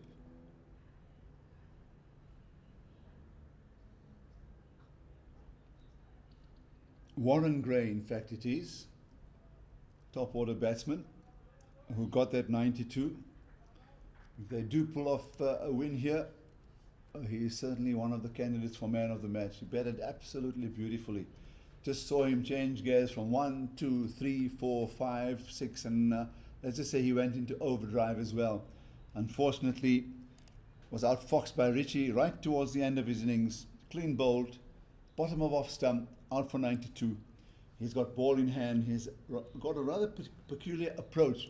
It's a very wide approach. He's literally standing on a third pitch as we watch him. And then he'll run between the umpire and the stumps, and he's an orthodox left-arm spinner. I think here he's going to go straight over the wicket because he's bowling to the left-handed Macaulay. Yeah, on drive, 1 run will be enough.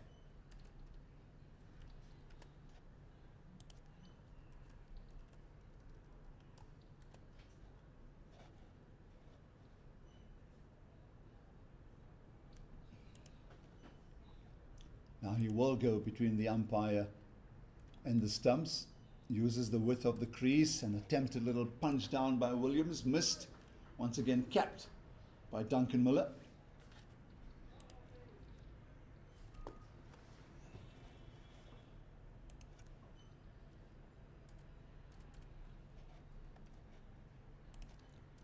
Gets a good thick edge on that one, does Williams. That ball's running towards that third man boundary.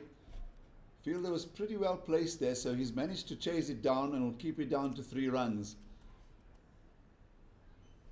Well played. A bit of width offered by the slow left-arm bowler, and nicely chopped down there by Williams. So that takes him to, is it 18? Yeah, you can see it there as well. 1-1-1 for 4. We're in the 21st over.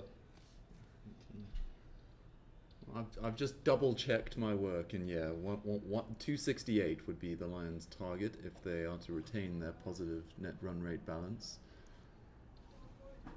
The 239 they're chasing might be beyond them, but still everything to play for short of that.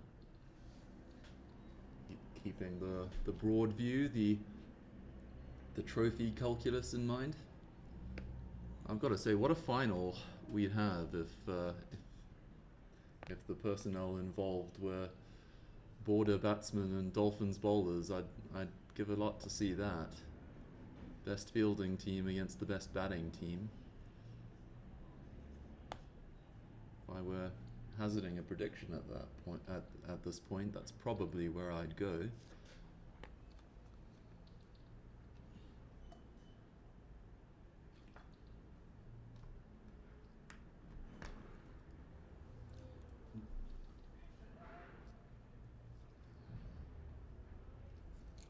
Cut away behind square on the offside for a single.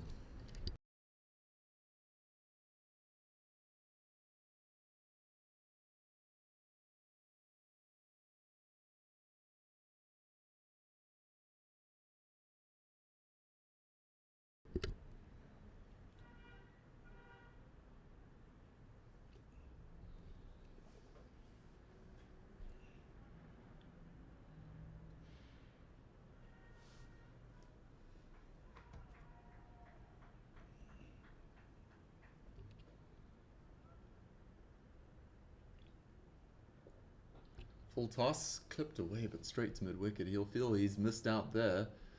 Only 3 men in that arch or arc on the onside, and he picked out one of them. He's rehearsing the shots now at the non-striker's end. Is Macaulay. Real scoring opportunity, and this Dolphins side hasn't presented very many of those. They were excellent in their own innings with the bat, of course, at capitalising on loose or errant bowling. Very little of that variety went unpunished. Another full toss. He latches onto it this time, and it beats the inner ring. Beautiful stroke from Williams. Opened the face just so that he could beat that that fielder at cover. A despairing dive to no avail, and 4 more runs to the score. That takes it up to 117 for 4 midway through the 22nd over. Williams has 23. His partner Macaulay is on 24. The beginnings, one hopes, of some stout resistance, a counter-attack, much needed by the Lions as things stand.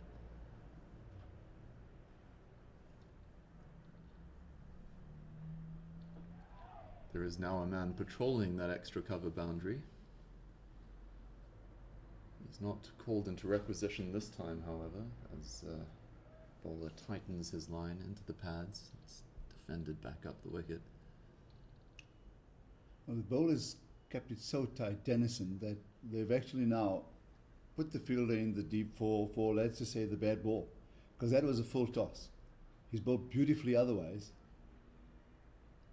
Bit more width on this occasion. A late cut, but it fails to beat the man at short third man, who does some very, very tidy work once again. They have been so good. You would not think they had a full day's cricket under their belt on a heavy outfield. Maharaj has made a number of stops here at third man. Earlier, I think he was somewhere forward of the wicket on the offside. So that's really exactly what the bowlers want to see, and the opposition needs to see, because they're putting in all the stops. Dennison into Macaulay, goes for the big hit, and I think it's just missed the outside edge. It was certainly over pitch. It was there for the taking for Macaulay. He's on 24-45. Perhaps went a bit too hard at it. A cultured off drive seemed to be called for.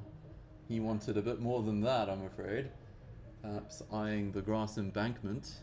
Looked like he was intending to go aerial. Yeah, the required run rate has actually gone up to 9.2. And that possibly is where the pressure is on now. Batsman like Macaulay, who, for all intents and purposes, what we've seen in the early part of his innings is he's not the type of a fellow that likes to rush his play. And as you called it there, maybe an orthodox punch into the area may have got him 2, maybe even 4. In the end, looking for the big booming drive, he's missed it completely. And it allows us to now see how Warren Gray will operate for his second over. 118 for 4 it is after 22 overs. Partnership now worth 37. But it needs a few big overs to just push the fielders back and then look to try and work the ball around that inner ring and try and pick up the twos, because we saw very much that in the Dolphins innings, where I had to comment on the fitness of the Dolphins teams, because a number of their runners were exceptional between the wickets. They turned ones into twos, and more than often they did that. Flighted delivery, and Macaulay will run through. Kluter has takes his time to get down to it, so 2 runs easily taken.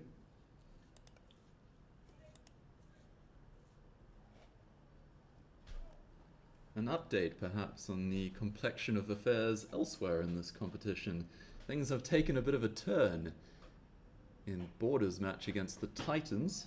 Last time we checked in with them, the lads from Border in pursuit of a very modest 143 for victory.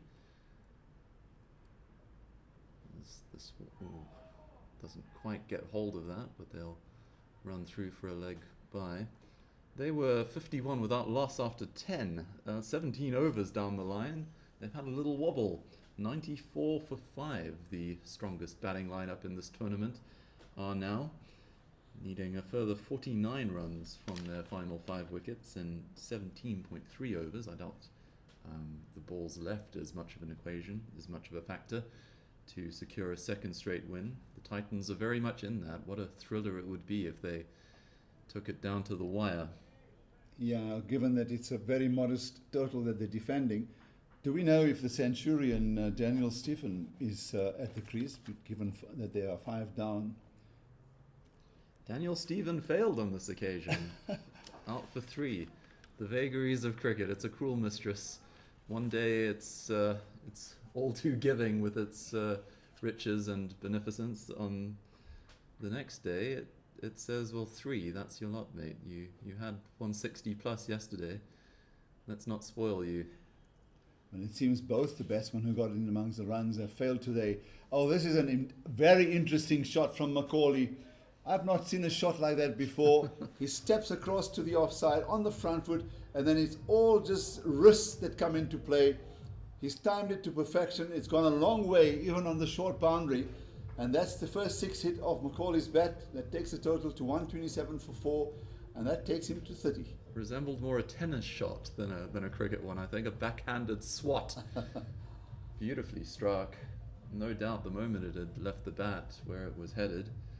Yeah, so things looking very interesting in that border match if they were to lose. I mean, this result, or what seems likely to be the result in this match, wouldn't be nearly so damaging to the Lions' prospects as it seems destined to be right now, or seemed destined to be about half an hour ago.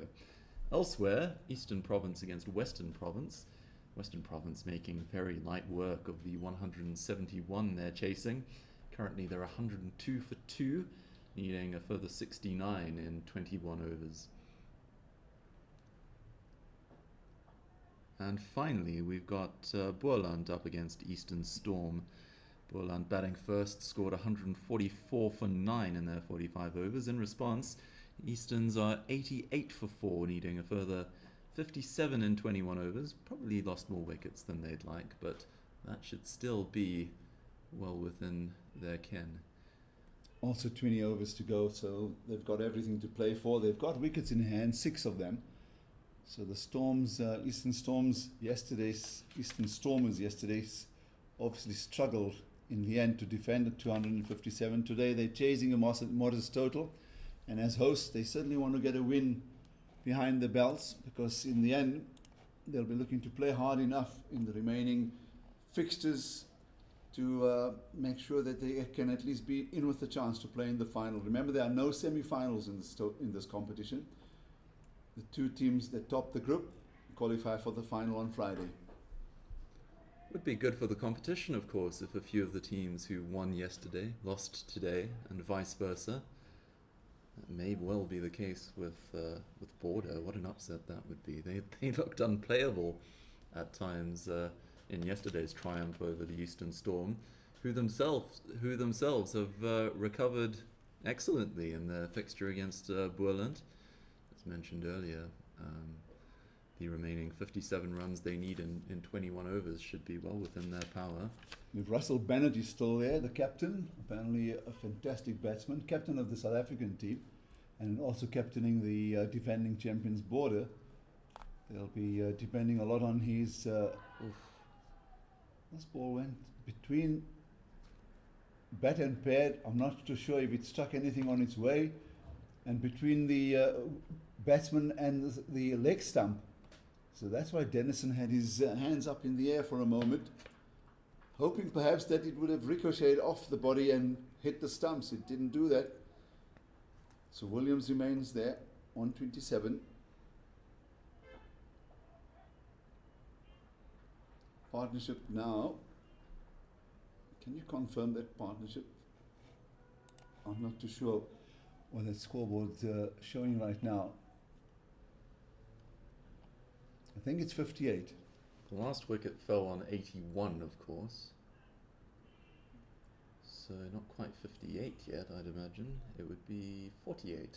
So we're closing in on 50.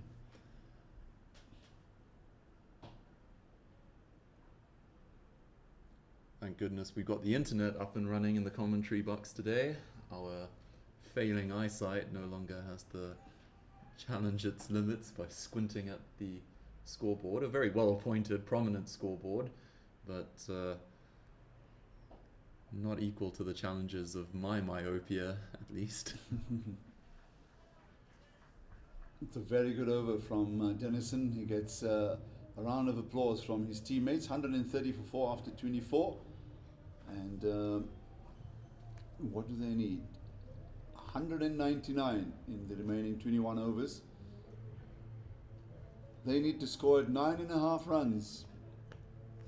Well, if they do it, it'll be worth seeing. It'll be a pleasure to watch. But Well, the other point to make that in the remaining 21 overs is they need to at least get another 138 runs to.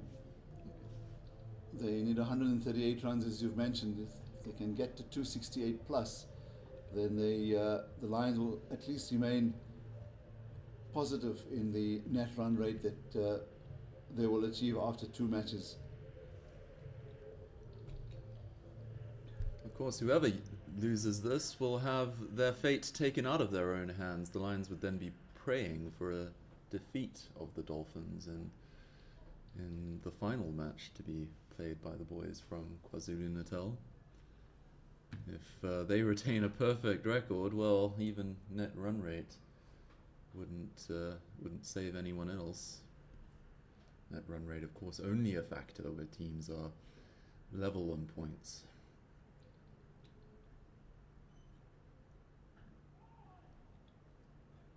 This one is squeezed out. Almost a Q end, and I think no, it's stopped just short of the ropes. We haven't seen too much of that on this amazingly lush outfield. As mentioned before, I can't recall seeing a cricket ground look this green and true and pristine at this time of year in a long time, if ever, really. The curator's done a heck of a job keeping it in such fine fettle so deep into the early winter months.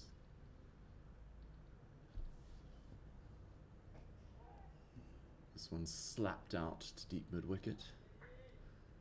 Not a maximally deep mid-wicket, he's sort of halfway to the fence, leery of the possibility of allowing a brace. He now comes into the ring for the left-hander. This one is almost called him into action, a half volley outside off stump, but for some reason Macaulay opted to play it off the back foot and flummoxed not only himself but the wicketkeeper, and that, as we've established, takes some doing for the first time today, I believe. Wicketkeeper Miller has forfeited some buys, 2 of them.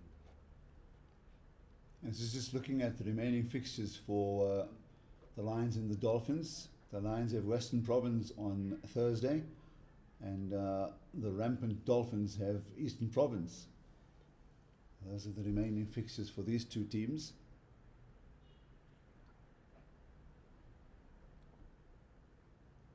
Good bit of cricket there, just to the right of the fielder at point. They chase through for the single, a good pick up and throw on the bowler's end, and good positive running from Macaulay as well. He made the call, he was positive with it. 138 for 4.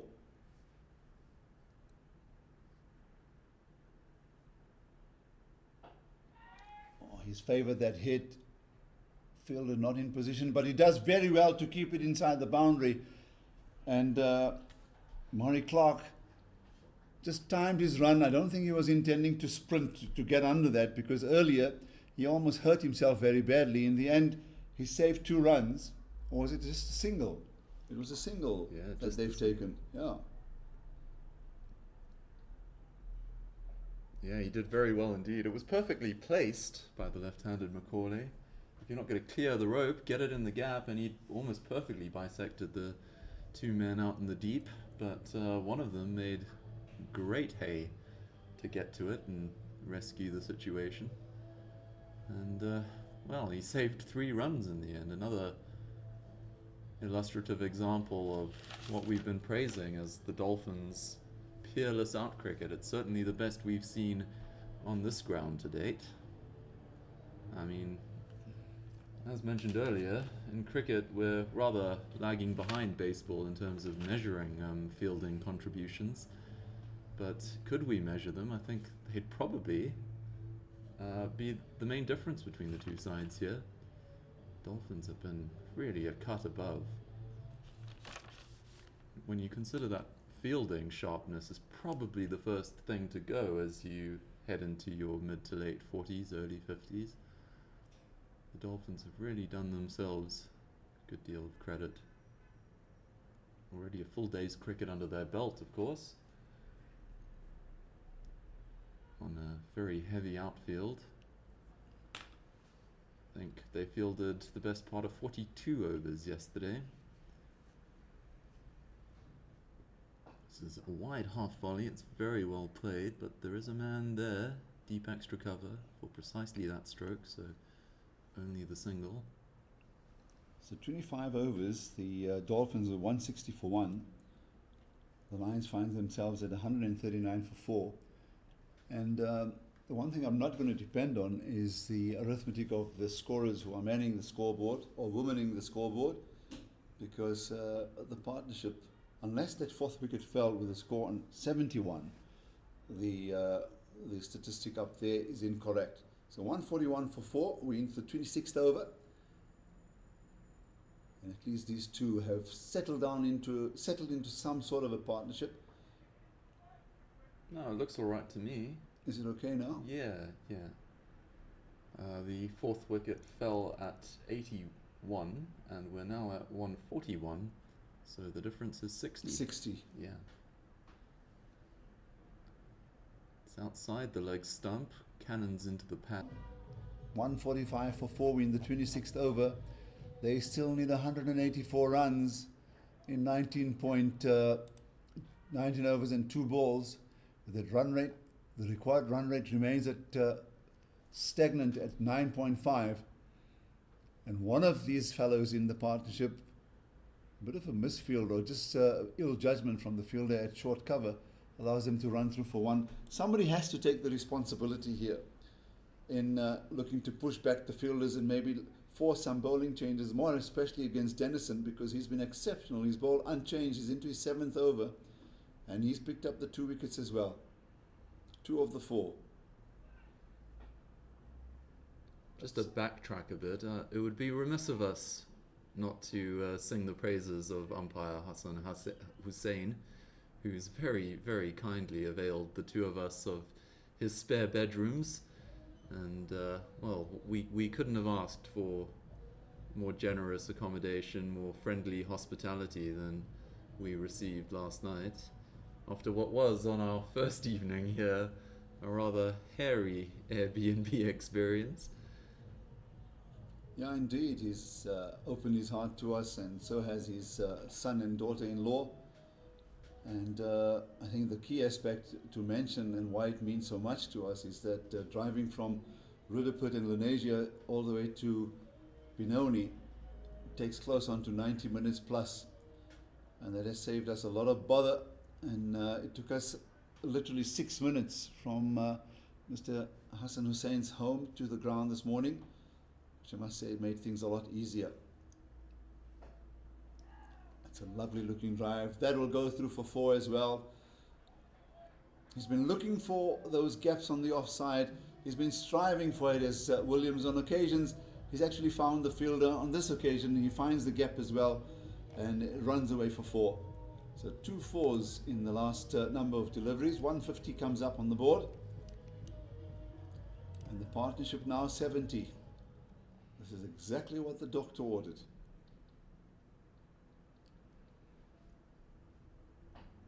Full toss, but straight to the fielder at cover.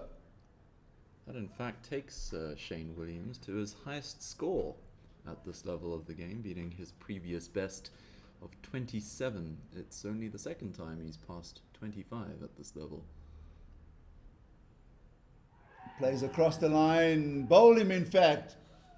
And the reason for Gray to celebrate, because to go with his magnificent 92, he's got the break here. This partnership was certainly looking very good. It was 70. It's been broken now. And Lions have lost their 5th wicket. It's 151 for 5 in the 27th over. Sometimes I think I shouldn't mark milestones like that. It does often seem that no sooner have you notified the world that a player's passed his highest score than you've guaranteed that he'll go no further. Certainly the worst shot of his innings, a cross-batted swipe across a straight one. Had he made contact with that, I think we'd be looking for a new ball. As it is, the Lions are 151 for 5, 26 overs gone. The rate required, 9.6, with only 5 wickets to spare. That will take some doing, but perhaps the more immediate target of 268 to retain their positive net run rate would be the first ambition for now. Who's the new batsman? Is that Yasin Manak joins Mr. Macaulay, Kevin Macaulay, who was undefeated on 33. Literally met him 3/4 of the way towards the boundary and filling him in with what he has observed in the time that he's spent out in the middle, sharing some crucial information with Yasin Manak. wearing the number 99? I wonder if there's a history to that number on the back of his shirt. I doubt they have 100 squad players. It must be a particular favourite of his. Not usually a favourite for batsmen, the number 99. It just may be tongue-in-cheek, I reckon. Maybe. Yeah. Well, if he contributes 99 here, he'll have done very well indeed. Lions could sorely do with an innings of those proportions.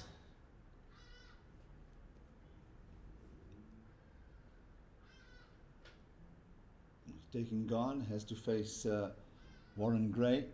He's picked up his first wicket. Let's keep an eye on the field placing. They've decided they're going to go with one slip in position, and Duncan Miller will stand up to Gray, obviously. Short catching cover in position, or short mid-off. It's pretty straight. And then there's a conventional mid-off as well, and then a deep cover fielder, one on point, and that's the offside field. As expected, the line is pretty straight, coming round the wicket, angling the ball into the right-hander, asking him to play through the onside or to risk going inside out. And I must say, it looks tempting, that vacant extra cover zone. If he can get leg side of the ball and help it over that area, he'll be richly rewarded. Instead, on this occasion, he nudges it to on and helps himself to a duck-breaking single. As the field is recalibrated once again. So the new batsmen coming in, they decided 3 fielders in the outer ring is okay.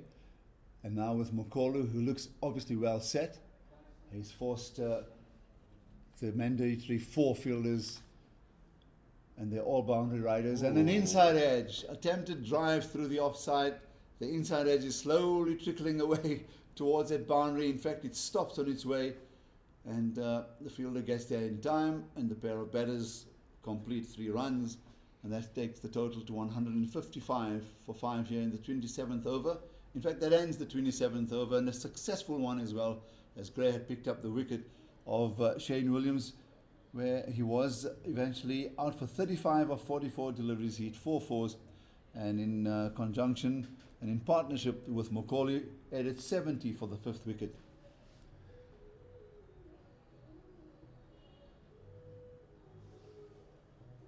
It was Gray who bowled the last over, no? Gray that bowled the last over.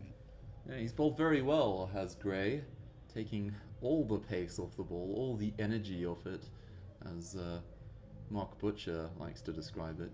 He was full of admiration on the few occasions I worked with the former England Test opener for the ability of John Smuts to force the batsman to make all the pace. Nothing to work with yourself, and those 2 streaky shots behind the wicket we've seen flying away towards the 3rd man boundary and stopping short of it might be the only 2 we've seen do that on this outfield. All the energy, all the momentum, all the dynamism has to come from the bat. It's a worthwhile tactic. Change of bowling. Dennison's wonderful spell has come to an end for the time being. The scoreboard reflects the name Naidu, who's bowling gentle off spin, making a slight adjustment to the field. The wicketkeeper certainly wants to shore up that offside field. He feels that there are too many gaps on offer for the left-handed Macaulay, who has played some attractive looking drives on the offside. There is a long off in position, and then a deep cover point just off square, and then 3 in the inner ring, saving 1.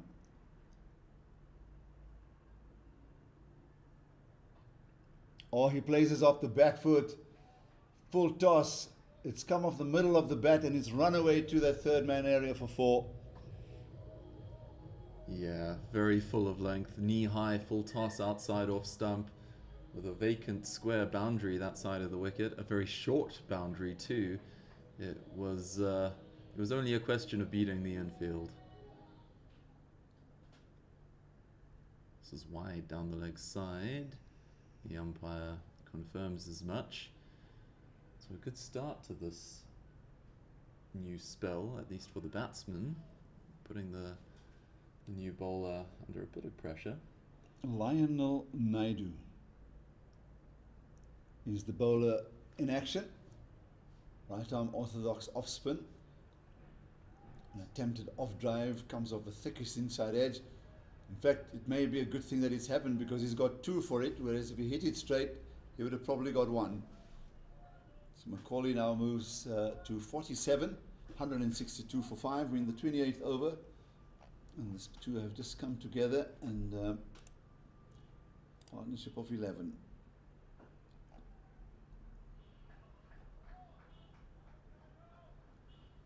I know there's this whole question about worrying about batsmen who play bottom-handed, but we've seen in the modern game, in fact since the 90s, that it's not become that much of a talking point. As long as the batsman is in control, it matters. But I raised that point because of just observing Macaulay, and because he tries to get the dominant, the bottom hand to be the more dominant one, in looking to play the orthodox strokes where the top hand has to dominate, is the reason why he seems to just miss time and not find the areas that he's been looking for throughout the innings. He's certainly worked very hard for his runs.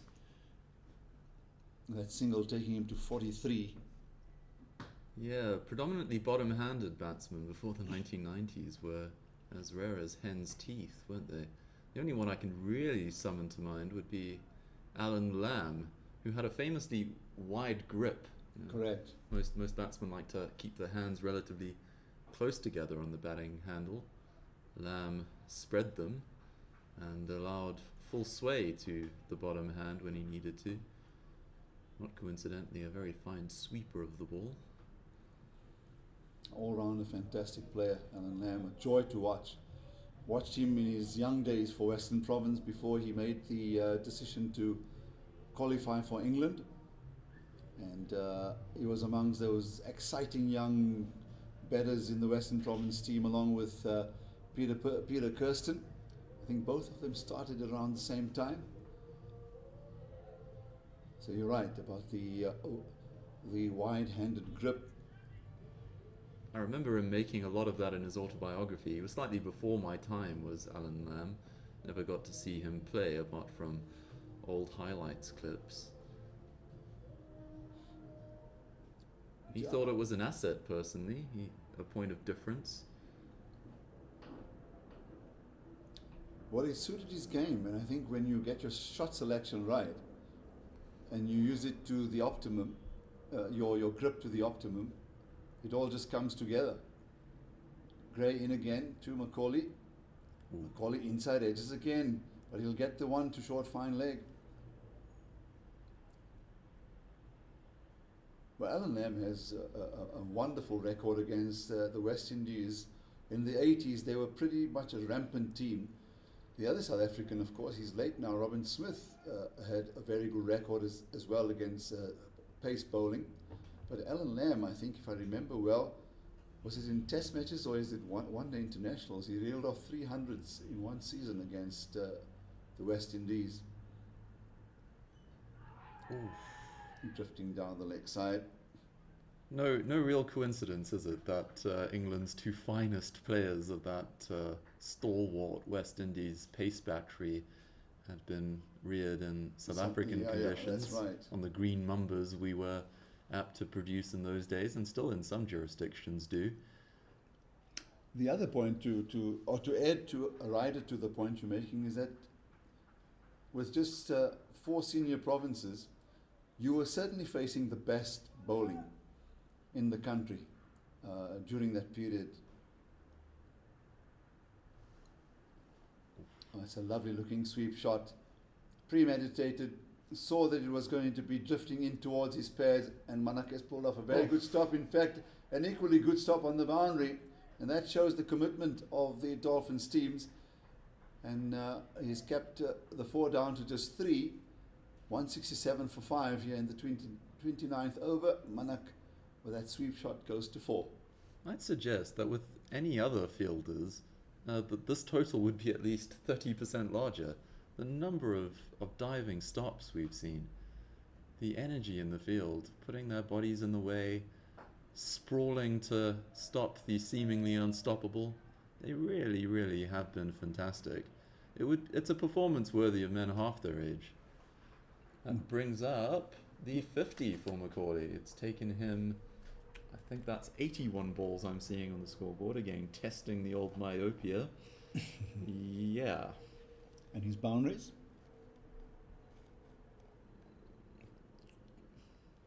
He's hit 5 4s and 1 6.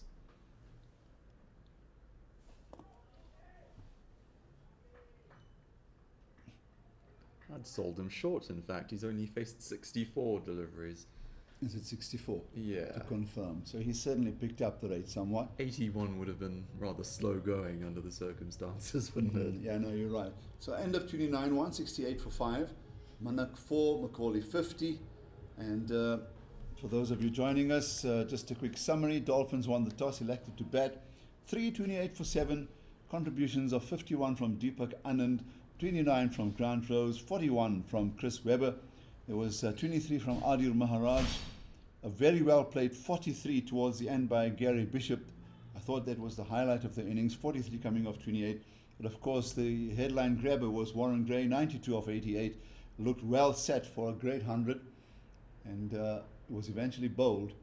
And in reply, well, the Lions have been in trouble all the way through. 2 for 31, 3 for 71, 4 for 81, and then the partnership of 70 took them to 151. And since then, this pair have added some valuable runs, and more so Macaulay, who's just beginning to show that he does have the all-round game, and he's played this quite neatly away to the leg side. It's a large vacant leg side field beyond the inner circle, and he picks up another boundary. That takes him to 54, and this partnership to 27.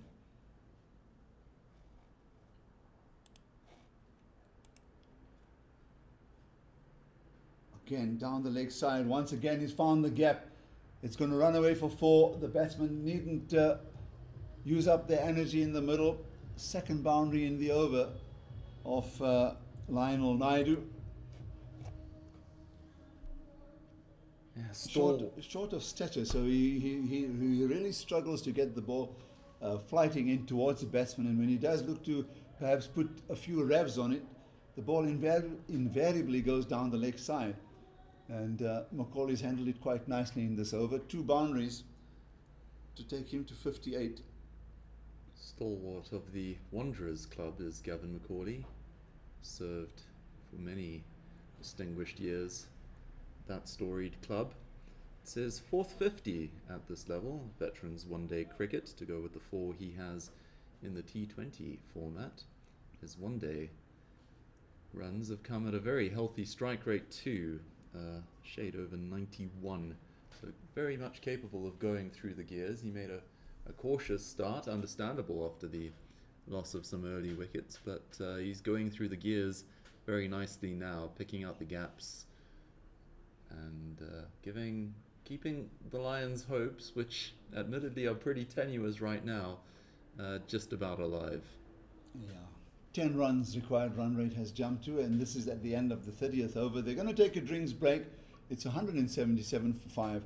We'll be back in about 9 minutes.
So at the end of the 30th over, the drinks have been taken and complete, and not too certain, but the two umpires are not yet out in the middle. Just to remind you, it's 177. They need 152 in the remaining 20 overs. They need to score at 10 runs and over. And Minak has just joined Macaulay, who's gone to a very well played 50. He's not out presently on 59. And we also share the stat early on that if the Lions can at least get to 268 plus, they will remain in a positive run rate aggregate, and that'll keep them in the hunt. And as Rodney has been telling us, what's really very important is how the other results go if Lions do lose here. Yeah, look at those other results. Border, after a little wobble, are now looking set fair to triumph over the Titans. They need 10 runs in their remaining 10 overs with 4 wickets in the bank, so barring a catastrophe, they should retain their perfect record at the end of 2 rounds. Eastern Province against Western Province, the latter pursuing the former's 170, are also only 10 runs away. 11 needed to usurp that total, of course, also with 10 overs to spare, while Eastern Storm, I should say, need 31 from their remaining 13 and a half overs to chase down Boerland's 144 for 9. So in every match bar this one, the chasing team seems to have the initiative. So Williams back in the attack. He's bowled 5 overs in his first spell, none for 20. A number of short-arm jabs we've seen off the bat of Macaulay, and he does seem to favour that very much, and I think it is that bottom-handed approach that helps him play to the leg side. Starts with the boundary of the first delivery in the over, and that's exactly the plan if they want to try and bring that required run rate down and stay in this contest. Yeah, very consistent contributor at this level is Macaulay. Again, repeats a similar stroke. Williams needs to readjust because that's exactly what they want. A good start in this last 15 overs, because also we need to remind you that the fielding team now has the option of having 5 fielders out on the boundary. At the moment, as we watch the leg side field, there are 3 fielders at backward square leg, deep mid wicket, and then a very straight long on, long off, and deep cover on the boundary. Those are the 5 boundary riders. Those successive boundaries to open the over. It's the sort of thing that used to throw us into a panic, Aslam, when we were working in the dungeons at Auckland Park, remotely commentating on international matches. You momentarily feared that what you'd just seen happen was not in fact a live delivery and instead a replay. We got caught out in a few blush-making moments there. Fortunately, we're in situ, in person, here at Willowmoore Park, and no danger of confusing a replay for live action as Williams runs away from us.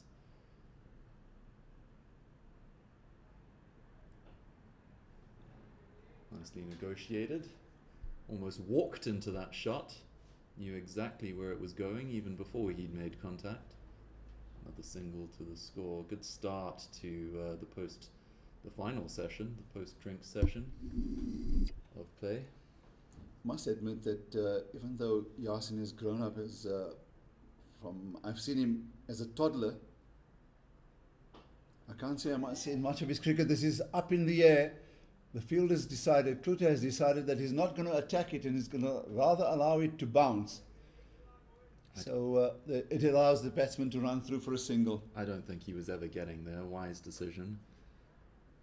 Can be downright dangerous to commit to one of those unless you're quite sure that it's reachable. I've been knocked in the teeth a few times. Magnificent bit of wicket keeping, a leg side stumping of the highest quality you will see at any level, on any day and at any time. That is again the highlight for me of the day. Has clearly been the wicket keeping standards that Duncan Miller has set, and that perhaps crowns what has been an exceptional performance with the gloves.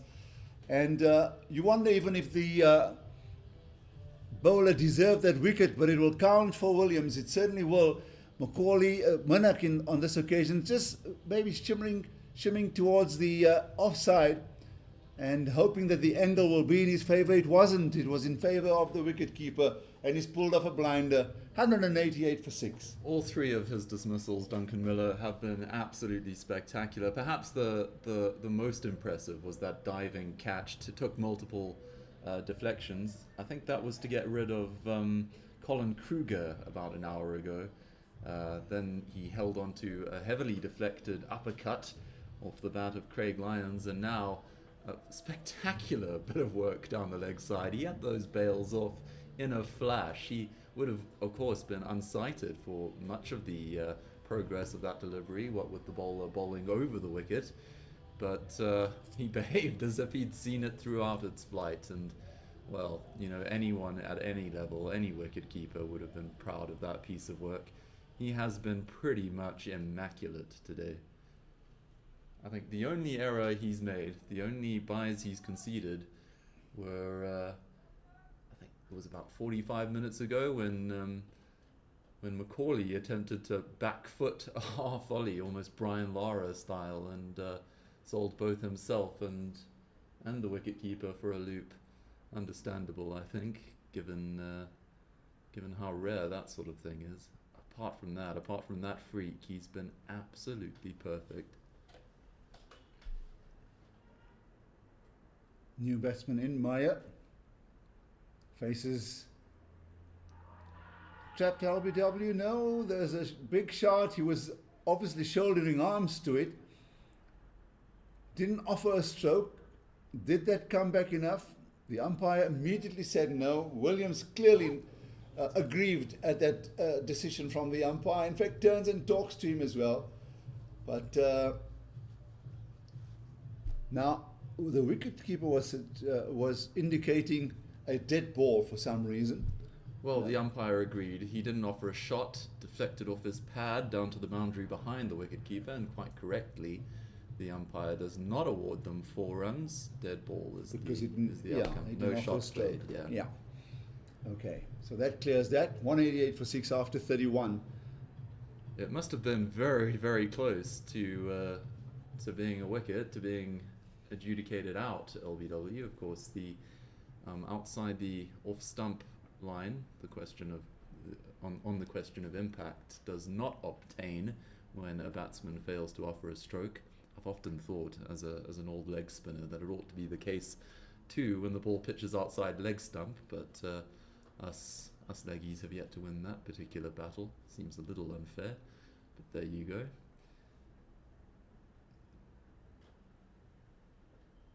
Nothing worse than having someone kick away the filth you're pitching into the rough outside leg. Yeah. So I'm looking for Meyer's first name because his name doesn't appear on the... Oh no, I'm actually looking at the Lions, and the ball and colours are the same. So I was actually looking at the incorrect list.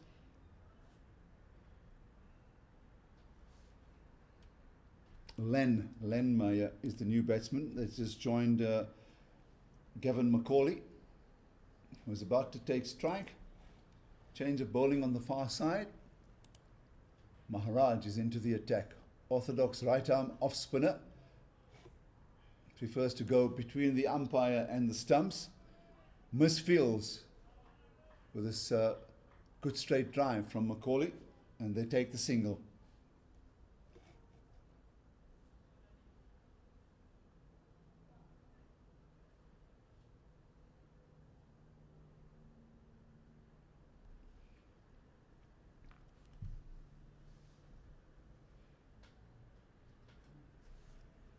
Adir Maharaj.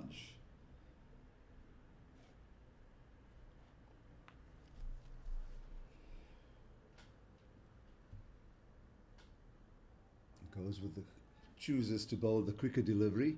Just negotiated out to the offside for 1.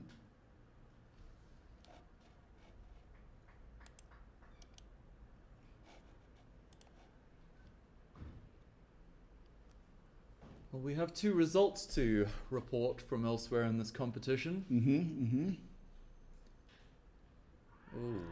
Another wonderful bit of wicket keeping, but on this occasion, Gert van Wyk is uninterested. What he will be interested in is just getting the stumps put together. He has such quick hands, Duncan Miller. The ball barely seems to have entered them, then he's applied hands to wicket. You've got no chance if you find yourself out of your ground with him behind you. So as to those two results, Border have defeated the Titans by 7 wickets, by 3 wickets in fact, for the loss of 7 wickets in other words, with 41 balls in the bank.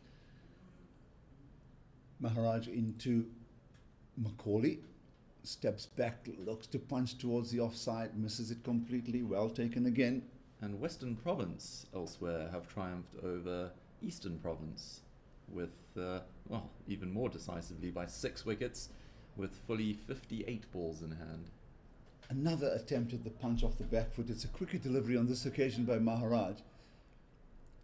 Just drops his front shoulder to execute the quicker delivery and does it well. Importantly, he hits the right length, he keeps it outside the off stump. And now an attempted sweep shot or a swipe to the leg side has come off the top edge. But it lands in no man's land, and that will land the 32nd over. 190 for 6 it is. Just watching Maharaj bowling there, I'm just trying to think who his action reminds me of.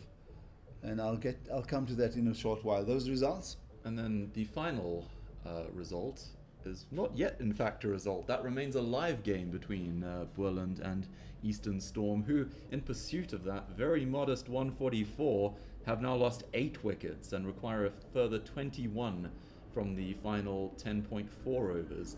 With only 2 wickets in hand, 21 will take some getting. They desperately need a victory there, Eastern Storm, after yesterday's defeat, and they're making very heavy work of it. So the 33rd about to get underway with Williams, and he has ball in hand. He's got 1 for 31 in his 6 overs. It's now a widespread field. Just 4 fielders in the inner ring saving 1, the rest outside of it. Rather ungainly push to the offside by Meyer, doesn't make any contact at all. So who in fact scored the runs for Border, yesterday's winners, in an interesting game, because they seemed to be in trouble and then they managed to pass it, losing just 1 further wicket. Yeah, Russell Bennett came very much to the fore in that run chase after a few early wobbles, a few early dismissals. He scored 28 of 49 deliveries, an innings of a very different tempo to the kind that characterized Border's efforts on this ground yesterday, but of course in very different circumstances. And if we've established one thing about this tournament, given the different grounds on which it's being played, there's a premium on... Strikes him on the front foot, given out LBW. I was saying earlier in his previous spell, that he's got the ability to move the ball in both directions.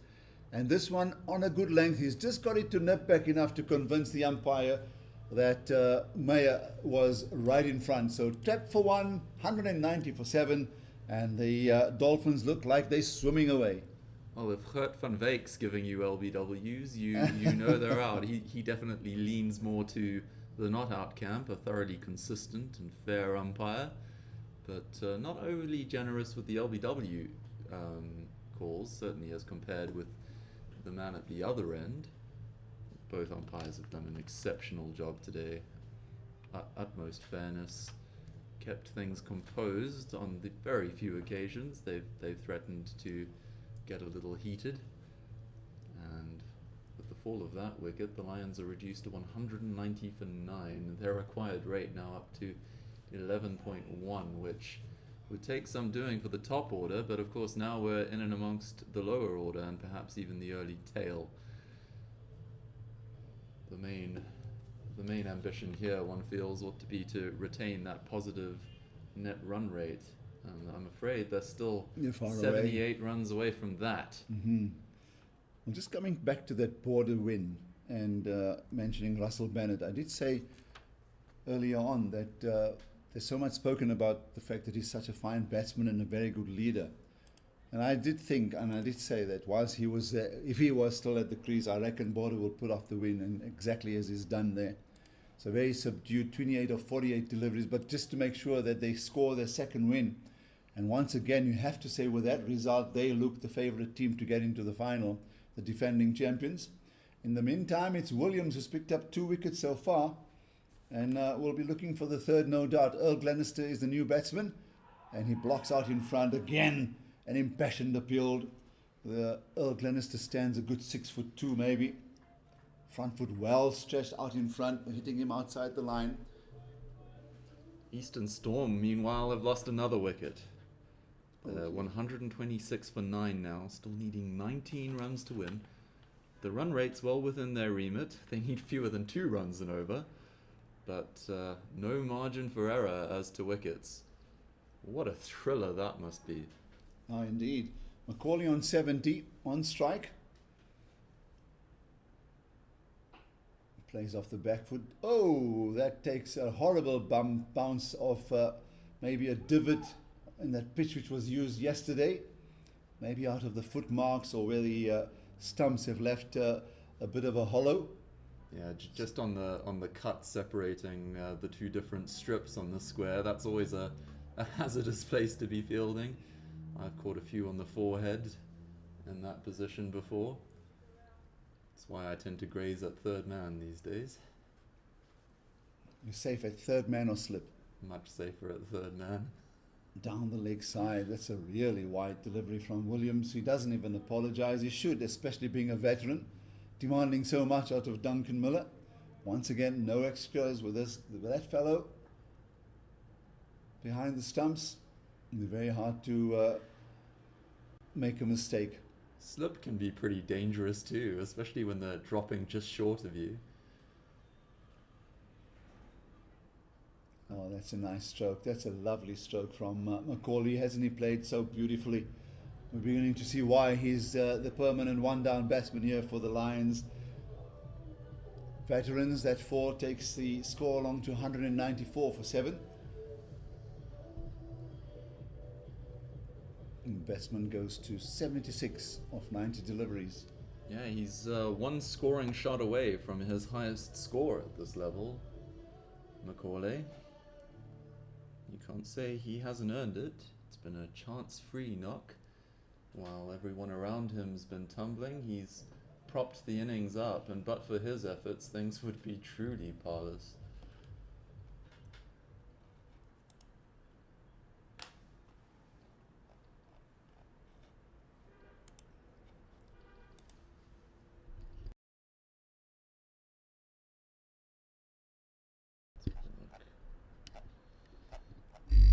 He got 30.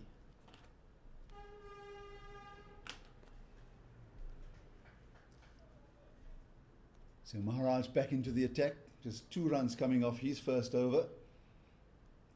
Earl Glenister facing. Neatly pushed to the leg side. He'll pick up just the 1 run. 11 runs is the required rate. 199 on the board with that single.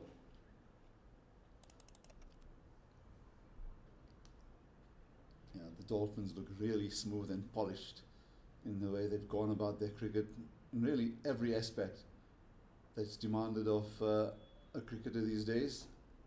Plays a lusty looking off drive, but it'll get just a single, Will Macaulay. Brings up the 200, I believe. Yeah. It does, yeah. They've made good going in recent times, not quite enough to keep up with the required run rate, but with Macaulay at the crease, haven't disgraced themselves. Maharaj again. The Dolphins at this stage were 224 for 4. As much as that 24-run lead, it's the loss of only 4 wickets that probably counted in their favour, giving them a great deal of leeway to accelerate in the dying overs. It was their problem yesterday, really. They scored 280, a good 45 runs fewer than they managed today, mainly because they were bowled out before they'd reached their 45-over quota. That's a neat touch from Glenister. They'll turn for the second. It'll probably stop just inside of that area around third man. It does, and they turn for the third. Not a ground on which you see very many threes, given the speed of the outfield and the fact that the ropes have been brought in slightly, although this corner of the ground, the corner of the ground to which that last delivery went, is probably the longest on offer, certainly behind the wicket. So this one's patted back to the bowler. Yeah, the Lions do seem to have accepted their fate when it comes to the first order result of this match, but there's plenty else to play for. To keep their hopes alive, they'd want to do as little damage to that net run rate figure as possible. Keep it at least in positive territory. They still need another 65 runs from their last 3 wickets. They'd have to do that at more or less a run a ball from here. Well, 4 batsmen for the Dolphins actually got beyond 50, so consistency in the lineup is so important, and it came at a very brisk rate throughout their innings, eventually finishing on 328 for 7 at a healthy 7.3 runs and over. So that really has been the difference in the way they went about the batting, and they also elected to bat first this morning. So there's just an all-round confidence in the way they go about their game. Good decision making as well throughout.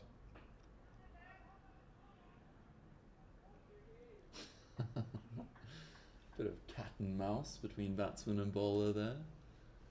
The latter making as if to shy, the former saying, well, why don't you then? That's typical Earl Glenister. He doesn't mind slipping on the gloves. Another fantastic bit of wicket keeping. He's not even looking at the umpire. He'll just trudge off knowing that he's out to another wonderful piece of cricket. Need we say more about the quality of Duncan Miller behind the stumps? He exacts another leg side stumping. This delivery was on a fuller length that he stayed down, and he's pulled off another beauty. 203 for 8. All 4 of his dismissals, and yes, he does have 4 now, have been of the highest order. One to a very thick upper edge while he was standing up to the stumps, batsman cutting outside the off stump, and he negotiated that with ease. One popping up in front of the wicket, he had to run round the batsman and sprawl forward to catch it, and now a succession of leg side stumpings. That one's slightly easier perhaps than its forebear, a little closer to the leg stump than it was, but still a very smart piece of work. The batsman was not too far removed from his crease, old Glenister, but had absolutely no time to get back. Blink and you're done. It's 203 for 8, and well, I don't think the Lions' innings is very long for this world now. Yeah, Gareth Fluss makes his way to the middle. So 2 left-handers at the crease. Bowled very well this morning, Gareth Flusk, for minimal reward. His figures look more expensive than they ought to have been. He was the victim of a few inside edges past leg stump, a few upper edges over a flailing slips cordon, plenty of false shots in the 50-plus runs he conceded. Did finally get his reward. So Williams has picked up 3. The last 3 wickets, in fact, that have fallen to the wiles of Williams. Flusk off the mark with a push to the offside. What I liked about that stumping, as I said, is that though short of a length, you can still rise with the bounce on offer and judge it. When it's on a fuller length, you don't know whether it's going to skid through. So the fact that he stayed down, and as you say, much closer to the stumps it was. But in all, it's just been a masterclass in wicket keeping.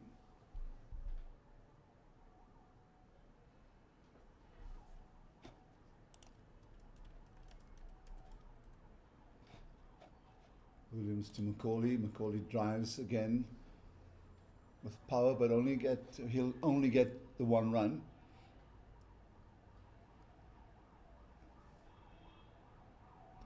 I'm just looking to see that single. Has it taken him to 78? 205 for 8. Yeah, 78 ATTs, but he's the non-striker. Williams into Gareth Flusk. No communication at all there from the two batters, more particularly from Macaulay.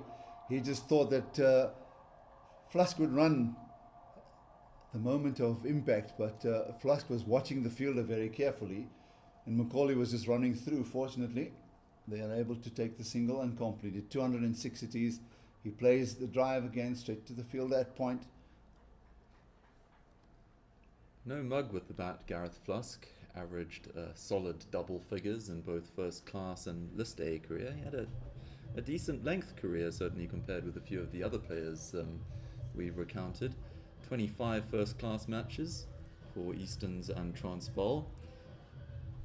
Mainly notable for his efforts with the ball, took 40 wickets in those at an average of 32, the best of 5 for 55, and 36 list A games in which he accumulated 230 runs at an average of 14 and took 16 wickets at an average of under 40. A best in that format of 3 for 54. He was a very prolific junior, and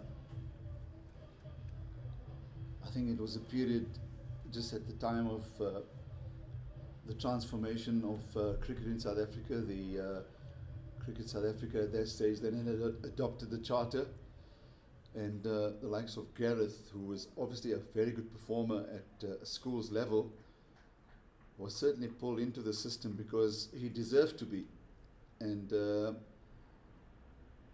being in and out of the system then forced him to make the change and ended his career here at Easterns. Maharaj in with a flighted delivery, strikes him on the full.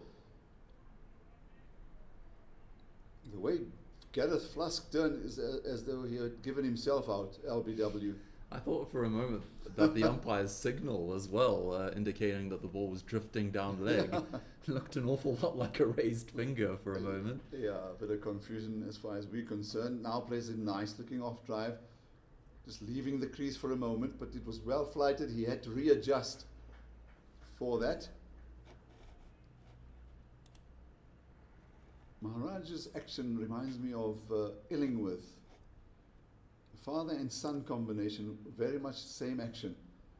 Macaulay finds the gap on the onside. They'll turn for the second because he does have a fresh player out there in Flusk. And Macaulay's bowled, batted really well for his score.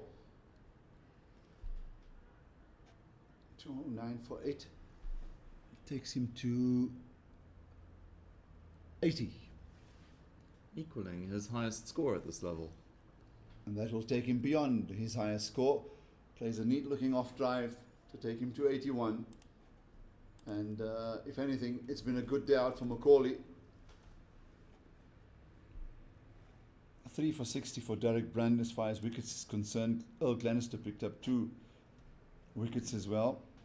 2 for 21. Meanwhile, Eastern Storm's final wicket is delivering on 139 for 9 now. Just 6 runs away, in fact, from what would be a very, very well-earned victory. Bit squeaky bummed. Short outside the off stump, and the opportunity missed by Macaulay. If he can hang around and in Flusk have a partner that will just try and stretch this innings as deep as possible, Macaulay has really looked primed for a 3-figure achievement here. We'll keep an eye on that Eastern Storm run chase as it enters its terminal phase.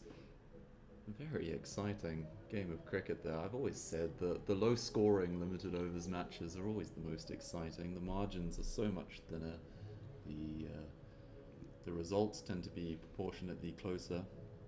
So yesterday when they played at the main oval, obviously we didn't get to see how the lower order would perform or what their capabilities were with the bat, but it looks like Alvain and Willies are hanging on with scores of 9 and 24 respectively here for the 10th wicket. It will be quite a sensational result if a 10th wicket can pull off the win here. And what's their partnership worth? I reckon about 20.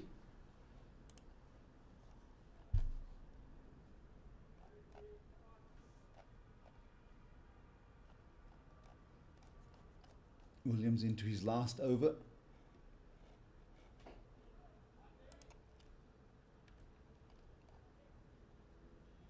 $212 for 8.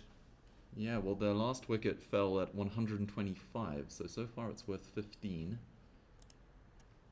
15 valuable runs, and if they can add another 6 to it, well, that will really be a big one for the Eastern Storms, because they need a win to stay in the hunt. They also need results to go in their favour.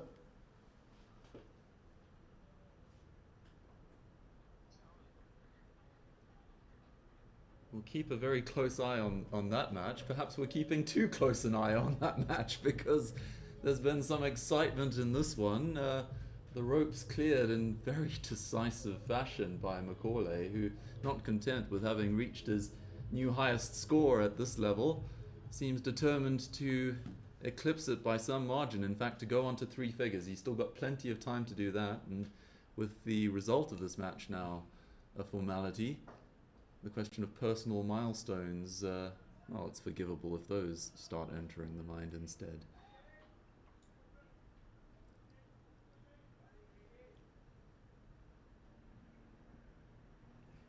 Now the Eastern Storms playing on the B field, just beyond the side screen on the bottom end. As such, we're streaming that match on my laptop, just so that we can keep abreast of it in real time. A boundary's just been struck by Willie B.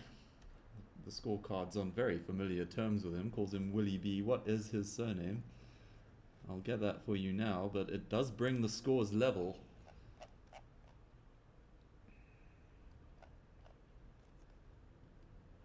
Willie Bernard, of course.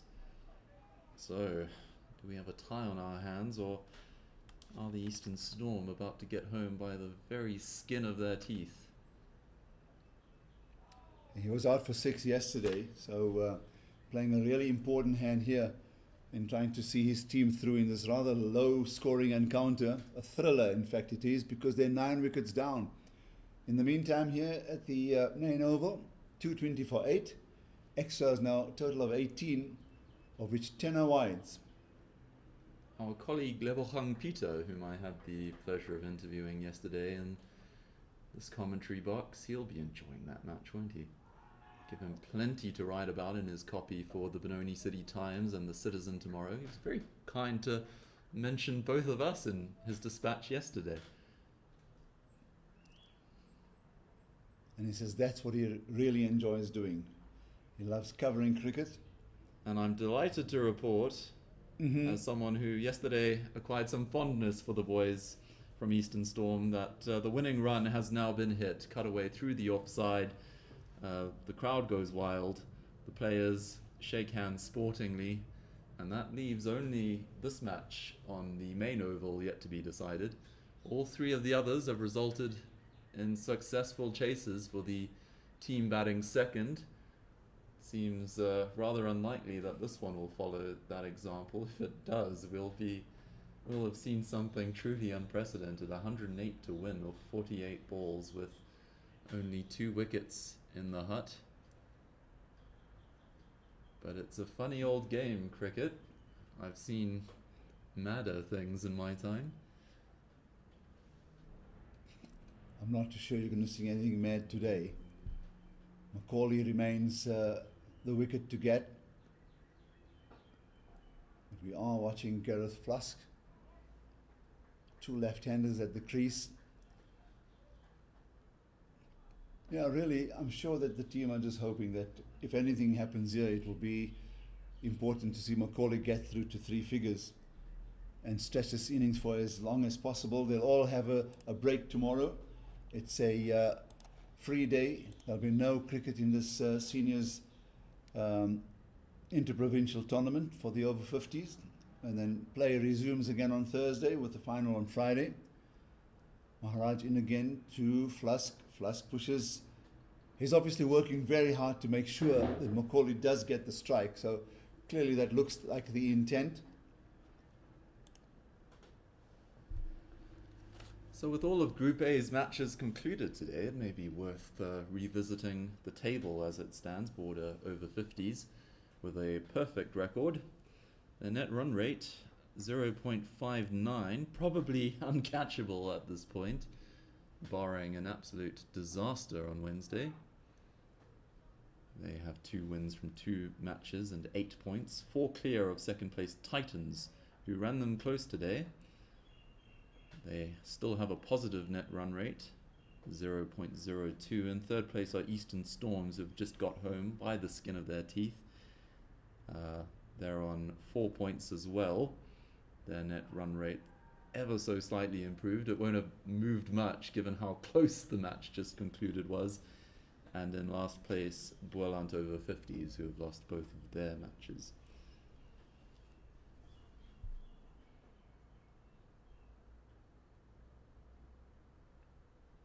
Western Province and Eastern Province have both completed their 2 matches in this round, with a single round of matches left for Thursday.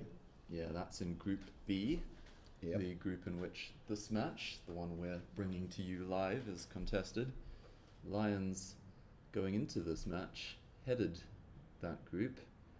They almost certainly will not be at the conclusion of this match. Dolphins set to overtake them both on net run rate and, more importantly, more saliently, on the points tally.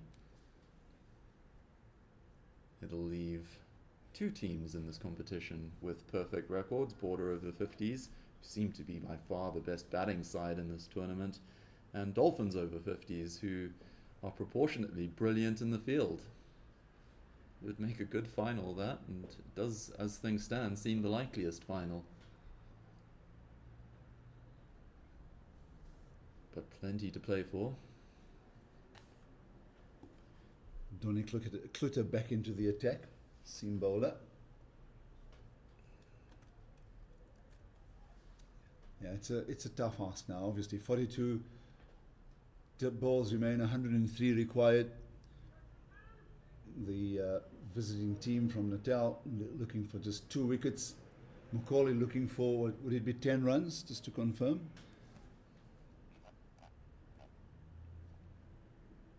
To get to his first ever 100 in this grade of cricket. This has him 89, but maybe that's right, who knows? Oh, he clips this very neatly off his toes. It was airborne for a while, but the fielder makes no attempt to run forward, and I think we've become accustomed to that. I think the Dolphins fielders know that the game is literally in the bag, and there's no cause for concern, and also any cause to in fact injure yourself.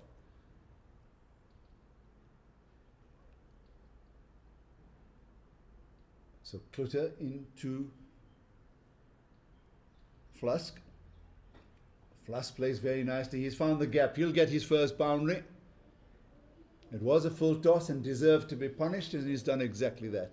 Yeah, he knew exactly where the field was. That was the only question he had to solve.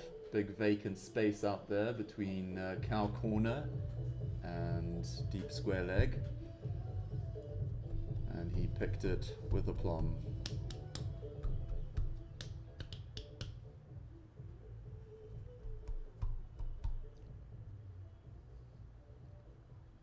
The man in the circle now moves back to the fence to plug precisely the gap that's just been breached.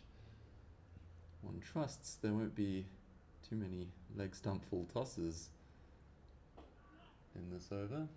This one is not a leg stump full toss. It is, however, on the leg stump and is helped out to cow corner, where that man does the fielding. 1 run.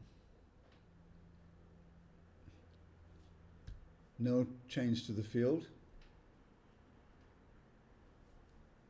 The main scoreboard shows Macaulay on 90. The scorers details show 89. In fact, it has been updated to 90. Again, a flashy drive attempted, and a wicketkeeper stop once again ensures that there's going to be no extras.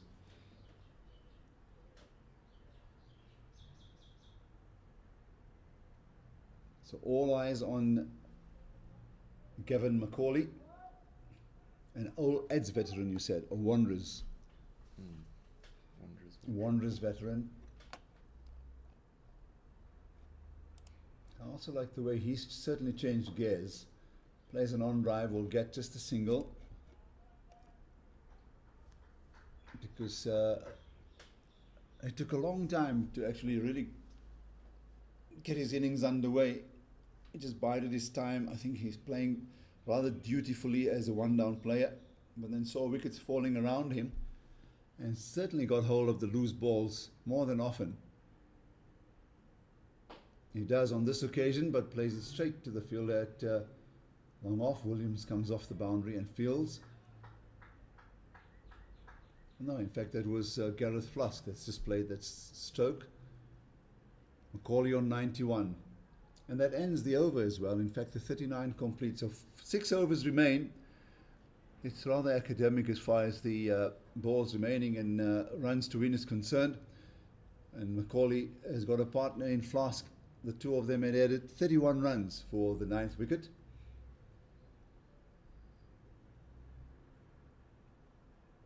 I remember being invited, I think it was last week, Wednesday, to be part of this tournament. And given the type of weather that was on, I did say yes, but there was also a feeling of anxiety that, you know, are we going to come all the way and have the same old problem with lots of rain? And fortunately, we've been blessed with blue skies and lots of sunshine, albeit in under very cool conditions. Maharaj into Macaulay. To Flusk in place. He plays an uppish drive. It's going to land just short of the fielder who approaches it from long off, and they'll complete 2 runs. Yeah, it is very fortunate that the weather's played ball, and it's no more than the organisers deserve. What an amazing tournament they've put on here. Very well organised. It's gone off without a hitch so far. Over 100 keen young players to cater to. Oh, there's what he was looking to do. A good straight hit that's going to beat the fielder. Runs away for 4. Just a few meters inside of that boundary and then rolls over.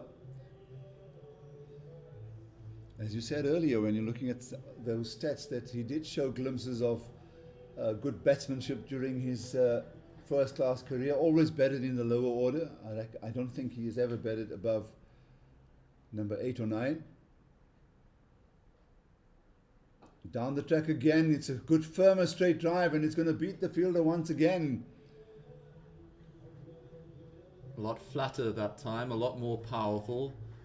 Fielder on the long off fence. He probably only had about 10 yards to cover to get to it, but had he been a quarter of his age, I doubt he would have done so. That went like a tracer bullet.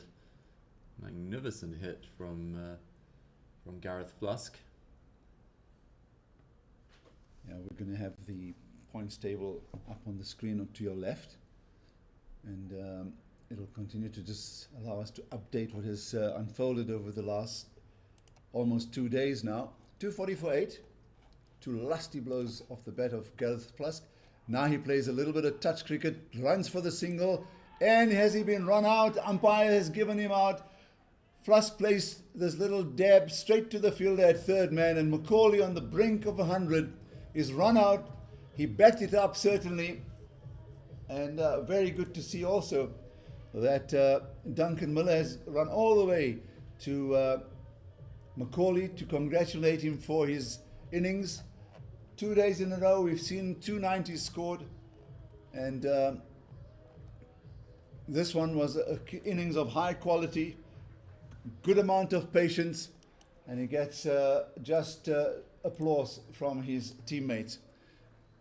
So that certainly wasn't on after having played so positively in that over. Gareth Flusk then decided to touch one down to the third man area in order to give strike to Macaulay, which was doing pretty well in this partnership, which was worth 37 runs, but unfortunately it's come to a rather sad close because the main batsman in the Lions lineup eventually run out for 92.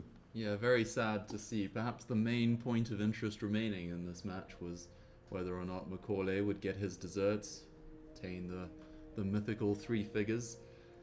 But cricket can be a cruel mistress, and on this occasion it's frowned upon his desires.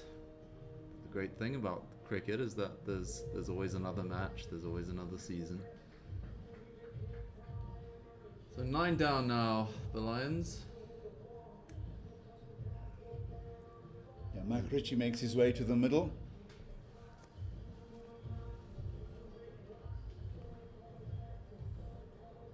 And that was also the end of that particular over. Perhaps the first error Gareth Flusk has made today. He's not only gone past his highest score in this format at this level, he's more than doubled his overall runs tally in one-day veterans cricket. He entered this match with 16 runs to his name. In this innings, he's contributed a better than a run of all 23. In fact, 2 balls remain in this over. Maharaj Celeste 2 to bowl. Into the new batsman Ritchie, who bowled 8 overs for his 1 wicket earlier today. White call by the umpire. I was just wondering if that brushed the front pad of the batsman. It didn't. Still 24 short, the Lions, of what they'd need to retain their positive net run rate. Looking more and more unlikely as wickets fall.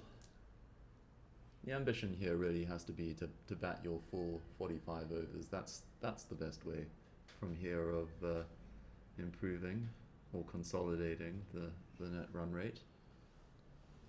As we've been at pains to point out, in a very short tournament, certainly a short group stage, net run rate is bound to come into play somewhere. Plays across the line, looking to whip it across to maybe try and find a single in those gaps, yawning gaps on the leg side. Doesn't make contact, ends the over, 40 complete, 246 for 9. And yeah, I think just reflecting on Macaulay and some of his details, 91 of 92 in the end.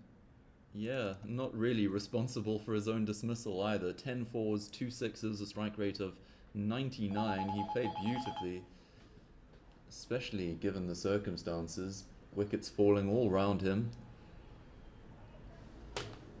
Not a great way to get out, especially when you're only a couple of blows short of 3 figures. But he's an experienced man, and I'm sure he'll have suffered that kind of trauma many times in the past and picked himself up from it.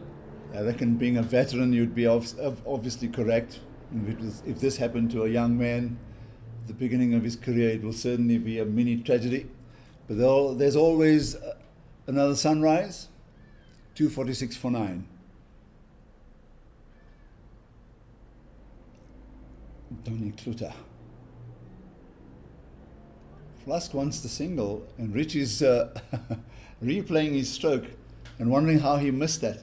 I think Ritchie has as high regard for the wicket-keeper as we do. A very rare error there from Duncan Miller.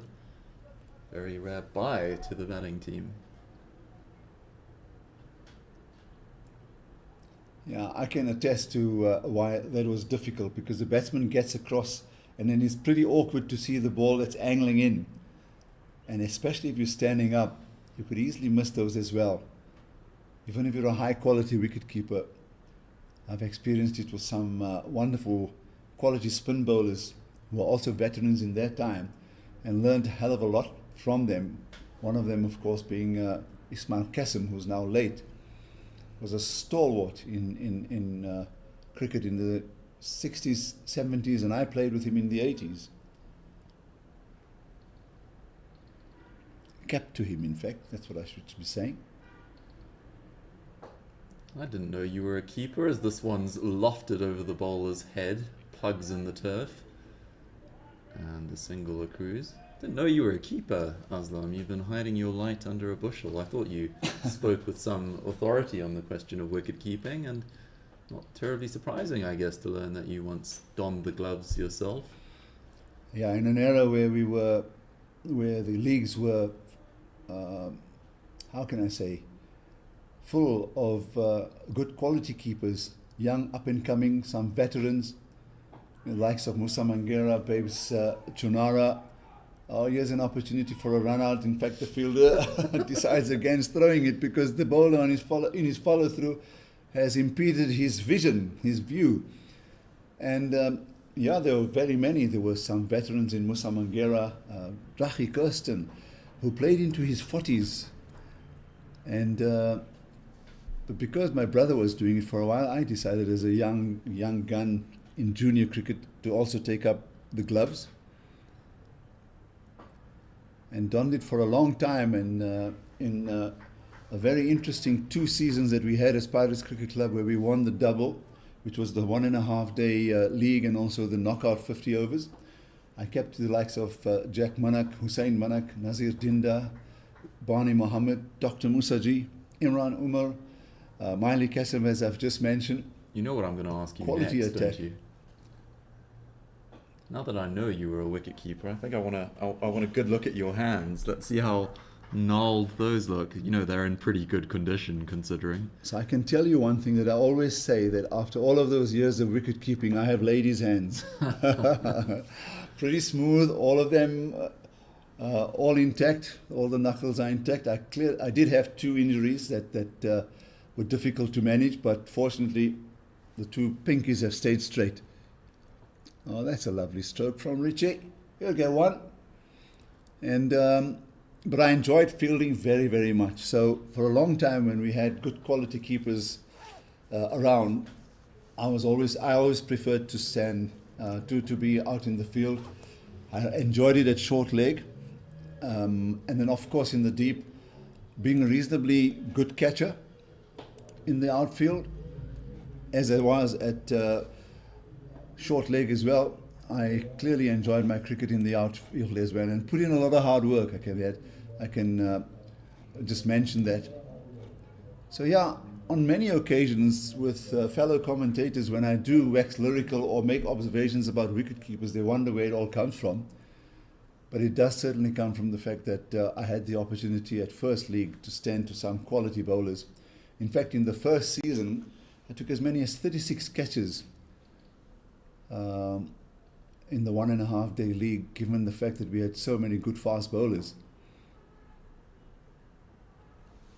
So this one's clipped away to deep mid wicket for a single. Yeah, wicket keeper's hands is something of a hobby of mine. One of the greatest thrills I had recent years. You know, conducting a bit of historical research into certain untapped corners of the game was a photograph, never before published, of the hands of the great England wicketkeeper Ted Pooley.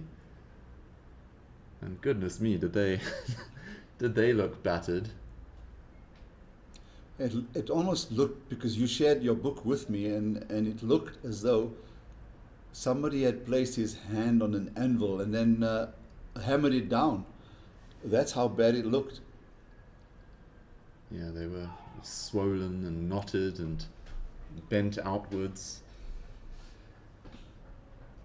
He was actually quite proud of them late in life, Pooley. You know, whenever He had something to show. yeah, it was a good conversation starter. Does it also maybe tell you about the inferior quality of wicket-keeping gloves that there may have been?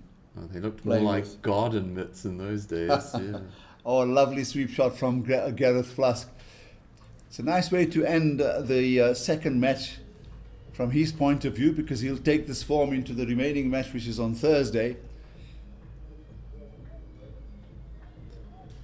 We should say, as we approach the closing stages of this day's play, and therefore the halfway mark of the tournament writ large. Given out, he walked right across, was looking to play it again to the onside, and the umpire reckons this has hit you right in front, and that will conclude the innings. 254 all out in 41.5 overs, and the Dolphin win. I'm just looking to see what's the scoreboard has cleared. How many runs have they won? 254 and 328. So Richie remains not out on 3 Flusk is the last man out on 28 of 27 with some lusty blows. It's actually been fun watching him bat, but in the end, adjudged LBW of the bowling of Maharaj, and that gives Maharaj his first wicket, and Kluter finished with 274 and that's quite a comprehensive win in a 45-over match for the Dolphins. And clearly, along with the defending champions Border, these two teams really look well equipped to position themselves for the final on Friday. Yeah, a stunning effort with in the field in particular. They've been very sharp, very alert. Their out cricket's been stunning. Some of the best fielding we've seen over the course of this tournament. The bowlers were disciplined, hit their lines consistently, and when you're defending a total as large as 328, you give yourself every chance. And well, they're in the prime seat now. It will take something very special to dislodge the Dolphins from the top of that group. Yeah, 254 all out, and well, you've got to say that they tried to make a fist of it, but they kept losing wickets at regular intervals. And when you look from the 4 down, scores of 8-5, 1-5, and then 35 for Shane Williams at the top, and 28 now for Gareth Flusk. Apart from that, they didn't have much to show, and hence they fall short by as many as 74 runs. But more importantly, it was all about the Dolphins and the way they went about the batting after they'd won the toss. And to give you the summary, there was a wonderful opening stand of 84 by Deepak Anand and Warren Gray, and then there was a second wicket partnership of 89 where the likes of Gray and also Grant DeRose then put things together, and they continued in that fashion. And there was a slight wobble with a score on 210 for 3 and 219 for 4, but they just kept going merrily along. And then there was also a good innings from Adir Maharaj, 23 of 22. And for me, perhaps the more entertaining and more effective innings in that wonderful performance of the Dolphins was the 43 by Gary Bishop. That came off just 28 runs and included 4 fours and 1 6. He ensured that they got to an almost unassailable 328 for 7. But of course, the innings belonged to Warren Gray. A wonderful innings of 92 of 88. He was destined for a big score, a triple-figure score. 10 fours and 2 sixes. His innings was ended by Richie when he was clean bowled. And then as far as the bowling is concerned there, well, apart from just 2 wickets for 21 for Earl Glenister, or was it 1 wicket for 21 for Glenister and 3 for 60 for Derek Brunt, there wasn't much else to speak about apart from Gareth Flusk bowling picking up 1 for 53s in his 9 overs. And I might add also that Flusk and Minnock both opened the bowlings and were unchanged for their allotment of 9 overs each. I've not seen that before in any cricket match. And then Lions in reply, well, they didn't have a good start at all. They were 31 for 2, 71 for 3, and wickets continued to fall at regular intervals. But clearly their innings belonged to Gavin McCauley, batting at 1 down, achieving his highest score at this grade of cricket, out for 91 of 92, 10 fours and 2 sixes. He was unfortunately run out. He was the 8th batsman out, and in the end it was Flusk who who was the last man out for 28 of 27, and they ended on 254 all out. I'm hoping that you have the bowling figures at hand. Do. Murray Clark bowled 5 overs, no maidens, none for 32. Donald Kluter followed with 8 overs, no maidens, 2 for 43. Greg Williams bowled 9 overs, no maidens, 3 for 52. Gary Dennison contributed 7 overs, no maidens, 2 for 38. Warren Gray, 5 overs, no maidens, 1 for 29. Lionel Naidu got through 2 overs at a cost of 17 runs, and Adir Maharaj bowled 5.5 overs, 1 for 32.